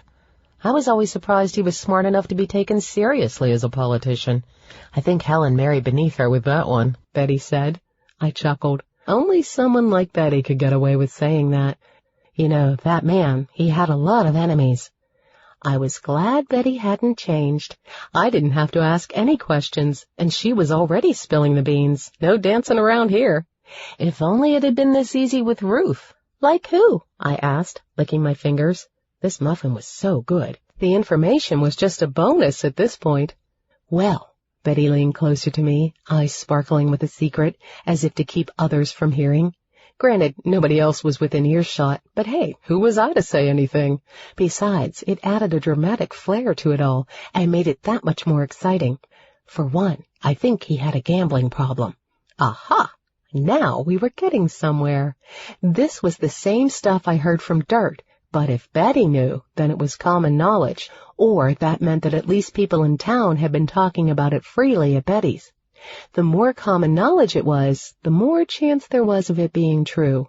However, it did make me wonder where she always got her information. Are you sure about that? I mean, how do you know? Are you questioning my information? Betty said teasingly. I heard from Mabel Winters, who heard it from her daughter Ginny, whose son Victor was in Las Vegas a couple of months ago when Senator Daniels was there, Betty replied. Wow. My first thought was surprise that Mabel Winters was still alive. She was old when I was a kid. She must be positively ancient now. That doesn't mean he has a gambling problem, I said, taking the last bite of my muffin. Lots of people go to Vegas just to see the shows or even to gamble. It doesn't necessarily mean they have a problem. Well, now, let me get to that. Victor saw Senator Daniels at the Venetian. You see, Victor was there with some buddies from college, a bachelor party, I think. The one thing about Betty was she always had a lot of backstory to tell, and you couldn't rush her. Trying to would get you nowhere. I sighed. I knew I would have to wait, but I'd hoped she would get to the point soon before my resolve to not have another muffin weakened, and my thighs took the hit forever. That boy runs around too much. His mama worries to death about him. Urgh, hurry up and get to the good stuff. Patience was not one of my virtues. He's old enough to take care of himself, Betty. So, Victor was playing craps, Betty finally continued, ignoring me, and I guess the tables were right next to the high roller room, whatever that means. As Victor was sitting there just enjoying his game, he said the door to the high roller room burst open and Senator Daniels came out looking angry. Yes, I said to myself, mental fist punching the air. Finally, we were getting somewhere. Victor, of course, recognized who the senator was, being from Alcon and all, and was about to go up and say hi, figuring the senator seemed friendly enough, when two other men followed him out of the room. Victor said these men also looked angry, and the three of them got into an argument right there in front of everyone. About what, Betty? What did Victor say they were fighting about? I got excited. Calm down, all in good time. Now, Mabel said Victor couldn't hear exactly. At least that is what Mabel's daughter said. However, he said the two men who followed the senator out were angry about some money the senator owed them. Victor said they were threatening the senator. Before he could hear any more, the senator's bodyguards came and broke up the argument. According to Trudy, Mabel's daughter, Victor said the senator was not only angry, but also seemed really upset by this turn of events. Almost scared, she said. I wonder if that included Cooper. Now, Betty, how much of this do you think really was what happened, and how much was embellished by the three people who gossiped about the events? Do you really think this could have anything to do with his murder? I don't know, sweetheart, Betty said, giving the already immaculate counter an absent-minded wipe with her ever-present dish rag. It's as good a reason as any, I suppose. Betty seemed so calm about everything, as if this were an everyday occurrence. She must hear many interesting things that went on in the town. Maybe I should be interviewing her. Have you ever heard anything about Helen having an affair? Nosy little thing, aren't you? Betty smiled, but not in a judgmental way, more in a conspiratorial way. I shrugged my shoulders. Well, I heard some things and thought you would be the person to ask. I tried asking Ruth over at the library, but she wasn't exactly thrilled with my questions and all but threw me out of the library. Did she now? Ruth is as much a busybody as anyone. I don't know where she gets off thinking she's better than the rest of us for gossiping, Betty snorted. I don't have any names, but yes, there has been talk that Helen was stepping out with someone, though most folk, I think, would turn a blind eye. Tom wasn't known for being faithful, and he should have thanked his lucky stars that Helen stayed married to him. I say it's about time Helen got her own, Betty said. After all, aren't women supposed to be equal? At least that's what I told that cute fellow, Cooper, when he stopped by earlier. I laughed as I got up to leave. I agree, Betty. Damn that Cooper. He was already ahead of me on this. You leaving already, sweetheart? Don't you want to hear about all the other gossip? She asked merrily. Like who else is sleeping around? I bet I could tell you a few things that might surprise you. This town may be small, but it has its fair share of secrets. Come back tomorrow, Betty said. I'm trying out a new recipe for cranberry walnut muffins. Gotta challenge this new cook. Make sure she's up to snuff. I will, Betty. Thanks. I started to walk out the door and had one more question I was almost afraid to ask. Hey, Betty? Yes, sweetheart. Nothing. I'll talk to you tomorrow. I wanted to ask her if she knew anything about my parents. My dad lying really threw me for a loop. As much as I couldn't fathom my dad doing anything wrong to my mother, I wasn't sure I was ready to handle hearing if, by some crazy circumstance, there was something he was hiding. As I walked out of Betty's Baked Goods, I saw a tall, lean figure resting against my SUV. Lucky me, as it wasn't every day I walked out to find a hot guy waiting for me. It sure was something a woman could get used to. While I could appreciate a fine specimen like this, the look on Cooper's face wasn't anything to admire. In fact, if I wasn't so curious about why he was leaning on my car waiting for me, I might be a tad bit worried. He looked pissed. Little did he know that, in a strange way, it made him look even more attractive. I recommend the peach cream cheese muffins, I said sassily as I walked up to him. I knew damn well he wasn't waiting for me to get my opinion on the muffins. Betty just made some fresh. You really should try one. What do you think you're doing, Prez? Cooper asked quietly. Gosh, but he was hot. I got weak in the knees in spite of myself just looking at him. Nothing but enjoying Betty's muffins. I tell you, they're the best. I suppose you're also going to tell me that you went to the library strictly to check out the latest book, he said, questioningly raising one eyebrow, which made him look even sexier. Are you really that bored? Like it's any of your business, but maybe I did, I said, trying not to stare shamelessly at his mouth. This would be so much easier if he wasn't so attractive. I do read, you know. Obviously, someone had called him the minute I left the library. That had to be Ruth. But why would she call Cooper? Unless maybe she called Helen, and Helen called Cooper. And how he knew I was at the bakery was a question I would like to have answered, too. Had he put a GPS on my car when I wasn't looking? This made me a little uncomfortable. I knew things that I wasn't ready to share with him, but I still wasn't completely unhappy to find Cooper waiting for me. Seeing him, leaning casually against my car, made me have thoughts I shouldn't be having, especially about Cooper. What is wrong with me? I wanted to grab him and kiss him, and that was just for starters. Listen, Presley, Cooper said, grabbing my arm none too gently as if to make a point, but not forcefully enough to piss me off. You shouldn't be sticking your nose where it doesn't belong. I shrugged off his grip. This was not the circumstance under which I wanted him to be touching me, and I sure as hell wasn't going to let him tell me what to do. You're not supposed to be investigating this either, unless things have changed recently, I said, glaring at him, my arm still feeling warm where he touched me. It wasn't an unpleasant feeling. Since you still are, then I guess I can too. Is that why you're dressed like this? He asked. Is this supposed to be a disguise? What's wrong with the way I look? You look ready to attend a luncheon to plan this year's garden show, Cooper laughed, while looking me up and down. Baby, not your best look. Don't baby me, like it matters to you what I wear, I said, secretly happy he noticed. I wished I had said to hell with trying to dress to please the ladies of this town and had something more presentable, also known as sexy, on besides khaki. But how was I to know I would run into Cooper like this? I get paid to be observant, and I would always notice what you're wearing, he said, huskily, looking me up and down. Or not wearing. I shivered. feeling a heat that surged through my whole body, and I quickly realized the khaki I had on didn't really matter. Cooper's look was doing things to me I hadn't expected. This was not in my plans, but to hell with plans. Rick always told me I should be more spontaneous. Maybe I should start taking his advice. I chuckled to myself because I wasn't sure this was what Rick had in mind. "What's so funny?" Cooper asked as he reached out and traced the pearls around my throat with his finger. I sharply inhaled as his touch felt electric. It was feather-light and sensuous, and I didn't want it to stop. It made me want to feel his touch even more. As he drew his hand back, I leaned ever so slightly toward him. I couldn't help it. I looked at him, trying to decipher what he was thinking. "Will you please leave this to the professionals?"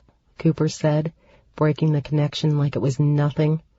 I looked at him, eyes narrowed, wondering if he did it on purpose, or if he wasn't feeling the connection at all. No, that wasn't possible. He had to feel it. He started it. And he made that comment about my outfit. Plus, who wouldn't want me? In fact, he should feel lucky to be this close to me. Maybe he was just afraid of where it might be headed. Yes, I nodded. That definitely had to be it. "Dirt told me what happened," I said, annoyed as hell. Fear or no fear, who did he think he was? Cooper looked at me questioningly and then smiled. He knew what he was doing to her and that she was trying to distract him. He knew the effect he had on her and was enjoying every minute of it. "About what happened between you two?" I brought this up to get the focus off how much electricity was flowing between us right now. While it worked, the look of hurt on his face, although fleeting, made me almost wish I hadn't brought it up. There was definitely some unresolved business between those two. He tensed up for a minute and then slowly relaxed as if to think carefully about what he was going to say next. "Why?" Cooper asked. "What was Dirt thinking?"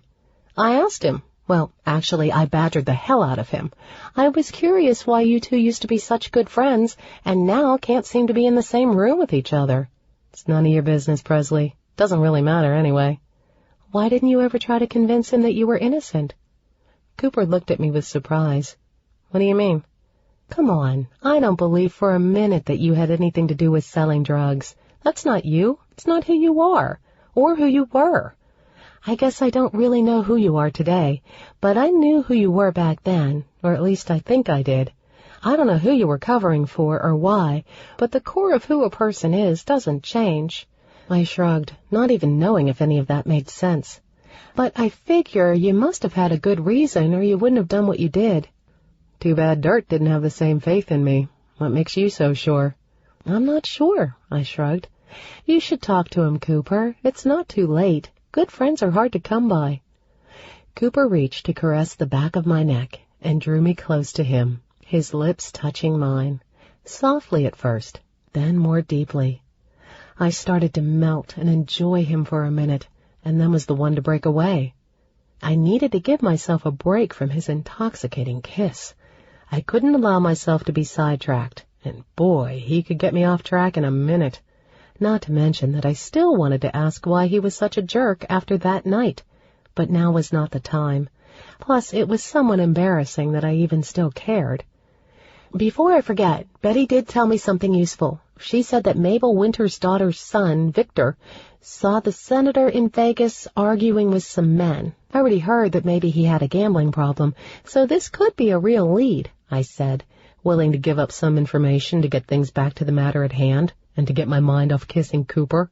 Not to mention to see if he said anything about being there with the senator. "But you already knew all that." Cooper's eyes danced, showing he didn't think for a minute I stopped our kiss because I didn't want to forget this information. He pulled me close and tried to kiss me again. "We can talk about that later, King." "No," I pushed him away, and God, it was hard. I wanted to kiss him, but he made me mad, trying to get me off the subject of the murder and assuming I wanted to continue our kiss. Though, who was I kidding? I was more than a willing participant, but he needed to learn that I did things on my own terms, whether it was good for me or not. I liked being in control, to the detriment of many relationships. Prez. Don't prez me, I said hotly. Don't think you can have your cake and eat it too. If you won't work with me in this investigation, then you can't kiss me either. I stepped back, arms crossed defiantly, wanting to add, so there, but feeling that to be a little childish. Cooper groaned and looked at me as if I was crazy. He leaned back against the car, running his hand through his hair. Fine. I know he had an issue with gambling too, but I don't have hard evidence, and until I do, there isn't much I can do about it. I was somewhat miffed that he had given up so easily. My ego demanded that he not want to give up. I wanted him to want me, so then I could turn him down. Was that too much to ask? I needed another muffin. Isn't there a way to check it out? Don't you have connections or something? It's not that easy. You don't just call up the casinos and ask them if a certain senator owed money. I do have a couple friends that work out there. Maybe they can do some nosing around. Speaking of being nosy, how did you get into the security business, Coop? I knew this was a bit off topic, but I had been curious since becoming reacquainted with him. It's not what I would have expected him to do. He looked at me with surprise at this quick change in topic. A few seconds went by, and he didn't say anything. I started to become distracted again by his lips, and by remembering how nice that kiss had been. So I asked again. It's not important, Presley. I will check on the casino angle, but only if you promise to stay out of this. I looked at him. He looked back and sighed, resigned to the fact I was going to do as I pleased and that he wasn't going to be able to stop me. Fine, but at least quit bugging the town ladies, or you'll regret it. Why? What are you going to do about it? I'm not the one you have to be worried about. Your mother is. He tapped me on the nose and turned to leave. Oh, crap, he was right. If he had already heard about my visit to the library, so had my mother. He's lucky, because if he hadn't reminded me about what I was sure to face when I got home, I would have been livid about the tap on the nose thing. Seriously, what the hell was that all about? How do you go from a passionate kiss to a tap on the nose? What, did he think of me as a cocker spaniel? Oh, by the way, he turned back around. If a reporter named Lisa Simmons comes sniffing around you wanting information, do me a favor and don't talk to her. I saw her at La Casa the other night. But why? Because the last thing I need, or the police need for that matter, is more nosy females poking around. I stuck up my tongue at his back as he walked away. Jerk. Shit. I slapped my forehead. I forgot to ask him if he was with the senator in Vegas. At least it gave me a good excuse to call him later. Chapter 9. Damn it all, I muttered to myself as I took a corner too fast in my haste to get to Katie's. I was already over an hour late, and coffee sloshed out of the styrofoam cup of coffee I picked up for Katie as a peace offering. Oh well, it just added to the other numerous coffee stains on my upholstery that I kept meaning to have cleaned. That's one of the main reasons I had a black car. I didn't want to spend time and money cleaning it all the time, and black hit a lot. Maybe I should try it with my clothing. My soft pink shrug, paired with a white camisole and gray cargo pants, had some of the same coffee on it that was also on my upholstery. Now I would have to incur a dry cleaning bill I couldn't afford, because the shrug was cashmere, purchased on sale from Filene's basement. Not something I could afford to buy again. I would just hope the stain came out. I was running late, thanks to my mother. As anticipated, she was waiting for me when I got home from Betty's. She was livid that I had bothered Ruth and was sticking my nose into other people's business, blah, blah, blah. I tuned out after the first 5 minutes, as my mom's litany of complaints tended to be the same after that. It was a pretty standard argument. Anyway, she demanded that I help her plant some flowers before I left again. It wasn't worth the argument to say no, especially when it was my penance for bugging Ruth. So I gave in and spent what she thought was some quality mother-daughter time with my mother. It ended up being enjoyable as we had a chance to talk, although it ruined my manicure. But it was worth it because I'd made my mother happy and had her off my back for a while. Plus the weather was warm with a light breeze, and it made being outside even better. So things were good between us until my next misstep. I just had to laugh. It was such a vicious cycle with us. But I did love my mother, no matter how crazy she made me. I was sure my issues with my mother were universal across the world. I walked into Katie's salon with what was left of the coffee, wondering if my friend had uncovered any gossip with my own sleuthing techniques. Although foremost on my mind was Cooper Sands, I couldn't stop thinking about him and that kiss. We had a connection once, but hell, that was years ago. But if that kiss was any indication, that connection was alive and well. How could I still be attracted to someone I hadn't seen since high school? Maybe I was desperate. Even though I was confused about how I felt about him now, I was positive Cooper felt it too, but he too seemed reluctant to give in to it completely. I could tell it wasn't from lack of want. Ugh. There was no time for this. I just got out of a relationship. Besides, I had a murder to solve, but I couldn't deny how great those tingles of attraction felt. Katie was working on a client, and the place was hopping already, but she saw me come in and waved. I was proud of my friend. Katie had a thriving business and seemed very happy with her life. For a moment, I felt envious. I wanted my life to be that good. "I'll be just a second," she said when I stepped close enough to hear her. "I need to set Mrs. Johnson under the dryer." "No problem." I wandered over to the reception area and sat down with our coffee. There were several ladies waiting under the dryers who were engaged in their favorite pastime, gossip. Maybe I could find something out from them. In a salon, gossip was currency. I recognized 2 of the 3 women as friends of my mother. I inwardly groaned. Guess more yard work was in my future, since I was sure to say something inappropriate. I wondered how many calories you burn doing penance gardening. "Presley? Presley Thurman?" A voice came from where the women were all sitting. I turned and looked at the woman. I thought her name was Margaret Coombs. This was my opening, and I had better take advantage of it. These women probably knew everything going on about town, and unlike my mother, might actually be willing to tell me the dirty little secrets. I was sure they thrived on gossip. If I found out something good, it would be worth doing more yard work. I walked over to where the women were sitting underneath the dryers and joined them. "Hi, ladies," I said sweetly. After all, I did want information from them, and my mother had taught me a few things, one being how to get what you want. "Your mother told us you were coming home to visit at our last organization meeting for the 4th of July picnic," Margaret said. "She was upset when you didn't show up." It was now April. Did what happened almost a year ago really matter? "Yes," another one of the ladies, whose name escaped me, said. "She said you had an important job and had to work. She's very proud of you, you know." Again, I was surprised. My mother didn't often say supportive things to me, so hearing it indirectly was somewhat nice. In my mother's circle of friends, people were driven to outdo each other with stories about whose kid was better. Why, I had never understood. Maybe because I didn't have kids yet. Before I could think of a good comeback, Margaret started to speak again. "So what are you going to write about now that Senator Daniels is dead?" Margaret asked. I looked confused, so Margaret added, "Your mother told us you were a very important writer doing a piece on the senator. She hasn't stopped bragging." I wanted to laugh. Nothing like stretching the truth, Mom. I wouldn't actually say I was important or even a writer, to be honest. This was more of a fluff piece, and my first one on top of that. Though this was the second time someone had told me about the nice things my mother said about me. "Well?" Margaret looked at me expectantly. I thought her question was rhetorical. Obviously not. No one but these women could get away with being so blunt. If someone else tried it, they'd be ripped apart. These ladies felt they were entitled to information and weren't too shy to ask for it. You had to admire that. "She can still write about him even though he's dead, Margaret," the woman whose name I still couldn't remember said, completely ignoring me. "I know that, Hildy. I was just asking, that's all," Margaret retorted. Aha! Hildy Thomas was her name.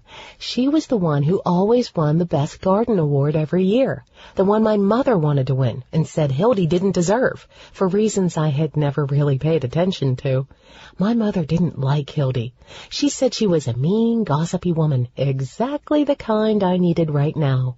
I leaned in and was even more attentive.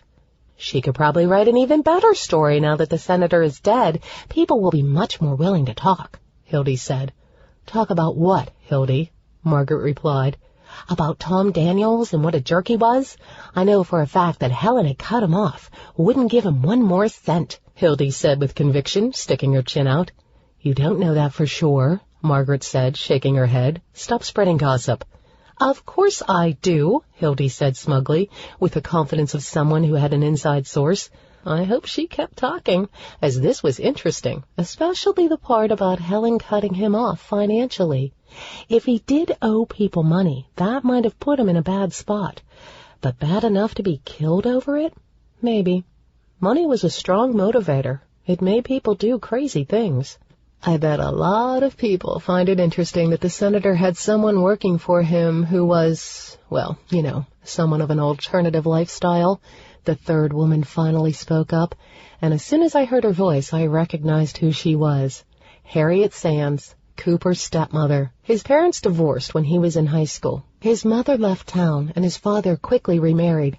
Harriet had been a beautiful woman when she was younger, and still was. She had dark brown hair cut fashionably in a long bob with layers around her face. She had to be my mother's age. However attractive she might be, she wasn't always rumored to be the nicest. As far as I knew, there was never any love lost between Cooper and his stepmother. They had never been on good terms. She despised having to share Cooper's father, and Cooper felt she was a money-hungry whore. His words, not mine.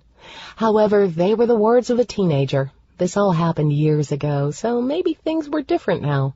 However, she had gotten my curiosity up. Who could she be talking about? And really, who even cared about those things these days? Harriet, that doesn't mean anything, Margaret said. Quit being so judgmental. No, Margaret, she's right, Hildy said. Senator Daniels was a conservative.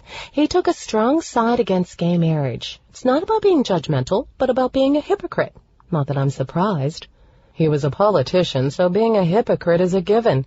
Why would that surprise anyone? Margaret said. If the senator was trying to cover up the fact he was not really against gay rights, why would he be the one killed? It seemed as though it would be the other way around. The senator would have it out for someone else if he was so inclined. I didn't see what this could have to do with his murder, but it was interesting nonetheless. I started to ask the ladies which member of the senator's staff was gay and scandalizing the office in all its esteem when Katie walked up. Mrs. Sands, Dottie's ready for you now. It's about time. My appointment was 10 minutes ago. Harriet brusquely stood up. I don't know why I put up with this. As Harriet walked off, Katie rolled her eyes, and the other two women giggled as they noticed. It was clear Harriet's attitude was no surprise to them. Because she does a fabulous job and no one else will put up with you, Katie said under her breath so only I could hear. We smiled at the inside conversation. I brought you some coffee. I thought you might want a late afternoon pick-me-up, although I spilled half of it on the way and the rest is probably cold by now. I was trying to make up to you for being late. I apologized. Don't worry about it. Come back to the office, Katie said to me. I have a new espresso machine. I was spending way too much time and money going to Betty's. Not to mention, it was hard to go there without getting a muffin, too. I can whip us up some of that fancy coffee you like so well. Yum. Lead the way. Katie fired up the machine, and soon the room filled with the heady aroma of fresh brewed espresso. How I loved that smell. It was almost as good as the taste. Almost. I sat down on the brown leather couch in the break room office of Katie's salon and waited for my coffee to brew. I like those jeans, Katie. They were wide-legged jeans with white embroidered butterflies on the cuffs. She paired them with a crocheted short-sleeved top that just set off the cuff of the jean well. I need you to tell me everything you know about Cooper, besides what we heard from Dirt last night. What has he been doing since the Army? How did he get into private security? What's with all the questions? You like him? Katie teased. Hardly. In fact, it's the other way around. He drives me crazy. In many ways, I wasn't ready to admit to anyone I felt something there. Hell, I wasn't ready to admit it to myself. But I asked him, and he put me off. I guess I'm just surprised to find him in this line of work, and curious that he doesn't want to talk about it. Didn't you have a thing for him once? Katie asked, looking at me as she expertly steamed milk for the lattes. Wait a minute. Didn't you get together once our senior year? Yes, she said excitedly, as if catching me red-handed. It was the party after you got in that huge fight with Brian, when you found out he had messed around with Gail Severs. Please, one time. It meant nothing, I said with a dismissive wave of my hand. At least it had meant nothing to him. We had what I thought was a connection, talking all night, among other things. Then the following Monday at school, he acted as if I didn't exist. That was 100 years ago, and I didn't even remember until you just brought it up. I had thought about that night a lot since it had happened, though not in years. However, when I saw Cooper Saturday at the hotel, it all came flooding back. Just forget it. I didn't like where this conversation was going. I didn't want to talk about my feelings, especially regarding Cooper. So did you find out anything? Ruth was less than helpful, and on top of it, she called Cooper and my mother and told them I was trying to get information from her. I had to listen to both of them yell at me, and don't relish a repeat of that. Don't think you're going to get off this easy, Presley. I want to talk more about this Cooper thing, but I guess it can wait, Katie said to me with mock sternness, since I do have some exciting news. What? I confirmed Helen Daniels was definitely having an affair, and still is, if you believe everything you hear, which you do, of course, because you saw it with your own eyes. Mrs. Dixon, who comes in for a wash and set every week, told me it was common knowledge that Helen and Tom were sleeping in separate bedrooms and definitely had their own lives, if you know what I mean. Those were her exact words, and she even winked at me when she said it. It was hilarious, and it was all I could do to keep from laughing. She told me the only thing keeping them together was money. His love of hers, that is, because I don't think he had any of his own. Helen just didn't want the scandal of a divorce or to have to pay him off. I can't believe you didn't call me the minute you heard this. Did she give you any idea who Helen might have been involved with? We already suspected her of the affair. We just need to find out who it is. This is awesome news. No, she wasn't exactly sure who it was, but she's convinced it's someone here. You mean here, as in Elcon? Why? Because for the last 6 months, she said Helen has been spending more time back here in town than she has in a long time, and without Tom, which is unusual. They typically have the fake happy family thing going on. Mrs. Dixon said Helen used to come to Elcon about once or twice a year, and it's been that way for years, because Helen never really liked it here. Then, in the past 6 months, she has come back about twice a month, supposedly on family business. However, what could possibly need her attention this much lately, especially without Tom? We would have heard something that important through the grapevine. Katie was vibrating with excitement at being the one to give all this news. I was glad to have our suspicions confirmed. At least it was a start. You know, Ruth also made me think there was something going on. She got very annoyed when I started asking questions about Helen. The gossip queens, I said, nodding my head in the direction of Margaret and Hildy, didn't have a lot of nice things to say, but Harriet Sands insinuated that the senator had someone working for him who is gay, or as she put it, someone of an alternative lifestyle. Since the senator was publicly against this lifestyle, if people knew about it, it could be bad for him. Can you believe that people still even care about this in today's day and age? As if someone would get killed over that. They must be talking about Toby Stone. What? I choked on my latte. Toby's gay? Duh, I thought most people had figured that out in junior high. You're not very observant, Katie laughed. Well, that sucks. I had thought maybe Toby was who Helen was having an affair with. You know, I saw them arguing at the coffee cafe, and Toby's young and good-looking.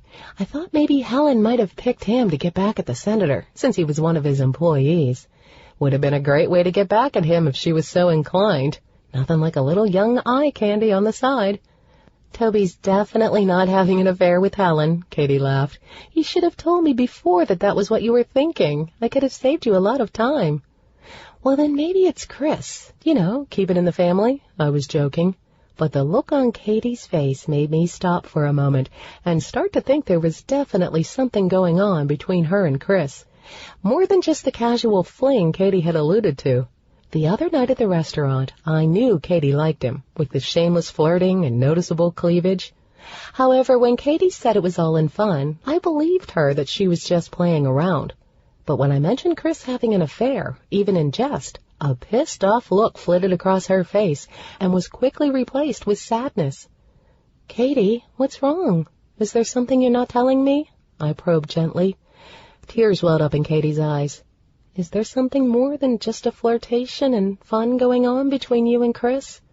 She nodded, trying to get control of her emotions. Well, why are you crying about it? I touched her hand. If you like him and he likes you, then you have a right to be happy. I was confused about why Katie was so upset, though I was sure it had something to do with the fact that Chris was being a jerk, like he had been to her in the past. That's just it. I'm not sure he does like me. I mean, for anything more than just a quick fling. And I want more than that this time. I am not willing to settle, and he said that this time it was different. At first, he was really sweet and caring. He couldn't seem to get enough of me and wanted to spend all our free time together. Then, these last few weeks, he's been standoffish and distant. I don't know what's wrong with me. This statement brought a fresh burst of tears. Honey, nothing is wrong with you. If he doesn't like you, that's his problem, not yours. Have you tried to ask him about it? She nodded again. He just says he's busy, and that he'll call, the typical unoriginal excuses that men come up with, the ones they think we're stupid enough to believe. He just brushes me off. I know this isn't what you want to hear, but I would just blow him off the next time he comes around. Make him realize you're not going to just sit around. You know how it is. When men think you're available, they think they can treat you like crap. The minute you turn the tables on them, it's amazing how quickly they come running. Later, let's go shopping. I promise it will make you feel 100 times better. She smiled at this. I know that's what you do, but I'm not you. I can't help it. I really like him. I have for years. She shook her head ruefully. You'd think by now I would have learned my lesson with him, but I can't help it. There is something about him I just can't seem to get over, even when he treats me like crap. I just keep thinking he will change, that this time is the time. Trust me, I've made plenty of mistakes with my love life. I just don't want to see you get hurt. Sometimes you have to act strong even if you don't feel it. You can't let Chris know how much he can hurt you, or he'll take advantage. Most guys will. I know, guys are pigs. So remind me, why do we like them? Well, the alternative doesn't seem all that exciting either. Can you imagine how frustrating it would be to date a woman? I said in a half-hearted attempt to cheer Katie up. We both sat there for a minute, Katie lost in her own thoughts, and I was trying to be patient, waiting for Katie to collect her thoughts while sipping her coffee. I wanted to get back to the matter at hand, but didn't want to push her. Chris was a jerk, and had always been a jerk, in my opinion, even though Katie never seemed to remember. Better she realized finally what a big jerk he was before she continued to let him play his games with her. She was way too good for him. You know, Katie said, tapping her finger on her lips thoughtfully, seemingly back in control of her emotions. I did hear a rumor a while back that Bobby Johnson was having an affair. Supposedly it was the reason Bobby's marriage broke up. I choked on my coffee again at this news. Stop telling me things when I'm drinking something, I scolded Katie playfully. Are you trying to kill me? Sorry, Katie giggled. You know I love gossip just as much as the next person, but does this have anything to do with our investigation? We need to focus. The rumor was going around for a few weeks right when Bobby separated from his wife and came back from his trip from Las Vegas. Supposedly he went there to recover from his big heartbreak. But if cheating was the reason his wife left him, he shouldn't be too upset. It was his own damn fault. There was that Vegas connection again. Interesting how it kept coming up. So much for what happens in Vegas stays in Vegas. Maybe we can talk to his ex-wife. Do you know her? Maybe this would give us some good information. Not to mention, I was curious to know who on earth would have married Bobby. He married after I moved to Chicago, and I didn't attend the wedding, so I never met his now ex-wife. No, Katie said. She wasn't from here, and they didn't live here for the brief period they were married. I'm not sure where she's at now. Probably as far away as she can get. Damn. Oh well, I'm sure it has nothing to do with Senator Daniels' murder, but it would have been fun to get her thoughts on Bobby. Katie had to get back to work, so we made plans to be in contact later, and I headed home. My cell phone rang, knocking me out of my driving trance. The phone displayed my parents' number. What have I done now? I wondered, looking at my watch. Was I late for something? I tried frantically to recall if I'd made any plans with them. I was turning into a nervous wreck. Hello? Prez, where are you? This can't be too bad if Dad's the one calling. I'm on my way home. I should be there in a few minutes. Why? I was annoyed that they were checking up on me. I don't want to alarm you, but when your mother and I got home, we found that someone had thrown a rock through the window with a note attached. he replied calmly, as if asking me to pick up a loaf of bread on the way home. What?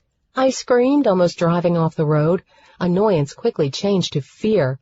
I almost wished it was my mom on the phone. I couldn't believe he was being so calm about everything. Now, sweetheart, calm down. It's no big deal. I could hear my mother yelling at him in the background. See, I told you. You should have waited for her to get home. Now she will speed and not pay attention to her driving. Do you want her to get into an accident? She was not as calm about this whole thing as he was.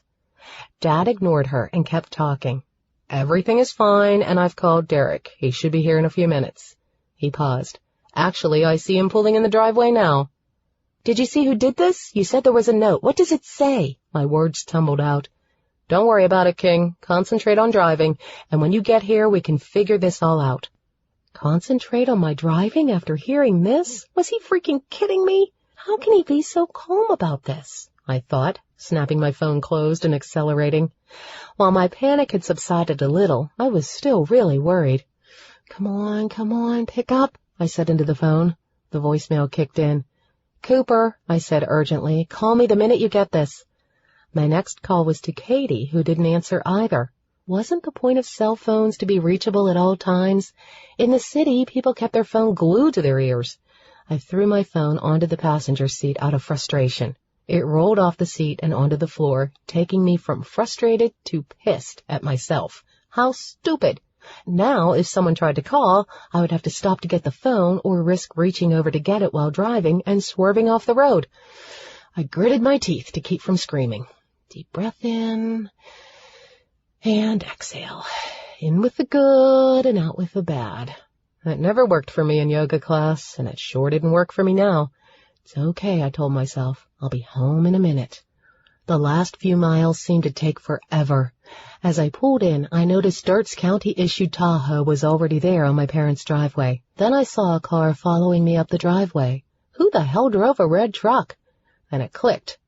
I was going to kill my mother. The red truck belonged to Brian. She must have called him. Ark. Why? As if what happened wasn't bad enough, now I had to deal with Brian? I wanted to bang my head against the steering wheel in frustration. I jumped out of the car and jogged up to the porch where I saw my parents and Dirt waiting. So who did this, Dirt? I asked breathlessly. I needed to start getting some exercise. I was winded just from running a few steps. I thought if I didn't wait for Brian to get out of his truck, he might get the hint. No such luck, as he was right behind me and not winded at all. Of course. Bastard. Who the hell did this? I demanded again. Someone tell me what's going on. As I spoke, Brian started rubbing my arm. I assumed in an attempt to console me or something. Are you kidding me? I thought, trying to subtly move away from him with a little sidestep. He was starting to creep me out. Did he have amnesia and not remember our discussion the other night? Had he not understood me clearly enough? What part of let's just be friends did he not understand? Why did I always have to deal with those things? The men I wanted were difficult to get, and the men I wanted to leave me alone couldn't take no for an answer. Dirt looked strained. He shook his head. I don't know, Prez. That's what we were trying to figure out here. Who have you been bothering, Presley Thurman? My mother asked sternly. The note said to quit interfering or more than a window would be broken. I told you to leave people alone. Seriously, Mother, the only person I've bothered, as you put it, was Ruth, and I hardly think she came by the house and threw a rock at your window. Normally her behavior would tick me off, and I would go on the defensive and fire right back. But after what had happened, my mother was justifiably upset, and I figured she had the right to bitch at me. I even felt bad enough that I thought I might even volunteer to help her in the garden. Okay, I wouldn't volunteer, but I would feel the right amount of guilt to give in quietly if I were to be asked. Now, sweetheart, it's not her fault. My dad, always trying to be the peacemaker. I haven't done anything, Mother. Although now may be the time to come clean about seeing Helen and the mystery man in a heavy makeout session the other night. Not so much for my mother, but for Dirt's sake. Thank God no one was home when the rock went through the window, my mother said. She kept staring at me, making me want to squirm. Why did it seem that she somehow knew I was keeping things from Dirt? She couldn't possibly know anything.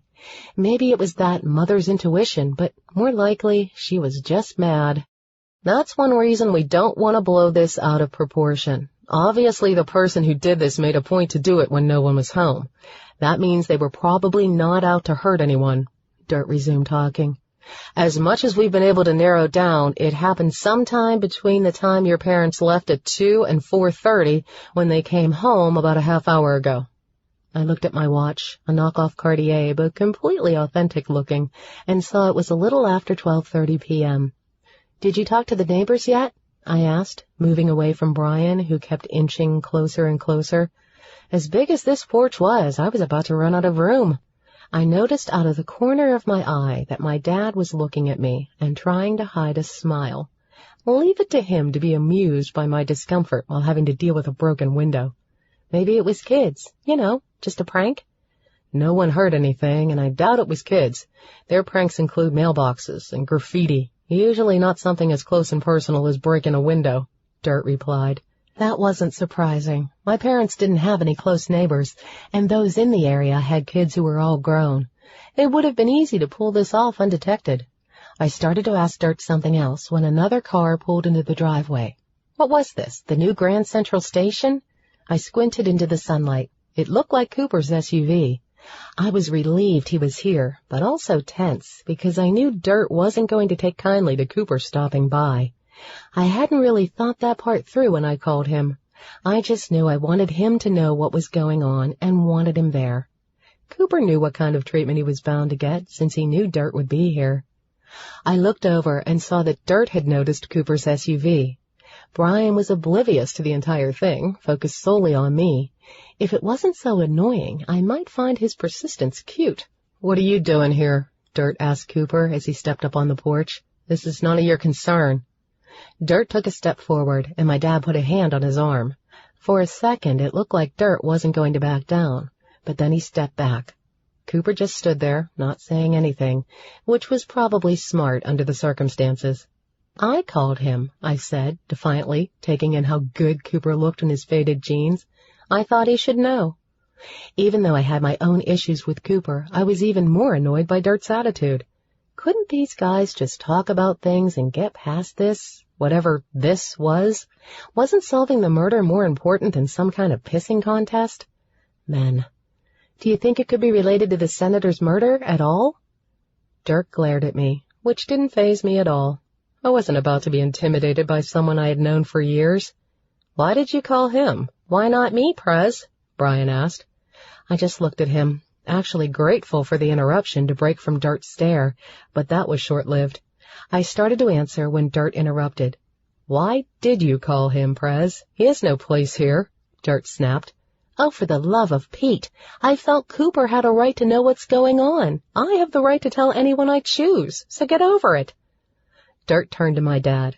Mr. Thurman, I'm about done here anyway. I'll try to catch the Thompsons on my way out. Maybe they'll be home by now.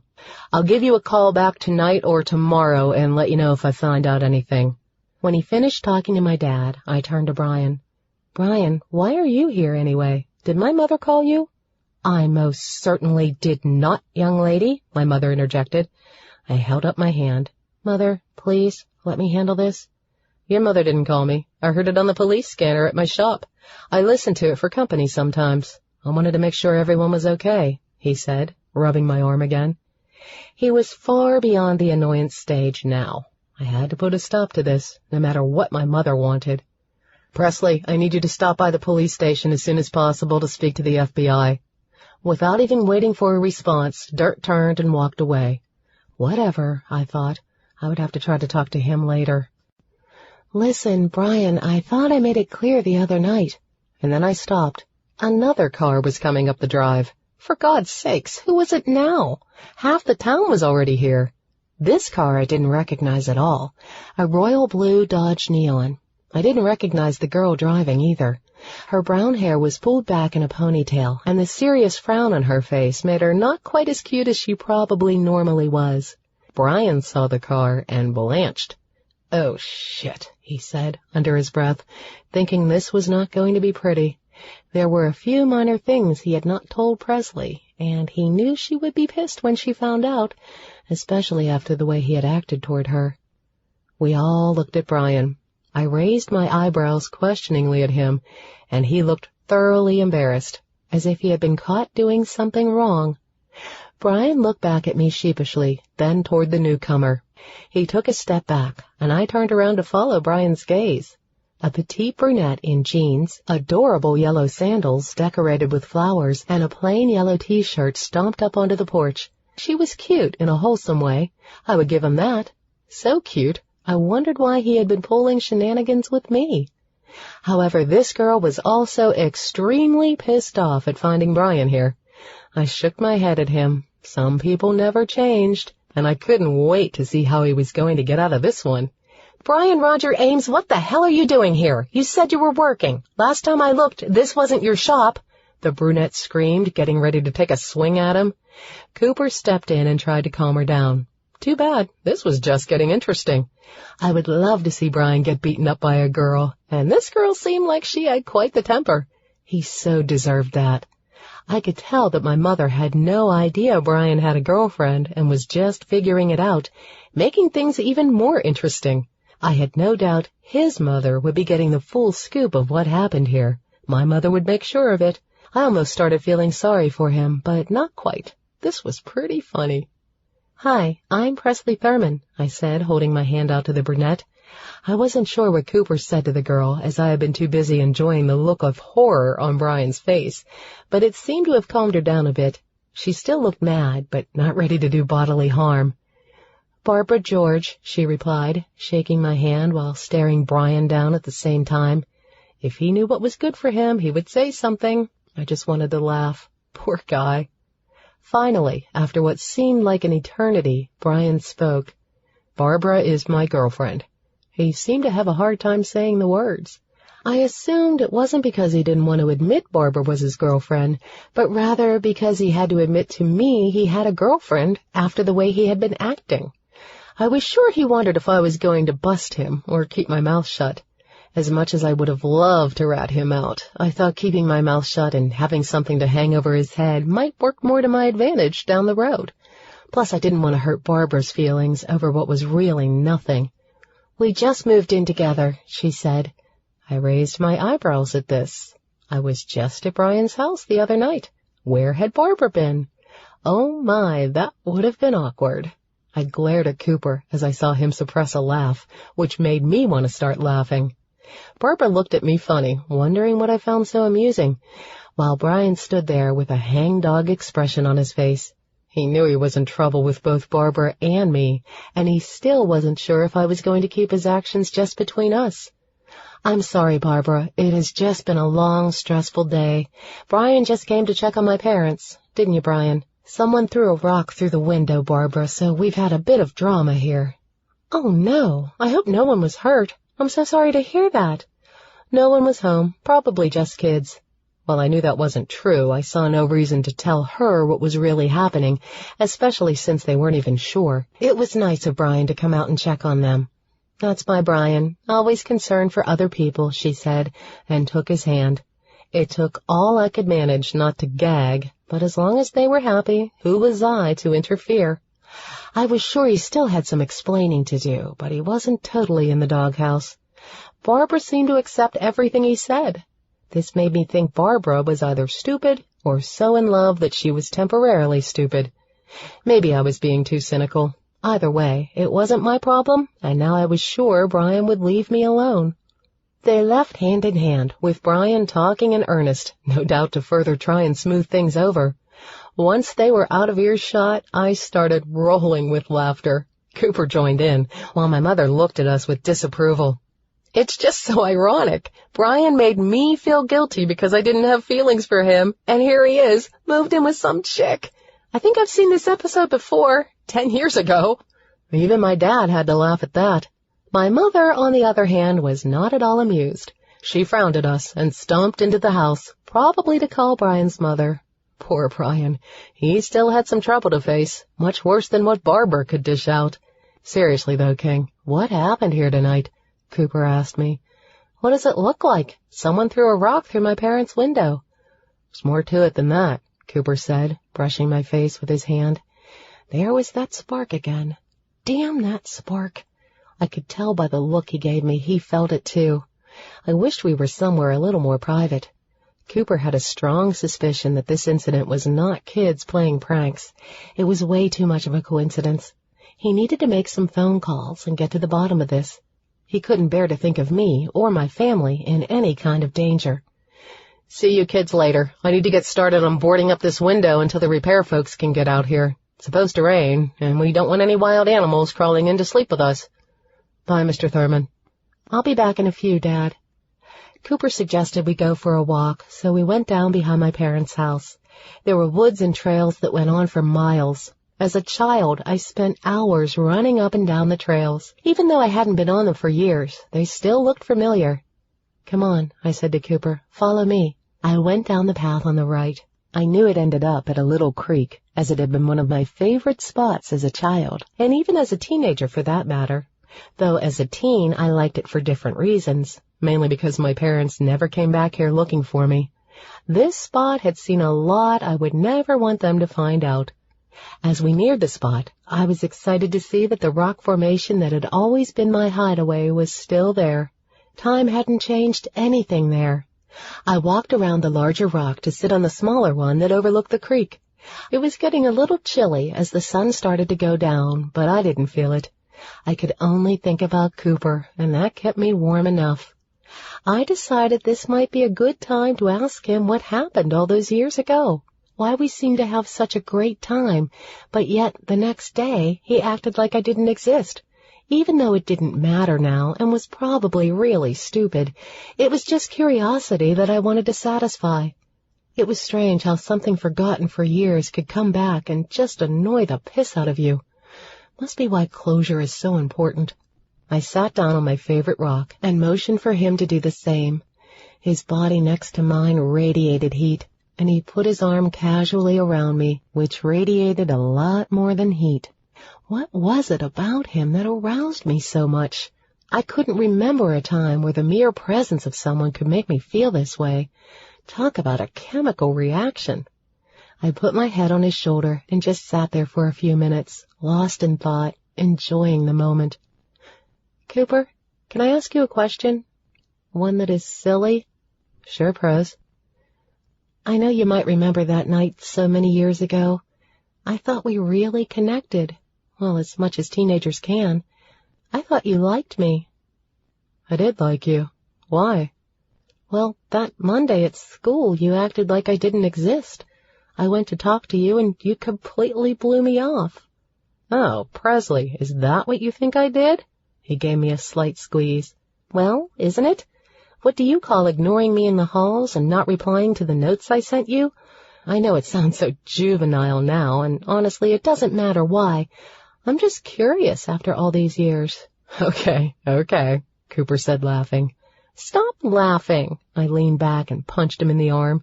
"I know this is stupid and petty, but I just want to know. I need closure," I said with a smile. "I don't mean to laugh. It just sounds so funny to hear you talking about passing notes. But you're right. I guess to you it looked that way, and I can't blame you. But I was just scared of you rejecting me. I figured there was no way you would ever want people to know we were friends, so I wanted to spare you that. Shouldn't that have been my decision? And really, after how well we got along that night and everything we talked about, I don't see how you would think that." "Sorry, Presley, but I was a kid. A stupid kid." "Was? Ha! You owe me, you know, for all the mental anguish you caused me." "Oh, I'm sure you have suffered greatly." "Maybe I have. Maybe I've had many sleepless nights over the last 10 years wondering why you rejected me. How do you know I haven't had years of therapy to deal with this trauma?" Cooper looked at me as if to say, "Yeah, right. Well, I'm sorry. Forgive me?" I don't know." "What will it take?" "What do you have?" "This." Cooper then leaned over and kissed me. I decided this was definitely worth all my mental anguish. It was just causing anguish of a different kind, but this kind was welcome. Chapter 10. I came out of Home Depot squinting in the sunlight, thinking I could finally go home. I was exhausted after spending all morning running errands for my mother. After getting up at the crack of dawn, I was tired and dirty. After the events of last night, I had been guilted into doing my mother's bidding. My mother had been furious at Brian for withholding the fact he had a girlfriend. In fact, I thought my mother was more upset over it than I was. Sue also held me responsible for the broken window. I had called Dirt earlier to try to smooth things over and to see if he had any leads on who could have broken the window, or killed the senator for that matter, and learned that he was no closer to figuring out who had done either one. However, he still wasn't happy with me, and I didn't know if he would have told me anything if he did know it. My dad boarded up the window, and my mother, I figured, spent all her free time on the phone with her friends, reliving the drama and complaining about me. I thought I should get points for giving my mother something concrete to complain about. As I walked out to my car, I thought maybe I would make a quick run back to talk with Betty. The gossip I heard while in Katie's salon yesterday made me think of a few more questions to ask the town baker, and I felt I deserved a muffin. A girl had to keep up her strength, and the cranberry walnut muffins Betty said they would be making today were calling my name. I also had to make time to go talk to the FBI. Dirt had reminded me that I had to do that today. Since the police station was right down from Betty's, it would be a crime not to stop in for a muffin. It seemed like more and more people didn't look favorably upon the senator. If you listened to gossip and read between some of the lines, which didn't necessarily make my job of finding the murderer any easier, not knowing what I was doing didn't help either. This was almost getting to be like the proverbial needle in the haystack. My cell phone rang somewhere deep in my purse, and both my hands were full. I started to juggle my mother's packages, trying to get a hand free. I knew I should have used a cart. I didn't want to miss the call in case it was important. After grabbing onto every other item in my purse first, I located the phone just as the ringing stopped. Damn it! I looked at the caller ID and saw that the call had been from Trevor. This was a call I didn't mind missing. He'd already left me a few messages to check on my progress, or lack thereof. When we had talked after the murder occurred, he had been excited about having such an exclusive scoop, and he hadn't stopped hounding me since. To be honest, I was stuck on how to write this article, and on choosing the angle to take. I also wanted to solve this thing because it would be a much better story. Trevor hounding me was stressing me out. I was about 6 feet away from my car when I noticed someone standing by it. Again? I was going to have to start parking where people couldn't see me. Or maybe this was a good excuse to get a new car. This was getting ridiculous. However, this time it wasn't Cooper waiting to chew me out. I was briefly disappointed. I wouldn't have minded seeing him again after yesterday. Just thinking about it made me flush. Instead, it was Helen Daniels waiting for me. That was a shocker. How in the world did Helen know I was there? I was surprised Helen even knew where Home Depot was. I wasn't sure if I should be relieved or worried. Something told me this wasn't a social call to see how I was enjoying my day, or a visit to invite me to the next Junior League meeting at the bingo hall. Maybe I could distract Helen by engaging her in conversation about our favorite bag designer, Louis Vuitton. What was the proper protocol for addressing a new widow you had spied kissing some other guy? "Hi, Helen," I said. "I'm so sorry for your loss." The look on Helen's face told me she wasn't buying the sincere routine. Helen looked more angry than grief-stricken, not what one would expect from someone whose husband had been killed 2 days ago. She was still dressed to the nines and had awesome taste in accessories. Were those Manolos? I would kill to be able to afford those shoes. Okay, bad choice of words, but I would. What was a small prison sentence for awesome shoes? "Who the hell do you think you are snooping around my business?" Helen snapped at me, hands on hips, with looks that could kill on their own. With all this anger, maybe she did kill Tom. This sure wasn't a friendly visit. Good thing that wasn't what I was expecting. Helen didn't look nearly as attractive as usual, with her face all scrunched up in anger, and she had quite a loud screech. Helen took another step closer to me, wagging her finger in my face and shaking with anger. "You need to stay away from me and stop sticking your nose where it doesn't belong." I took a step back involuntarily. She was a little scary all mad like that. I wasn't easily intimidated, but if I had been, Helen might scare me. "Helen, I am just trying to find out who killed your husband. Don't you want to know who did this? Don't you want justice? I tried to reason with her, but Helen wasn't biting. Didn't she care, or did she have something to hide? There had to be a reason she was acting like this. Does it matter? Does any of it matter? It won't bring him back. Nothing will. He'll still be dead no matter what you do. Your snooping into my personal affairs isn't going to bring him back. All you are going to do is spread more rumors, like there isn't enough of that going on already in this podunk town. Helen started crying. Even though I knew there was something Helen was hiding, I really didn't think her deep, dark secret was killing her husband. Despite what kind of relationship they may have had, she seemed genuinely distraught, a quality I wouldn't expect in a cold-blooded killer. She may have been having an affair, and after meeting the senator, I certainly couldn't blame her. But her actions told me there were still feelings there. She just didn't seem the cold-blooded killer type. Plus, murderers didn't usually dress this well, did they? I'd never read an Anne Rule book where the bad guy was highly accessorized. It was bad enough I had to worry about what that asshole was doing to my reputation when he was alive. Now he's dead. I want to be left alone. Okay, so maybe I was wrong about feelings still being there. These were feelings, all right, just maybe not the warm and fuzzy type. So help me figure this out, Helen. Let's stop the gossip mongers. Who could have killed him? Who might have wanted to see him dead? Did he have a lot of enemies? Like, I could even count the people he pissed off on a daily basis. He was in politics. He was always pissing people off, Helen relayed bitterly. Besides, like I said, he was an asshole. I would have killed him myself long ago if I had thought I could get away with it. Sheesh. Tell me how you really feel, Helen, I thought to myself. You might want to be a little more careful who you tell that thought to. Helen noticed my expression. Please, I wouldn't have actually killed him. It's a figure of speech. But does anyone stick out in your mind as having enough of a grudge to commit murder? There's quite a distance between thinking someone is an asshole and murderer. I was hoping Helen might be willing to share information to help me figure this out, but it didn't look that way. There's a lot about him that you don't know. No one knows. If it got out, it would be a scandal, and I am not going to allow him to create a scandal now after he is dead. I worked too hard to prevent it while he was alive. Helen, he's dead. How can a scandal hurt him? I wasn't quite sure why Helen would care at this point. Who cares about him? I'm the one who would suffer. I will not have my name dragged through the mud. I've suffered enough because of him.